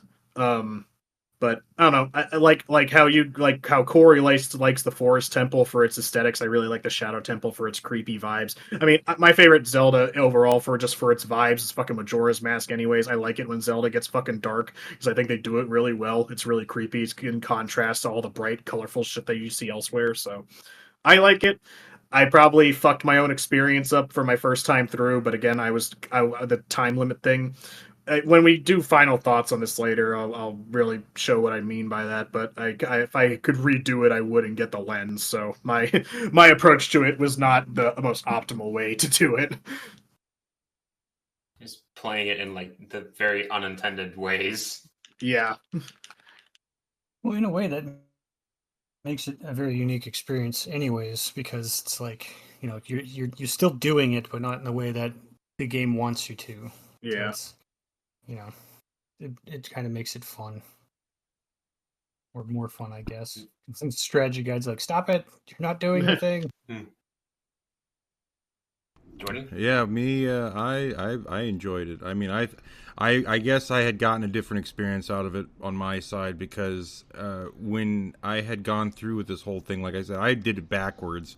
I ended up being like, you know, okay, I already left. I'm done with the water temple, and then yes, went to the Karakiko village place, and then yeah, I noticed that invisible ghost thing came out of the well, knocked the sheet girl out of the way and myself, and then I was just like, okay, I'm gonna try to figure this out, and then I eventually got myself to the Shadow Temple, and I didn't take that whole part where it's like, oh yeah, you need to go to the well. I was like, okay, I'm just gonna do this. You know, I went to the well already, and there's nothing down there in that fucking well, and I was the adult. So I was like, okay, I don't know what the fuck Navi's talking about. She must be high on something. So I'm just going to fucking go ahead and do what I need to do and get this shadow thing done. And exactly what Udon said. I did the same thing. I did not know where to get that fucking fire from. I didn't know I had to get that to do this move. So I was like, okay, I go find it. And now I can go in the Shadow Temple. Still not knowing that I need to go back as a kid to go down in that well, you know, with that fucking Song of Storms to go down there and get that Lens of Truth.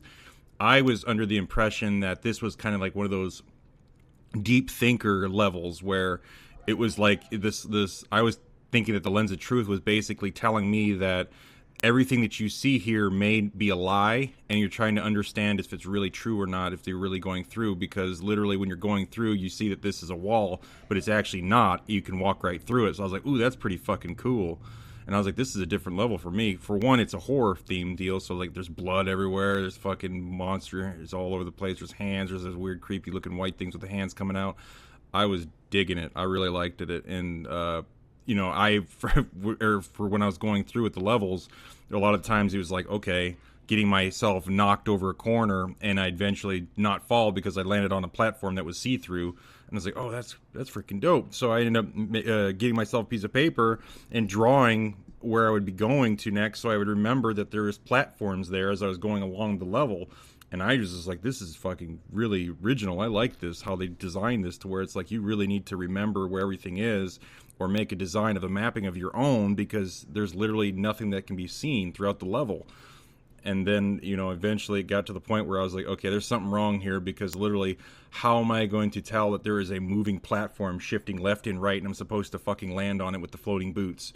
And I was like, okay, something's amiss. So I ended up looking online, and that's when I found out that the Lens of Truth was literally a fucking, you know, thing you're supposed to use to go throughout this level. And I was like, well, I'm already fucking way too far into the level of this game now. I'm gonna just play it on through. So I just ended up using up all my I'd keep trying until I got on the platform to get me to the next level, and then I would use the leaded boots to go across the bridge where those blowing wind things were going, until I eventually got to the last boss and then smoked him. But it was crazy. All the monks. I thought it was a great level. I just did not know I fucked up. It's cool. It's cool. It's cool. I fucked up. I cannot believe you both went through the Shadow Temple without the Lens of Truth.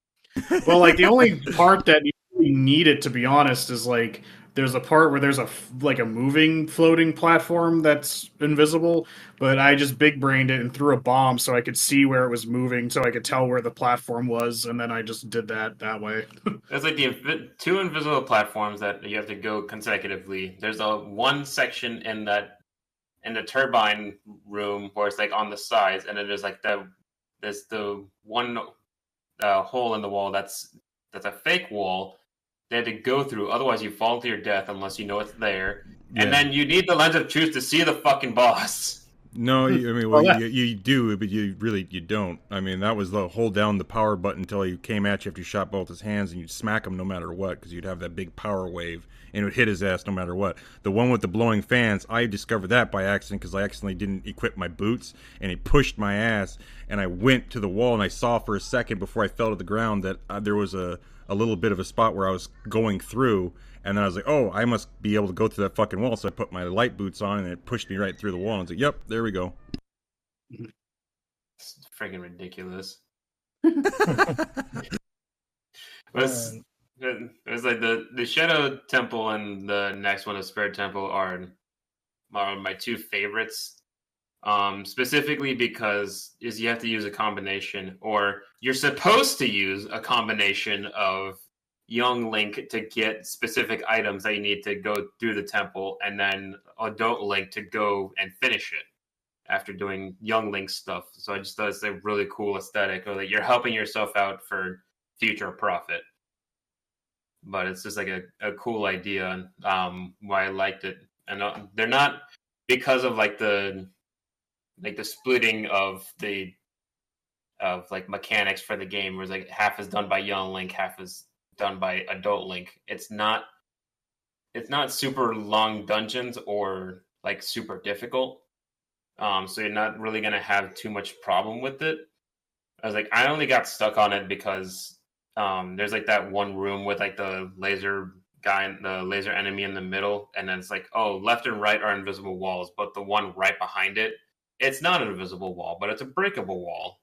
It's just like I got lost a little bit. I went back and forth, and it took me a little bit to figure that out. The game tells you, it's like, oh, you'll find a fake wall if you hit your sword against it, and it'll sound different compared to any other wall. It's just like no one's gonna hit. It was like, well, maybe Udon would, because he hit every single wall in Banjo-Kazooie, but I'm not gonna spend my entire time in the Shadow Temple hitting walls with my sword just to see if any of them sound different. But the Shadow Temple is pretty straightforward. Minus going through the well. Going through the well, I spent a lot of time just because I kept falling through the floor to that same area and getting stopped by redeads. I'm trying to get the lens of truth. Oh fuck! I forgot about that part. Yeah, that part sucks ass. One part that really bothers me about the level design of this, like, dude, your well is full of water, but it's built on top of a freaking torture chamber. How do you not know that? They put it there. They're trying to bury their past. Yeah, it's like, damn, Kokiri Village, where were you before? Like, nah. We didn't do that. Torture people. We're the good guys. It's definitely a lot creepier and a lot more violent than what I remember. So it's just like, wow, this is awesome. This would never happen again in a Zelda game. But let's continue. But it's just like obviously like the dead hand enemy is just still one of the creepiest things in the entire game. But it's like you have to fight two of them as young Link and then like two of them as adult Link. So it's like a lot of the creepiest creature in the game. And I don't think they ever appear in any other Zelda game after this too. So it's really weird. It's funny. It was like, the creepiest thing in the game is not redone, but like the redeads, we're gonna redesign the hell out of them and put them in everything. Yeah. As the shadow and the going back to the Shadow Temple is like, it's pretty straightforward. It's like there's really only one way to go, and then like, oh, you found a thing, and then the only other way to go after you get that one thing. So like going through all that, you get to the ferry. It's like I'm not sure. I was like, if I just like kept missing before, but I almost questioned myself if the bombs would explode the pillar to make a bridge. If those bombs would explode if you hit them with an arrow, because I feel like I tried doing the same thing in the Goron City, but that didn't work when I was being too lazy. But it did work, and then so I got passed through that. And then I finally made it to Bongo Bongo. I had some trouble because the same thing that happened with the lizards in Dodongo Cavern. The targeting system was not my friend at all. And it was even worse this time because it would constantly jump. I could not stop the targeting system. It would, every time I pressed the button, it would just target and circling around both hands and his head. So he would never like do an open hand swipe. He would always do a punch. And you have to wear the hover boots to not get bounced around the stage. So it's like he kept punching me out of the ring, and I almost died entirely. You get the harder game. Yeah, the RNG was not kind. Yeah, so it's just like the targeting system was messing me up. He always punched me in the face and out of the ring, and then I don't know. It was just like a lot harder than it really needed to be. It was like this fight isn't supposed to be that hard. And then fucking goddamn it, both of you just beat the whole dungeon without the goddamn lens of truth. Yeah. I was like, I'm playing the game and I'm having the rougher time. You got to beat the game. You got to play against it. Okay. Well, I mean, look on the bright side. We ended up being wrong in the long run, anyways. Yeah. So we got fucked over at the end of it all. They have to change that tune. So now that you've beaten the Shadow Temple, we're on our last temple here. In order to do this, you have to go through the Gerudo Valley, and then you have to do the sand puzzle, which I believe is the one that you need the Lens of Truth for, to follow the ghost. Well, the second half of the lens of the sand puzzle, yeah. And then you get to the Spirit Temple, and that one has... I like this temple. I think it's kind of fun because it feels very like... It feels like a temple, in a sense, of like the Gerudo people. It has a fun boss, Twin Rova or whatever. And you have the mirror shield, so you have a new mechanic of like shooting light around to like solve puzzles and stuff. So this one is a little bit more puzzly than the last, since the last one was focused more on combat. This one is like a nice balance of both. However, when I initially played this, the Gerudo Valley portion where you're at the fortress and you have to free the carpenters and sneak around, and if you get caught, you get thrown in your stupid jail cell again. I was losing my mind because this is the other stealth-ish type thing that they do in the game where you have to wait for them to not look, and their cone of vision is very much who cares, because sometimes they see you, sometimes they don't, but it feels like it's only if the game wants to screw you over, I guess. But you free a carpenter or something, and then you end up having to fight one of the Gerudos before that or something like that, and they're like micro bosses. They're no different really than the skeletons. They're a bit harder than the skeletons. Yeah, they're fun to fight. They jump around a lot more. But it's interesting that because you do like a lot of combat here, then there's the weird sand portion, then you get to the dungeon where you do a little bit of both, and then you have the Iron Knuckle and that dungeon or the temple as well. But this like last leg feels really nice because it is a little bit of everything that you've encountered so far before you go to Ganon's castle. So I enjoyed this portion, not so much the Gerudo fortress, but everything after that, I suppose, was like a nice, like I felt like I was coming up on the end of the game here in this particular place. Yeah. Udon, you can take it from here. All right. So after the Shadow Temple, again, you could do these in either order, or at least from what the internet told me. You are given no direction on where to find the Spirit Temple. Maybe the NPCs tell you, but no one tells you like explicitly like where to go next, as they usually do. Granted, it's like the only corner of the map you haven't explored, so logically speaking, you'd probably go that way anyways, so it's not really a big deal. I thought it was funny because as soon as I got there and the music kicked in, I was like, "Oh, this is a Smash Brothers map. I remember this. I know this music. This is in Melee. I remember this area." Or Melee Ultimate. I don't know. Either way, I remember the music and the area because it was a Smash Brothers map. I got across using the hook shot. I guess you can use Epona too. I ended up doing that later. Yeah, all the stealth sections in this game suck ass, and quite frankly, outside of the first one with the castle, I don't really like. Well, outside of the first and second one, because young Link isn't going to kill a Minotaur.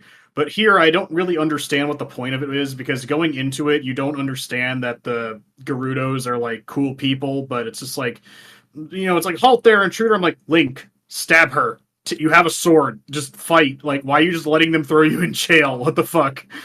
Like, I don't understand why this is suddenly a thing now. But yeah, another stealth section. It's fucking terrible. All the stealth section in this game sucks, except for the fact that I learned that you can shoot the guards with a bow and arrow, and it'll actually like knock them out. So you could actually do something about them without like having to sneak around, as long as you had like a line of sight on them. Fighting them, I thought was fun. I did finally find like the quote unquote, like formula. I waited for them to start an attack animation, hit them with the hook shot to freeze them, and then do a jumping attack for double damage, and just rinse repeat for all the fights. I like I honestly, if they took the stealth out of the section and made it like entirely about combat, I think it would be a lot more fun. But it's not, and that's not where we are. Also, I think, is it called the Gerudos? They're fucking hot. I think they're cool. They're hot. Of course, after this, after you rescue all the workers and you fight all the people, they're like, "Hey, you're cool. You kicked our asses. Basically, you're a cool dude. Here's your initiation letter. You're gonna be part of us now. So now you don't have to go, skulking around anymore. They're not your enemies." But she's like, "All right, so you're gonna go to the Spirit Temple, huh? Well, first you have to get through the River of Sand, and which is what you have to get the floaty boots to do that." And in the second part, they're like, "You're gonna need the lens, like the eye that sees the truth." I was like, "Are you fucking kidding me? I need the lens of truth again?" And I'm like, "Fuck it." And I look it up to see what you actually need it for. And yeah, you actually need it now. There's no way you can cheese this, or if there is, it's so entirely difficult that I was not willing to do that. So the next part in my notes is titled in all caps, "Fine, I will get the stupid fucking lens." So again, what Jordan said before about actually getting the lens, I don't think is very intuitive either, about having to go back as young Link to go to the guy, which again is not prompted for you to learn a song. You have to pull out your ocarina in front of him for actually be like, "Oh, here's a song you can learn." And then, for whatever fucking reason, when the windmill starts spinning super fast, the water drains out of the well, which that's not how windmills work, but whatever. It's like that doesn't make any logical sense at all. But again, this area is like barely a dungeon. It's really small and not really like that difficult. You just have to drain a little bit of water to get where you're going, and keep getting dropped in this fucking room if you don't know where you're going with stupid redeads and have to climb your way out again. It's just like, it's literally just wasting your time at this point.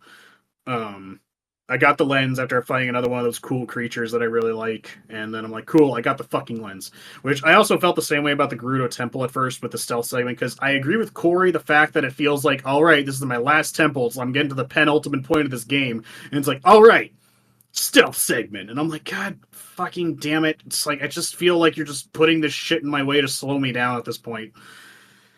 Let's see. Getting to the Spirit, do you want me to just go into the Spirit Temple in its entirety? Yeah. Okay, so when you're cool with the Gerudo, they give you more lore on like who they are and what they represent. You realize they're like an all-female race with only one male being born every like couple hundred years, which is Ganondorf. Again, I like them. They're hot. They're probably the only amiibo I have is one of them from like Breath of the Wild. So you go in the desert, you go past the River of Sand with your floaty boots, and then you follow... I thought it was cool that you had to like follow the little flags through the sandstorm that you could just barely see the next one. And then when you get to this little hidden little place, you have to put on the lens, and a ghost will guide you like a fucking chicken with its head cut off through the fucking desert while all these little I guess choo-choo slime things, whatever the fuck they are coming out of the sand and smacking you in the ass. And then so the Spirit Temple, I realize Edwin said this earlier, and I didn't really realize it. How both the Shadow and the Spirit Temple have like this mechanic of having to do something as young Link, so that adult Link is capable of doing something. I just felt like it was more present in this temple because you get there and you go inside and you realize you can't do anything, and then you go outside and then Sheikah's like, yeah, sometimes you gotta go do stuff as a kid. Here's your fast travel thing. Come back here as a kid and do stuff. So you go back to Young Link and come back with the fast travel, and you meet the boss of the Gerudos, who at this point you were being told that she works for Ganondorf, but you can clearly see that she doesn't like him, and you have to basically do one half of the dungeon as Young Link and the other half as Adult Link, which I think was kind of cool. Especially, this was the part where I realized that Adult Link does do more damage than Young Link, so I did like this dungeon. I really didn't have to consult a guide very often. I thought it was pretty intuitive. I think they're cool. They're called the Iron Knuckles, right? The big armor dudes. Hello? Yes. The big armor dudes. What are they called? Dark Nuts. Dark Nuts. Okay, I thought they were calling Iron Knuckle for some reason. I really liked fighting them. I thought they were super cool. Again, I just kind of turned it into a Dark Souls game, so I just walk towards them, wait for them to start an attack animation, back off, do a jump attack, rinse, repeat till I win.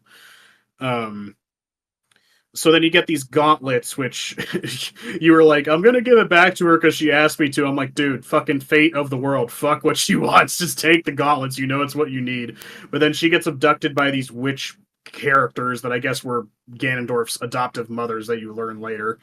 So then you come back as Adult Link with these gauntlets so you can move this giant pillar out of the way to do the other half of the dungeon, which is a lot of the same-ish puzzles, but just using the different tools you have access to as Adult Link, which is something I don't think we've said yet, is that Adult Link and Young Link have, like, access to different tools. So, again, sometimes really arbitrarily, because it's like, as Adult Link, you can't use a boomerang just because the game says you can't for some reason.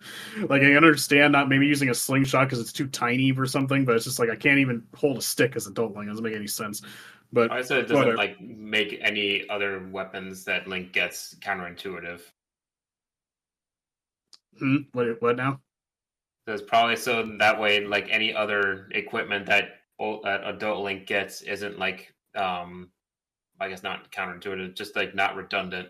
Because if you have the boomerang, like half the utility of the hook shot is pointless. Yeah. Just like bring things back to you.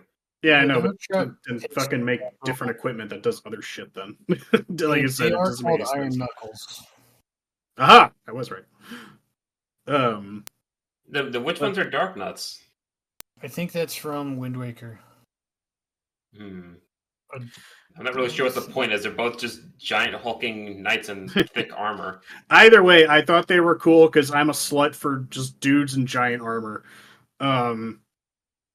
So you go through the puzzles, and you get the reflect shield on the other half of Adult Link's area, which I thought was really cool. I liked the puzzles you did with the reflect shield. Again, it was very logical and made sense to me for how you use it to reflect like sunlight into the sun icon's eyes to like open doors and shit. Until you finally get to the end, and you fight another Dark Nut and realize that that's where they've been trapping the Gerudo lady who's in charge this entire time. And then you have to fight the fucking witch ladies, which again, you use the reflect shield because of course you do. It's like the entire point of this fight, because most dungeons, that's why you use the new thing you got to beat the boss. I thought they were kind of cool. I like their gimmick of the two of them using two different things, and then they form into like their second phase when they fuse, basically. But ultimately, the boss fight was really easy because again, you just sit there and hold your shield up for the most part. Just don't like charge up one element and don't get hit by the other. Yeah, and it's more time consuming just waiting for them to cast spells so you can block it more than like actually fighting them. Like, I thought it was kind of a little lame, but I like the design nonetheless. And I'm actually like a sucker for desert areas. I have like Egyptian kind of stuff, which always lends itself to desert areas. And I like the design of the Spirit Temple and stuff like that. I really like this one. Honestly, the Spirit Temple, the more I think about it, is probably my second favorite next to the Fire Temple. I at least enjoyed it a bit more than the Shadow Temple, but as I said, I think I borked my own experience of the Shadow Temple by myself, so that was my bad.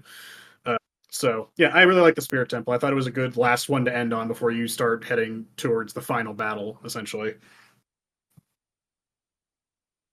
Yeah, mine's pretty much the Okay. same stuff. I really don't have much. It's pretty basic stuff. It was really cool, a sanding like area, but nothing really, I guess, too much on my part. I was just more happy to know that it's the last temple and I'm on my way to fight Ganon, I guess. Finally, that's what it sounds like. It's just turning into a Halo CE thing at this point. You guys, it's like, oh god, I'm near the end of the game. I just want the pain to end. One of these days, we'll play a game where everyone's just like, man, I had so much fun. Everything was so great all the way through. Well, I mean, it was entertaining until the friggin' water temple, which we all had a similar reaction afterwards. Was like the spirit temple is great, but it's just like obviously the Gerudo fortress is the sucky part because you can't really avoid it. You have to get all those guys out of the fortress. It's always that last one that this gets confusing and it takes the longest to get because you forgot where you've entered and where you exit. But it's like you got to do it in order to get like that Gerudo membership. But like after that, it's just crossing the desert. And I made the Gerudo membership. It's like your Fred Meyer's rewards card. It kind of what it says in the description of the item. Yeah. It's like this is your initiation card or whatever. It's just like, oh, cool. I guess I'm a member now. Yeah, it's like a thief. It's like a Gerudo thief membership. I was like, that's a weird way to phrase it, but whatever. You're a Power Up Rewards member. Yeah, you a thief rewards member? Are you a platinum thief member? Okay. Did anyone else do the Gerudo training course? Fuck that. No. No? Okay, because this was like a playthrough, of course. It was like any percentage. Like if there was things that you had time to go do, I actively avoid that kind of shit in most games in general because it's like, here's some extra. No, that's I'm not here for that. It's like I would have, but I'll get to that when we're at final thoughts. It's just at this point I was wanting to get to the end. No, but it's like because like obviously like I skipped the bigger round sword and then like all that other nonsense, the gold skulltulas and stuff. But I thought you got the silver gauntlets from the training course.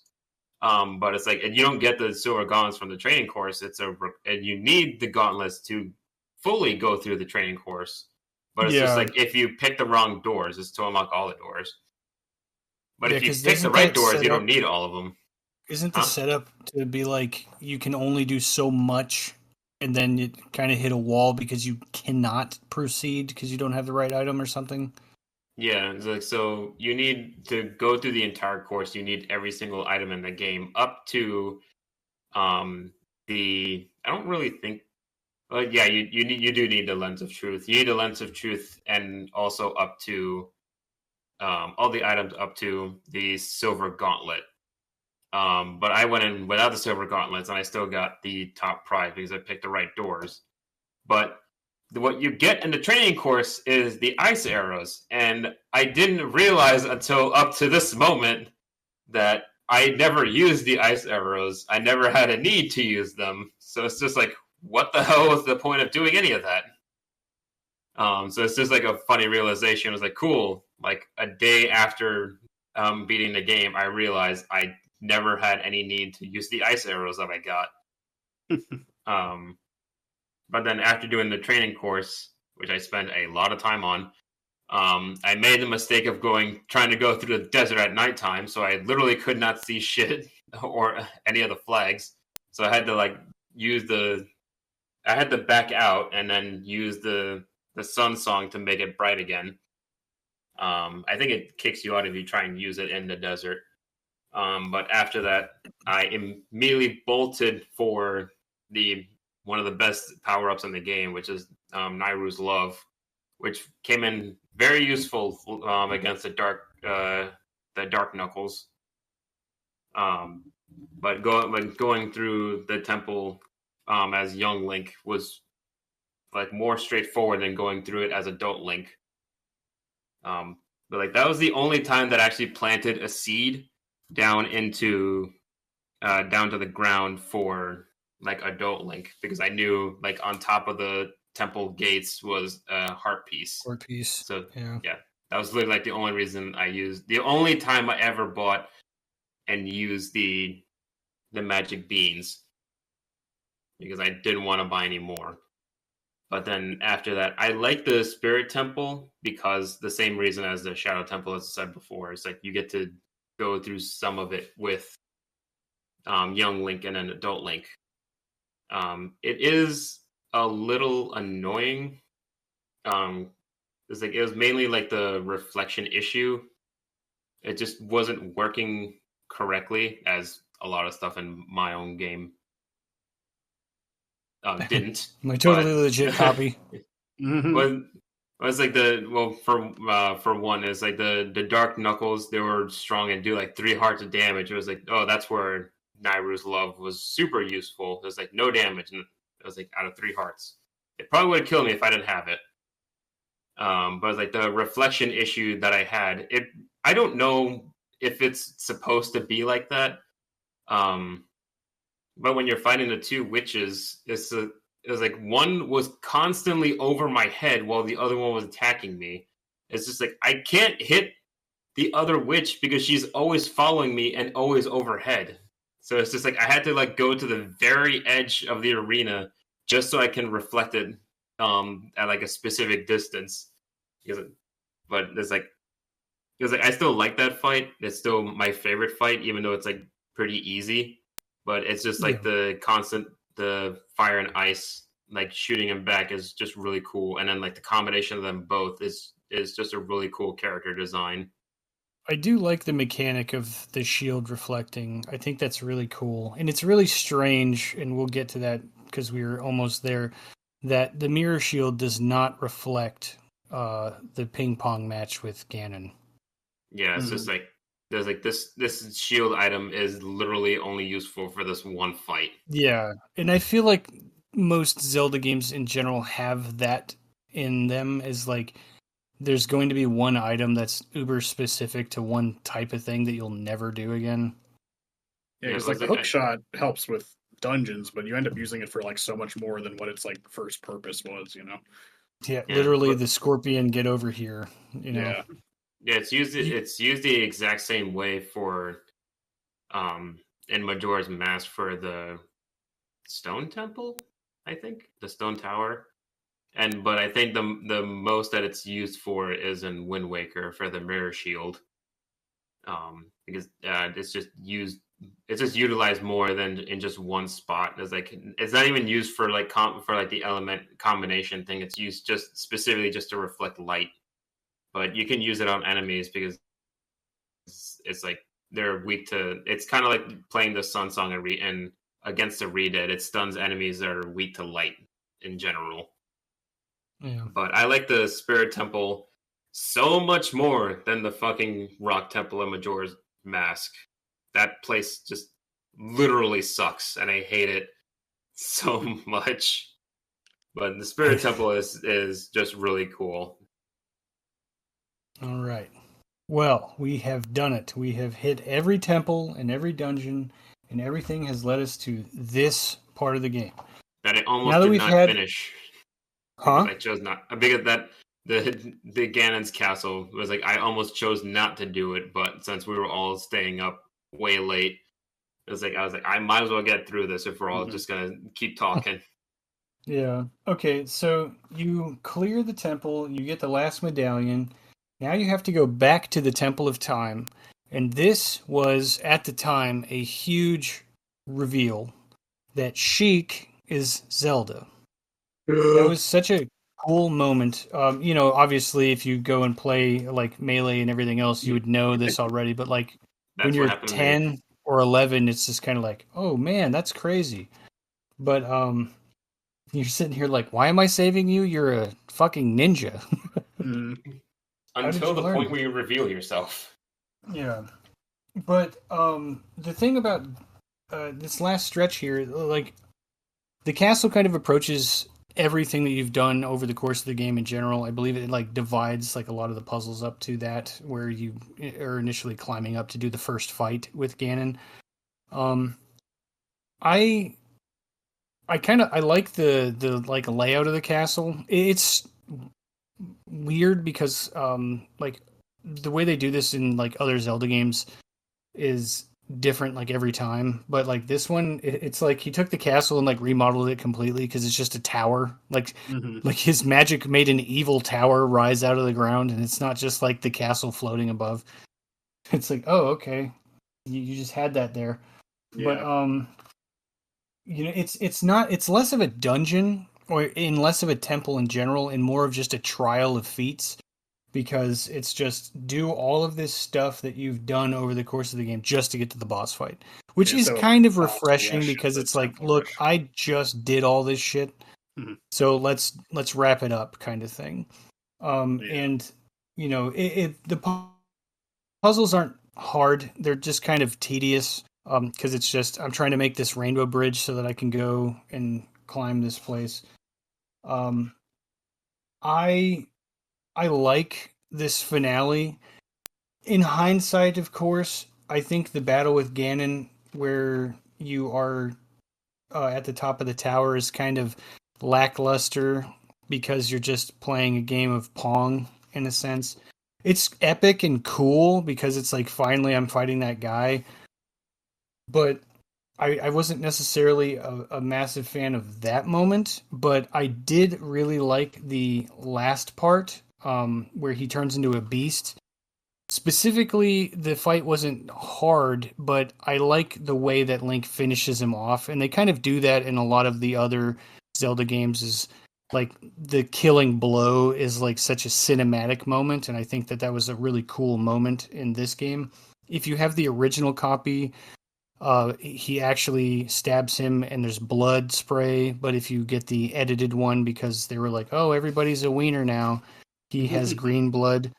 um I'm curious because it doesn't take long to get through this, so I'm sure that you guys all have something fun to say about this boss fight, considering that we just fought a bunch of bosses, and the only one that this one reflects on is the first temple boss that you even encounter.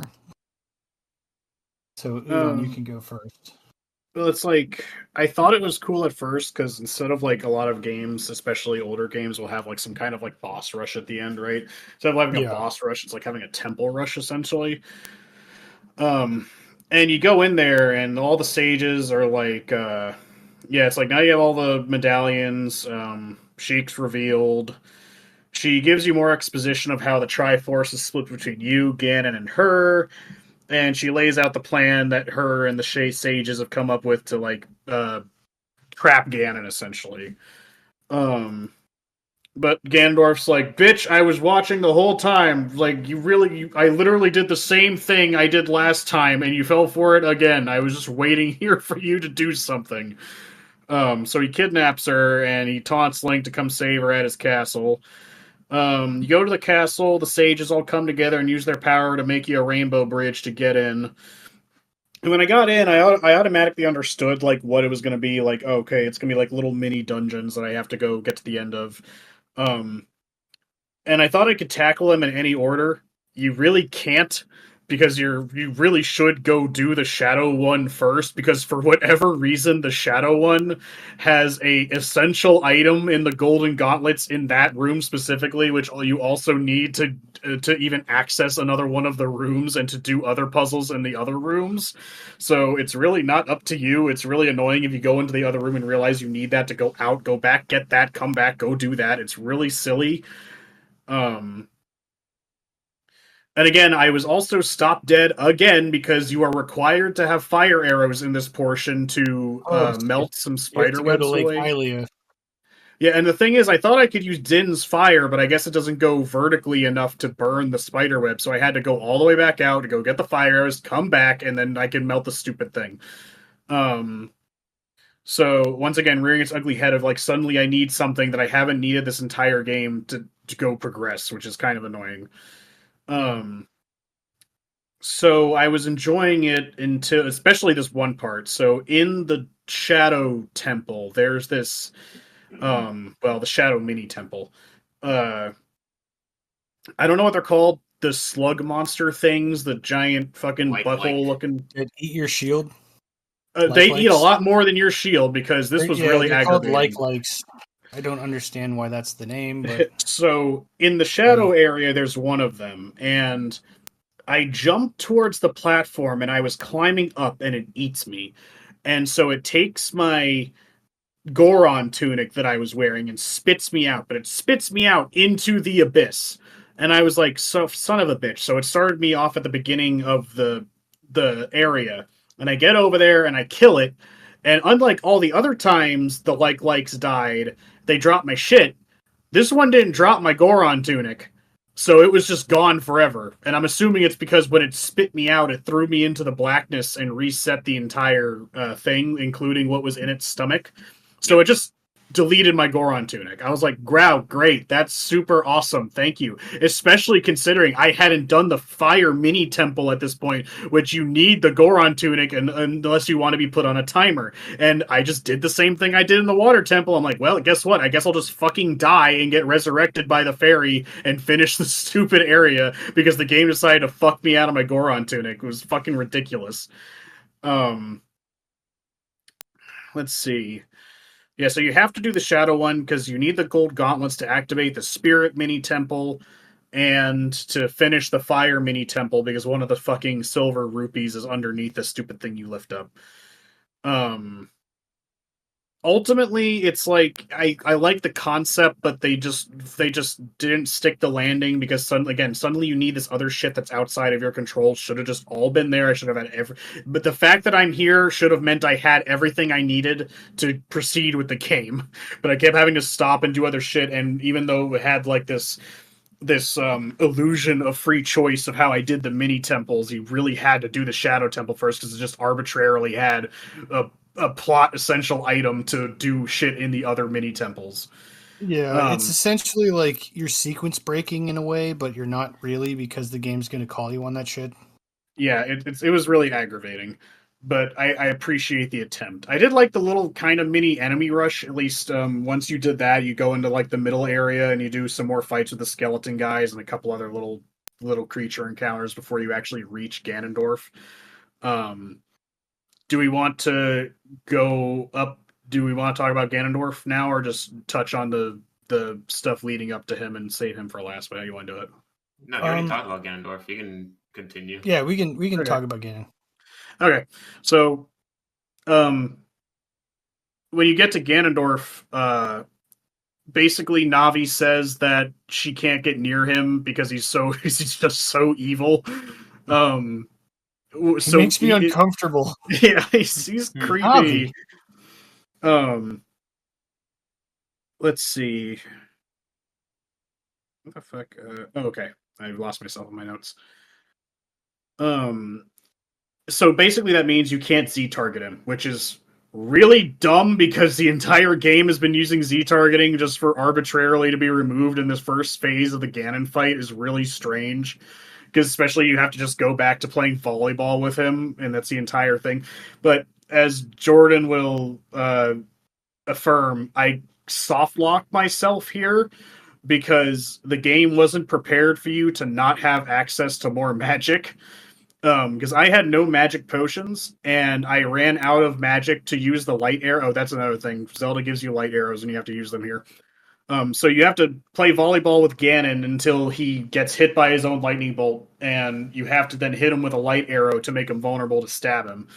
And doing that, I missed a few shots, and I ran out of magic, and when I jumped down to break the pots, none of them dropped magic potions, and you can't leave this room. So I was literally soft-locked, and I had to let him sit there and beat the shit out of Link through 3 fairies, so I kept having to resurrect and die 3 times, because I couldn't fucking get out of the room so I could reset and go get a magic potion to bring with me to reset the fight. And I'm like, wow, I am shocked that they didn't like plan a contingency for this this because it's like I literally soft locked myself. I couldn't progress the fight because I couldn't use light arrows anymore, and I had no way to get my magic back.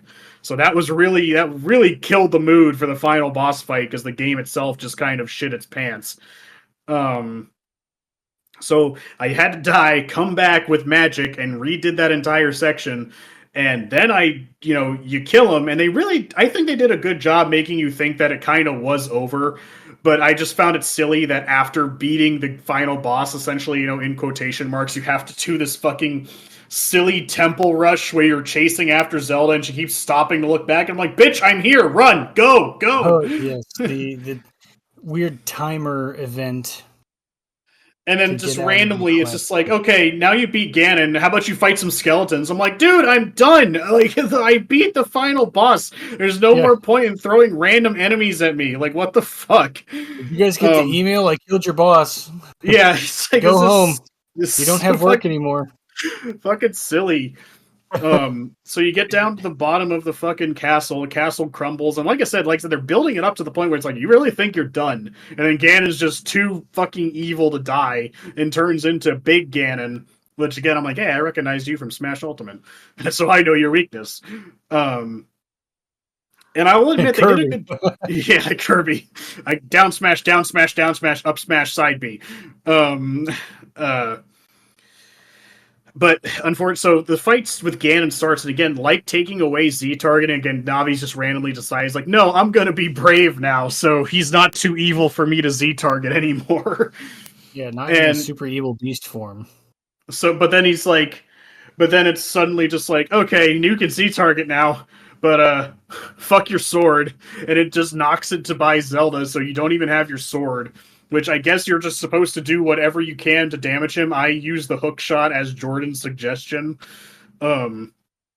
Unfortunately, for as cool as Ganon looks, and for as cool as the build-up for this is, and as cool as the music is and the set piece, God, this fucking boss fight was boring. It was so silly. It's just constantly circling around him with the hook shot until I can stab him in the tail and just rinse repeat for 15 minutes.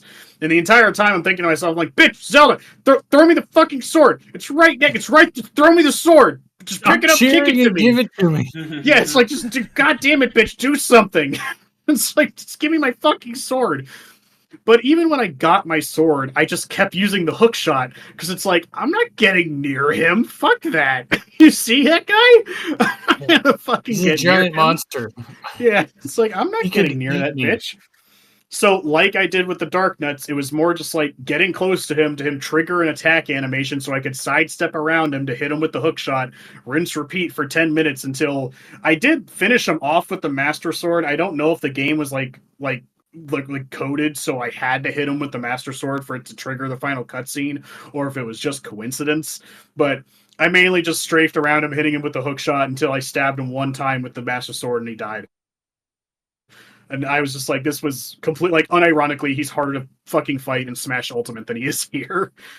I thought it was really good build up for kind of a letdown for a boss fight, which all he does is walk slowly towards you until he tries to fucking swing his sword.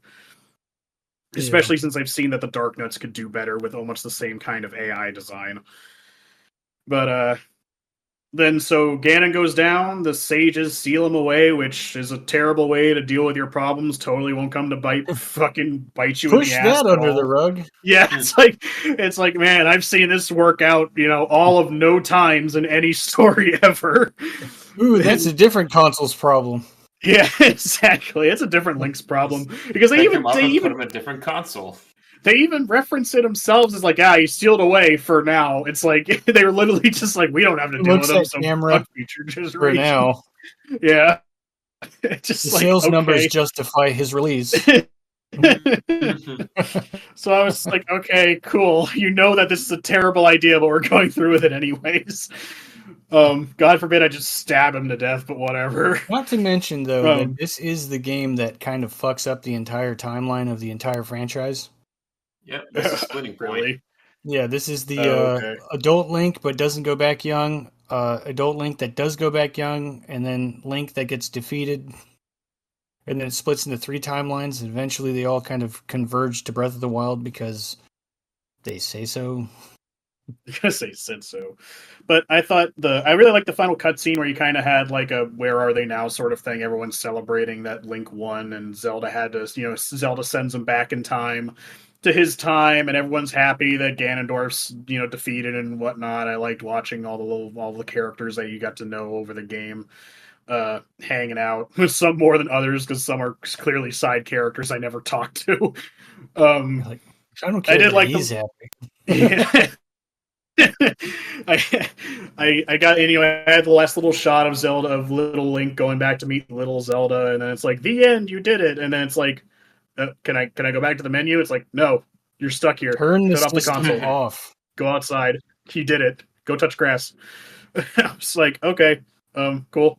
Yeah. And I'll wait for a final thoughts segment before I jump into that. Yeah, But as a final area, I thought it was, I thought it was okay. I thought it was fine. I just feel like the final Ganon fight was a letdown, and they just randomly mixed things up at the end for no real reason. It seemed for no real benefit of the game design. So I don't know.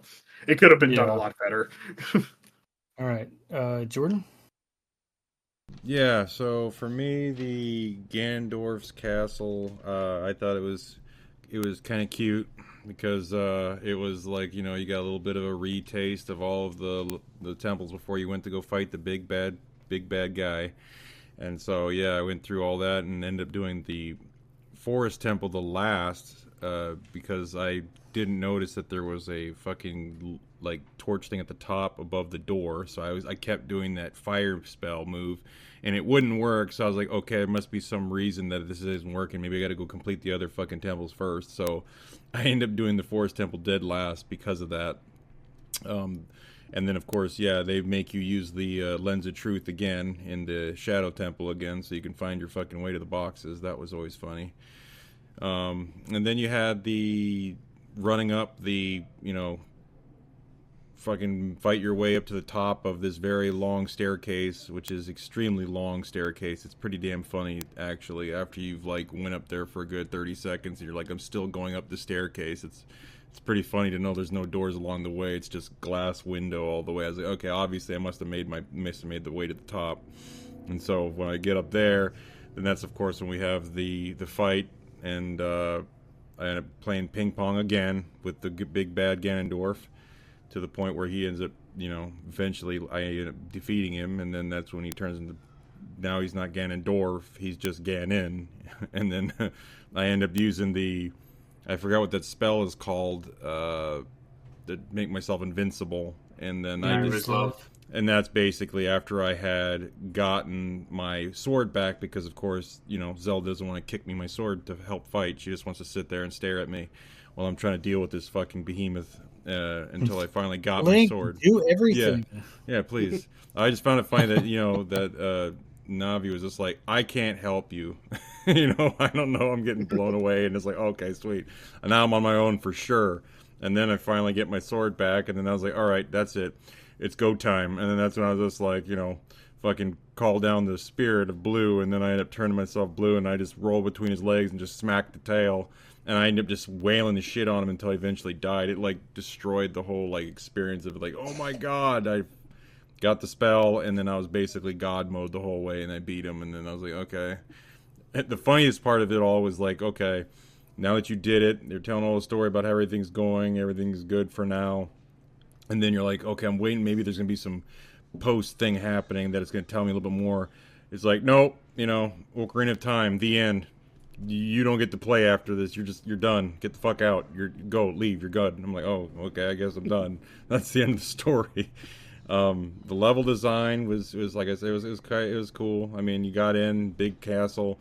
You had to go and redo all your little temple tastes again before you got to the big fight. And then of course, you had those little mid bosses along the way. The chasing down, getting after the first fight of Ganondorf, you're running down the level and it's timed.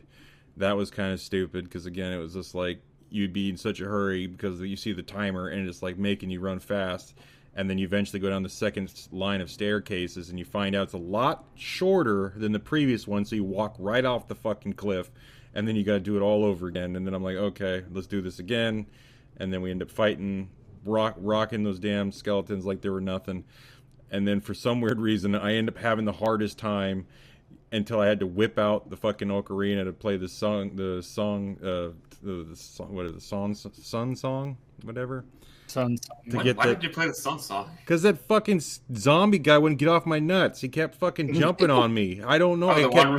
Yeah, the one that was like, don't look at him. No, he scares me, and I just stand. The one random redid at the very end of the tower. Yeah, well, like collapsing. Well, before I could get all the way across, he freezes me. I'm not even looking at the fucking guy. I freeze, and he walks, and he's like, "Oh, piggyback," and he jumps on my back, and I'm like, "Get the fuck off me, asshole!" And then Piggyback time. Yeah, and then she's just standing there. I was like, "Do some spells or some of that fucking sheet shit and kick his ass." I want uppies. Yeah, no, I want uppies, and I'm like, "Get the fuck off me!" I throw him off. He freezes me again, and I can't go anywhere. I was like, you gotta be shitting me. So I ended up like whipping out the ocarina. I was like, oh, okay, I remember, this freezes his ass. And then I just said, fuck it, and just ran on through. Because he literally jumped on my back 3 or 4 fucking times. I could not get him off of me. He was literally in the middle of the bridge.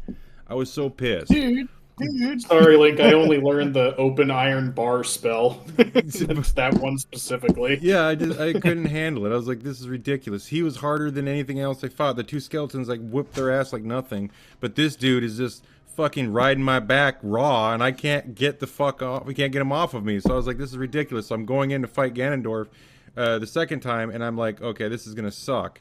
And literally, luckily, I had tons of fucking fairies in my jar after the fact of using it for that stupid blue fire one for the water temple again.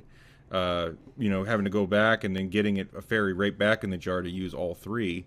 Then I was like, oh right, I have that spell, God mode, and then I just rocked his ass, and then that was like the end of it. But it was cool nonetheless. I mean, it wasn't as crazy as I thought it was. I was expecting a hell of a lot more intense battle, but I guess since I had the things that kind of made it a little bit flawed, it was not that great. I'd probably say maybe if you don't know that Ganondorf has nut allergies, you'll probably have better experience along with the oh yeah, the Deku nuts fucking work on That's him. what Udon found out. Are you kidding me?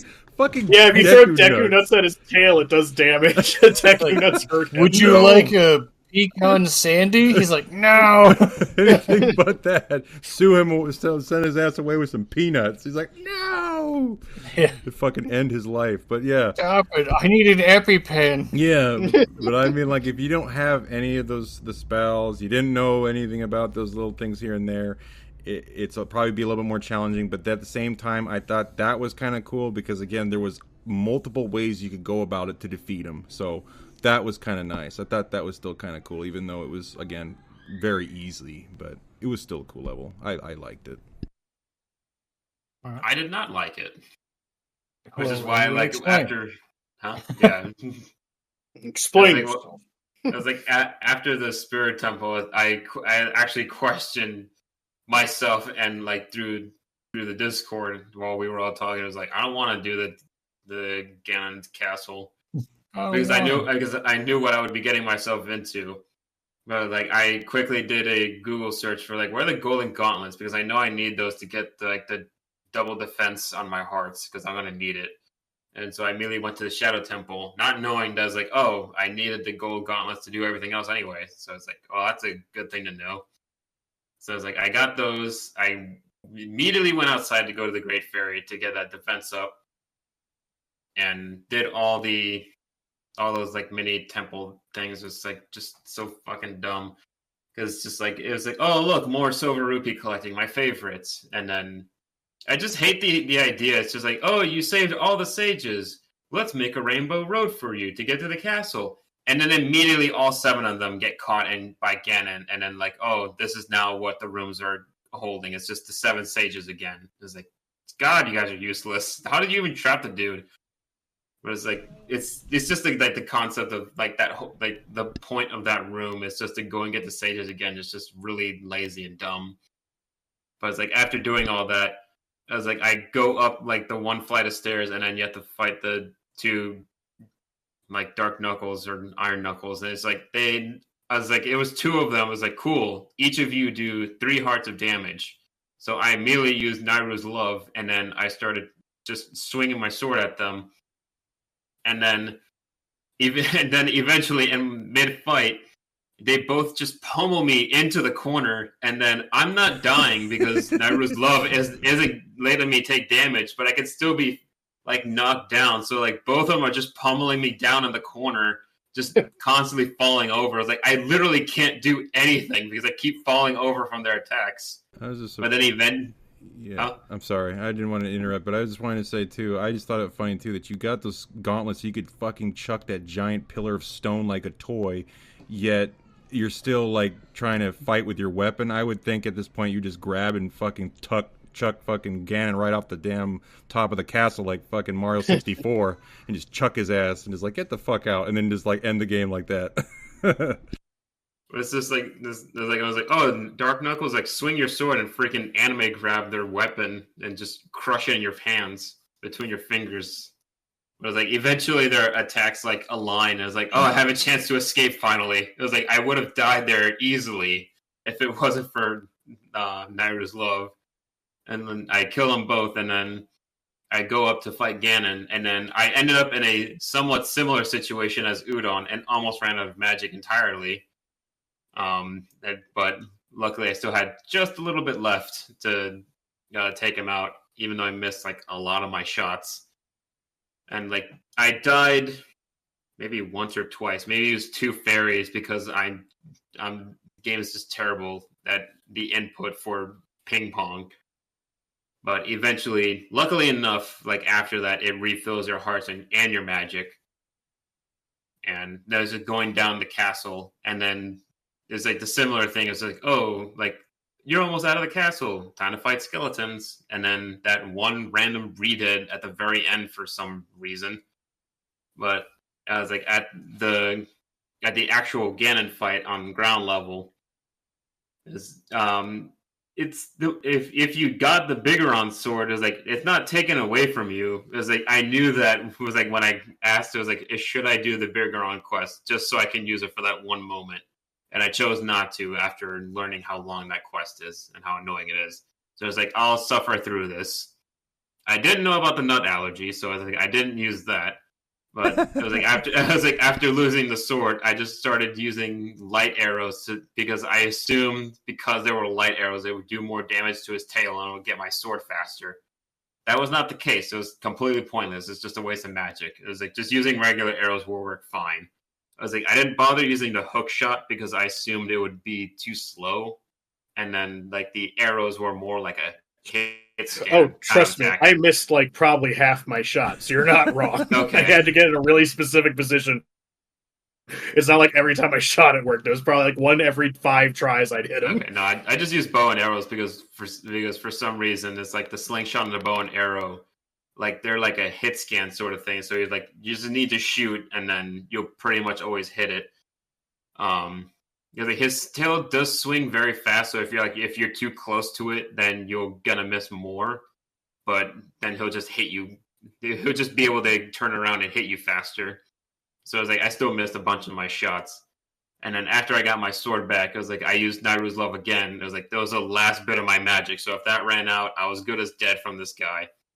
But I managed to like beat him like just as the power was going away. And then that was pretty much it. I was like, he died, cutscene, finally done. I didn't even watch like the whole end scene the whole end scene because it's like, I'm done with this. I just want to play something else. Well, that's sad. Yeah. Well, it's like, look, if I didn't have so much trouble at the water temple, I'd probably be a lot more calmer about the rest of the game. But I just wanted to get through it because I was that frustrated. It was like it literally from the point of the water temple to the end of the game was all in one evening. So it's like that's how long my anger lasted for. I mean, I played the entire last half of the game on a plane, so I was very much similar. I was like, well, I have nothing else I can do. I'm just going to finish this game while I'm stuck between 2 people. It's just stuck between 2 people, just yelling, "Oh, the fucking water temple!" It's just sitting in the middle seat. Hat. What is this guy doing? Because Well, your earphones like accidentally like unplug from your Switch, and you just hear like Link just going crazy, swinging the sword around. It's like, I oh, he's have had playing Ocarina somebody of on a Time. plane before tap me on the shoulder and be like, "Your Game Boy's too loud." I'm like, "Bro, shut up." Just shut the But fuck up. Punch him in the face. Don't say anything. Violence that's is not always loud enough. Now you have this problem to deal with. The like I thought the ending was nice. Obviously the conclusion of the entire game was like really welcomed, based off of like the massive amounts of bullshit I just dealt with. I like the going back, putting the sword again. You see him meet Zelda again. It's kind of like in that moment, it's like, what is he telling her? Yeah. It's just like, oh, I fixed this, or I'm going to He fix just this. walks Because up. Ugh. because when he goes Mondays, back right? to talk to her again, it's like before all this bullshit even happened. So it's he's like reassuring her that like, hey, shit was handled. This all started because you were racist against that man. Yeah. Well, it turns out she was correct, unfortunately. But yeah. Yeah, but you dragged me into this. Yeah, he's like, "Hey, look, this is gonna look really bad on my social media profile, but I'm gonna do it because I like your eyes." So we've made it through the entire game. This is the longest episode that we've done so far, and I'm really grateful that y'all have put up with me so far this long. And I'm happy that we got to play this game because it's one of my favorite games of all time. And we're going to jump into final thoughts on everything. And I'm going to go first, and then we'll jump into Udon, and then follow the same order of Jordan to Edwin. I think this is a really solid roadmap, and I said this before. It's a really solid roadmap for indie devs or developers in general that are making an adventure game. That if they just you don't have to make the game exactly like this, but this is a good story beat explanation of how to make a game. And it's not perfect, of course. Like, look at the dungeons, look at the puzzles and the pacing of certain things. That being said, the world is expansive. They do a really good job of the hero's journey. They do a really good job of flipping the script. Once you think you know what you're seeing, and they bring you into the apocalypse section of the game. The music never gets old in any of the zones. I could listen to it constantly, and I still do. Any variants, orchestrated, lo-fi, the literal soundtrack of the game. So the audio of the game is nailed. I mean, I could play this 100 times and still never get over it. And it's weird because there's not a lot of video games that you encounter in your lifetime that have that same feeling. It might not be that way for everybody, but is this a perfect game? No. I would give it a 9 out of 10 because it's so important to me, and I feel like it's such a solid game. I feel like it's better than a lot of games that are made today. There's a lot of people that are just shitting out $70 adventure games and confused why people don't understand it. But I think this hits every pillar that you need for something like that. And a lot of people ignore this. And it's really weird because it's like, bro, it's been sitting here on 64 this entire time. Why have you not got it yet? It's not the longest game. I think its pacing is very good.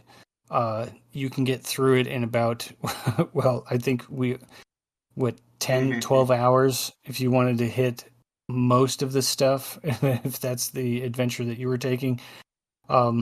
If you know what you're doing and you've played it a bunch of times, you can get through it faster than that. But most playthroughs, I would imagine, are about sub 12 to 15 hours. And yeah, I would recommend it to anybody that plays games in general. It's weird because I was like with that kind of timestamp, I was like knowing what to do and all that. I feel like you could actually beat Kingdom Hearts 1 faster than you could beat Ocarina of Time. Probably. Because there's literally There's literally an achievement for Kingdom Hearts 1 where it's just like beat it in less than 8 hours. It was like, I think mine was like less than 7.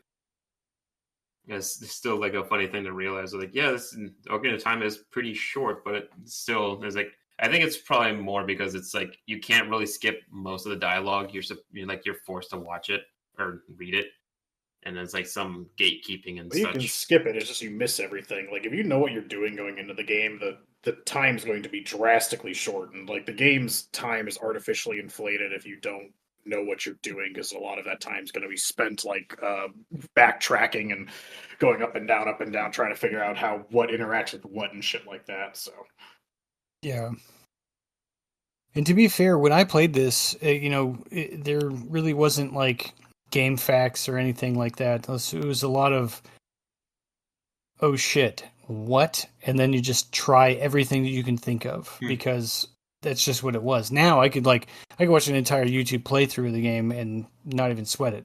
And it's the benefit to the people that would be playing this now that don't have the patience to play older games that literally tell you one time what you're supposed to do, and then that's it. No quest markers, no nothing. You don't really know what you're supposed to do unless your reading comprehension is there, because somebody told you what you're supposed to do, and if you just weren't paying attention because you were looking at your phone, you're kind of boned.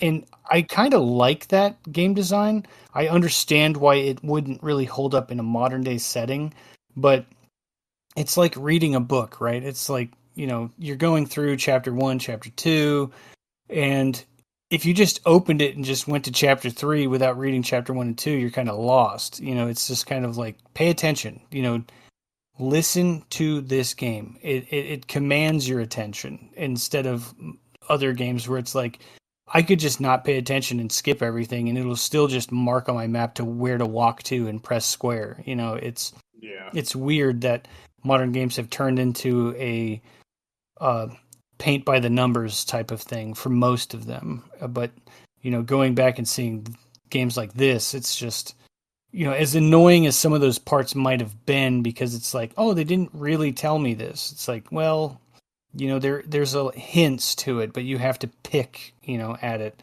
And I kind of like that aspect of older games. But Udon, let's get your final thoughts.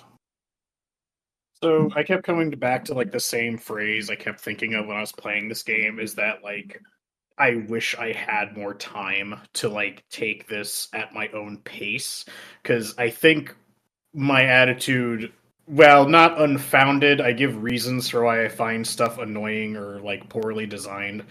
It definitely started to feel that way more when I started to like feel like I had to rush through the game. I had to finish the temples to get ready for this. Because I honestly, for like through getting like the first spirit stones, I was having a blast. Like I have been collecting retro games for a while now, but I haven't had like an excuse to sit down and play anything that I hadn't already played before. Because like I said, this is my first time playing a Zelda game extensively, at least from start to finish. And like it's the Zelda game that everyone likes and loves, and it's a big thing in gaming history. And playing it sitting with my N64 on my old ass TV away from my PlayStation 5 and Xbox One, I felt that nostalgic, like it's like this is a video game, this is what video games used to be, is old fashioned gaming right here.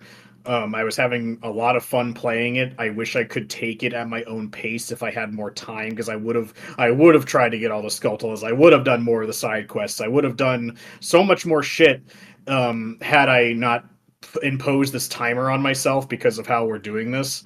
And it's just one of those things that because of my job, I only have like the weekend to do stuff. But even during the weekends, as an adult, we all have things to do. So it's like my time was consumed with it.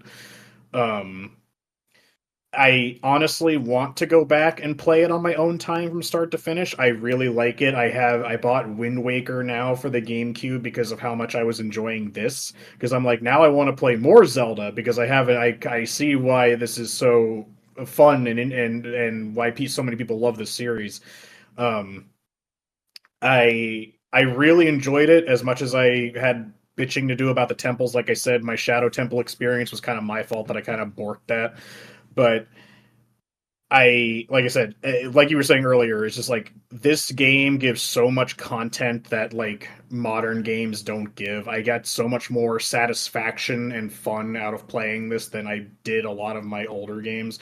Like I've barely touched my PS5 or my Xbox One or even my Switch for that matter. I've just been neck deep in my GameCube and my N64, my PS2, just playing all these old games because I feel so much more satisfaction playing these games. Because I can, as silly as it sounds, like they feel like real games. It's not. They're not at this bastardization level of fucking live service battle pass yada yada yada. They have their place. It's not like I wouldn't admit I play Fortnite on occasion and shit like that, but it's like I find so much more satisfaction out of playing games like this. Again, why I can't wait to go play like The Witcher 3 and like Ghost of Tsushima that like keep that kind of spirit of old gaming alive.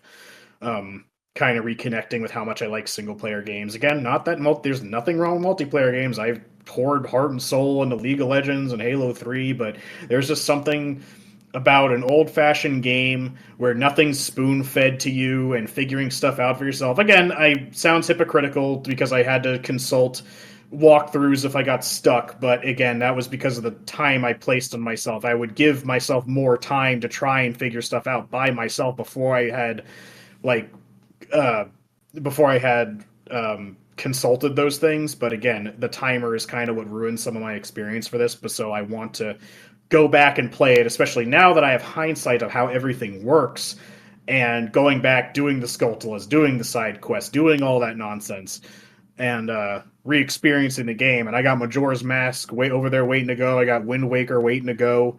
Like I want to play more Zelda. I very much really enjoyed playing this, and I finally had an excuse to play it that I've been on my like back burner for so long, and I want to jump into these other old games that I've never got a chance to play, like Metroid Prime or the original God of War series and shit like that, stuff that everyone loves that I've never actually got the chance to play. So I really liked it. I very much enjoyed it. I'd give it like an 8 or a 9 out of 10 a total. Like it has issues. It's not a perfect game, but there is no perfect game. So, but it tried its damnedest to get there.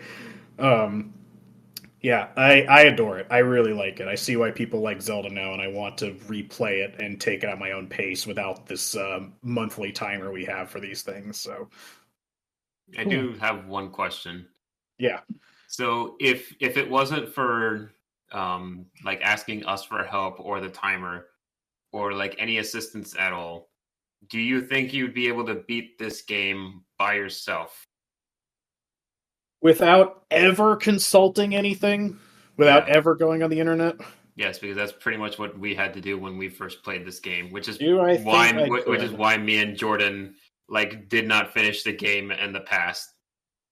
I think so, only because I managed to struggle bus 100%ing Banjo-Kazooie without ever consulting anything online. I 100% Banjo-Kazooie purely by my own power.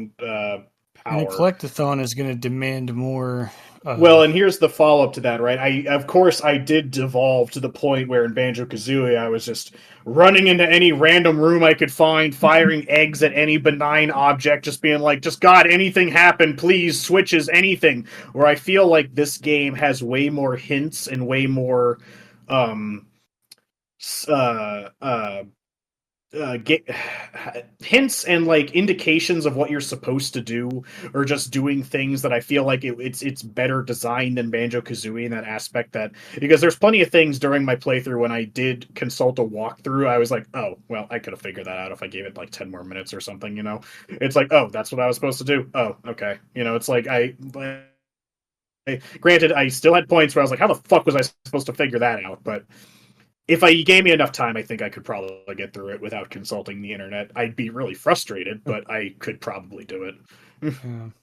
If anything, I'm complimenting the game design more because I feel like this game does a better job of telling you what to do than even Banjo-Kazooie did with its fucking arbitrary bullshit, because I feel like that was half of cleaning up that game, is that like, oh, that was I supposed to do? How the fuck was I supposed to know that? So, yeah, it was a question of curiosity, because it's like a lot of people would not be able to finish this game, as like whether or not they played a Zelda game.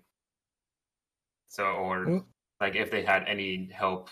So it was just a question of curiosity. It's like, well, would you still be able to beat it without help? With enough time, you can struggle best through anything. true. And it's kind of nice too that we all played the 64 version, so that there isn't any like deviation in like our feelings towards it. I know the remake has quality of life things, and I know that I would enjoy those quality of life things, but playing it in its original like purpose is really nice to kind of analyze, because that's what a lot of people go off of. Because yes, they mention those quality of life assurances, but whenever they speak about Ocarina of Time, they're usually, talking about how great the original game was, because they've all beat it before the DS remake came out, or the 3DS remake, I should say, came out, which was many years later, unfortunately. And it is what it is. Like, it was tough. We didn't have the internet when the game came out, so that's what it was. Jordan?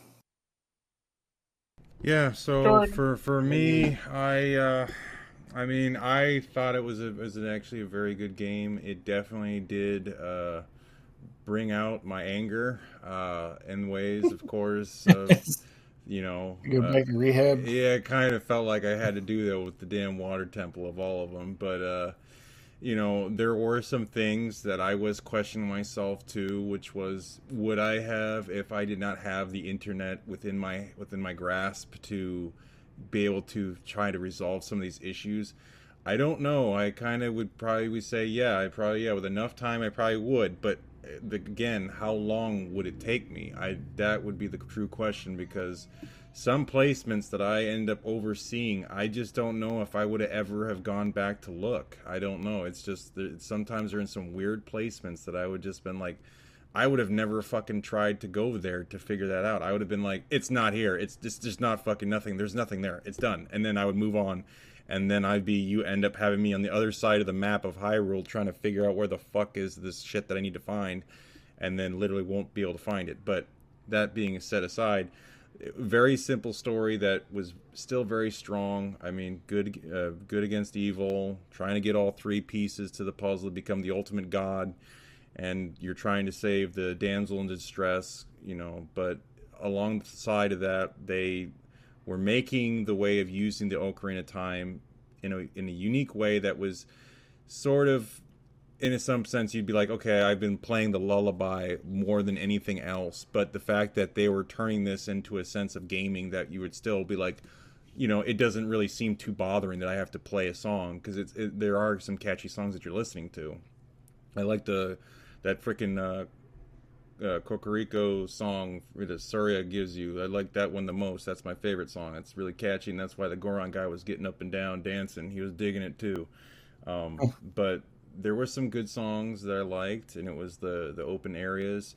I still remember when I was a kid that, before I hated the game in the beginning, I used to have a friend that was very into the Ocarina of Time himself, and we were so amazed by the creativity of those temples that we were just making up temples ourselves, because it was just kind of a cool idea that you weren't just playing a normal game, that you were just going in there and trying to finally get to the boss, but there were some interesting ways of getting these types of spell, or these type of things to be able to unlock to get yourself further to getting to the last boss, and you're always different from the other. So that was kind of cool. They always had their own little thing to give to you that was different than the last one that you did. So it weren't like always exactly the same. There was something different about them. And of course, if it was water temple, it had to deal with water. If it was fire temple, it dealt with fire. It was always based on the elements. So I thought that was really cool. The story, again, very, very simple, not hard to understand. The characters themselves were cool. I definitely digged Link. I used to think that the game itself was a little bit overrated, but now that I finally got to sit down and play it myself, I did find it to be a really relaxing game. At times you would, of course, find things a little confusing, and I'd have to, resort to getting a little bit of help. But, if now that I know how the game works and functions, if I was to go back through it, I probably would have a whole lot better experience, because I would know where everything is, so the game would flow a lot better. And like Udon had said, he's now got himself going on to some Zelda. I got myself too. I'm gonna try to do Wind Waker myself and start picking up on these Zelda franchises and see really what's going on. Because it was a very good experience with this Ocarina. So I think that there's a lot more good experiences to come along the way. So I mean, that's what I have to say. Nice. Edwin? So it's like I was thinking, I was like the whole time I was playing the Ocarina of Time, I was thinking it is like if you were to introduce someone to Zelda, would this be the first game that you would give them? And then I was thinking, I was like, no, this game is like too complicated. I was like, it's like, pretty vague and things like that. And then I started thinking, it was like I've like Corey, I was like, I played every single mainline Zelda, and I come to realize that Ocarina of Time is probably the easiest one out of all of them. Not for the fact that like I played it multiple times. Like I still like compared to Wind Waker, it's more like evened out in difficulty. Though Wind Waker is like a lot more vast, so it's like a lot more traveling time, but still like the complexity and like the dungeons and mechanics is still fairly similar. It's like granted, like the better graphics and like the better coloring would make it a little bit easier. But still, it's like the complexity of all the mechanics and everything that it asks of you only gets harder as you go to other games outside of Ocarina of Time. Ocarina of Time is like pretty much like a bare minimum of 3D Zelda. So it's like if you kind of struggle a bit on Ocarina of Time, then you might have some issues if you played any of the other ones. But it's like the main issue with like the older games is like the lack of telling you the objective, especially if it's only once. Because the two games that I have the issue with, one of them I was able to get past through, which was Kingdom Hearts 1. That also has like a goal-oriented issue where it's just like, we'll only tell you once, and if you skip the cutscenes, you won't know at all. But then the other game that I completely didn't even finish, like barely through the beginning, was Metroid Prime 2 Echo. Whereas like if you stop playing that game and then you come back to it, you won't know a single thing of what you were doing, what you're going to do, or like where you even are. Like I tried to look up a walkthrough for that, and I still couldn't even find out where I was. So so Ocarina of Time is like a game that's like, if you put this down, you're going to forget where you were, unless you left off at a dungeon. Because otherwise, if you are not in a dungeon and you save and quit, it's going to do that thing where you'll either end up in your house in Kokiri Forest or the Temple of Time. And then you really won't know what you were doing unless you pay attention to like where your medallion count or something. But every time I come back to play Ocarina of Time, it's like a different experience because I played so many other games. It's just like, what's it like going back to an old-fashioned game, like bare bones video games? This is where it all started. It's just a really different experience. Like in the beginning of playing this week, Ocarina of Time, I was like, oh, I'm gonna breeze through this, and it's just like, nope, it's still as difficult as it pretty much was before. I still had to look up some stuff. I still needed a little bit of assistance. So it's just like, it was like every time you come back to it, it's going to be a skill check of your abilities. It's like, nope, you still kind of had trouble. But I was like, I can beat it now. But when I first played this game, I gave up. Like, I'm not even sure like what part I gave up on. It was probably the Water Temple. But it was like the only reason I was able to beat this game the very first time was because there was a YouTuber that was like, his channel doesn't even exist anymore. I was like, there's not even a point in saying his name because like I doubt anyone is going to even know him. But it was like his channel and his videos were the only reason I was able to actually beat Ocarina of Time, and like the only reason I was able to get far enough in Majora's Mask to beat it. But still, it's like if you were to ever introduce anyone to Zelda, it would probably have to be Ocarina of Time. It was like, yes, it was like it's it's complicated. It was like it has things that Nintendo would never do again, which just makes it more unique. Because like this is like the more golden age of Nintendo, anyways. So it's like that's the part that you want to introduce them to. But story wise, it's compared to the other ones, it's simpler. The dungeons is like obviously I complained about it the whole time we were talking, where it's like overused mechanics, but it's just like I can't really complain as much. It's like obviously this is old hardware. I don't know what their abilities were at the time, so it's like, well, I do complain about it. It was like I won't want it removed from the game because it's just like this is what the game is known for. It's popular, it works, and it's still fun years down the line. So obviously it's not a perfect game, not a 10 out of 10, but it's definitely really close. So 9 out of 10.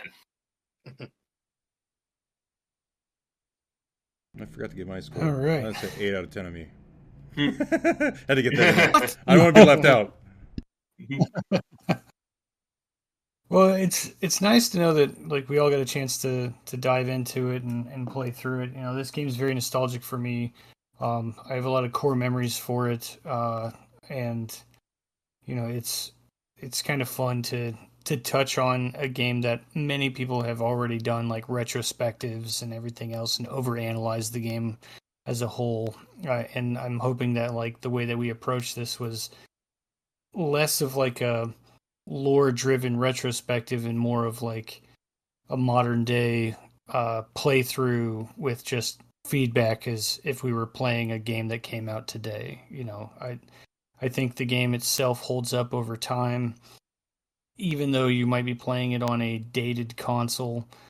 I have played worse games, and that's kind of strange to think that a game that's as old as Ocarina of Time has aged better than games that have come out a year ago. Oh, fuck yeah. So yeah. But I suppose this would conclude our Ocarina of Time discussion. Is there anything else from anybody? No, like I said, I was happy to have an excuse to finally play this game, and I've been liking the monthly games at least to either explore something that I haven't played myself in a while or something completely new. So I thought this was incredibly fun to finally play. So, all right. From my understanding, we've already discussed what our next monthly game is, and that's kind of exciting to dive into. Jordan, do you want to close us out? Sure. All right. So before we wrap up today, I just wanted to thank Corey for running this special on the Zelda Ocarina of Time breakdown. Again, it was a lot of fun. It was truly a great experience for me, and I'm sure for everyone else out there. And definitely looking forward to playing more Zelda games alike in the future. And to all you listeners, be sure to give us a rating on the comment on Spotify. Let us know how we're doing. And for all you gamers out there, just remember to keep exploring, keep playing, and keep listening. Until next time, this is the Mediocre Rumble Brothers podcast signing off. Thanks for listening. Hey, this is Corey, and thanks for checking out Mediocre Rumble Brothers. If you liked the video, please drop a like, and if you didn't, that's fine too. If you'd like us to talk about any specific games, drop a comment below, or feel free to discuss your experience with the games that we've mentioned in the episode. You can also listen to our episodes prior to YouTube on our Spotify. Thanks for watching, and hope to see you again soon.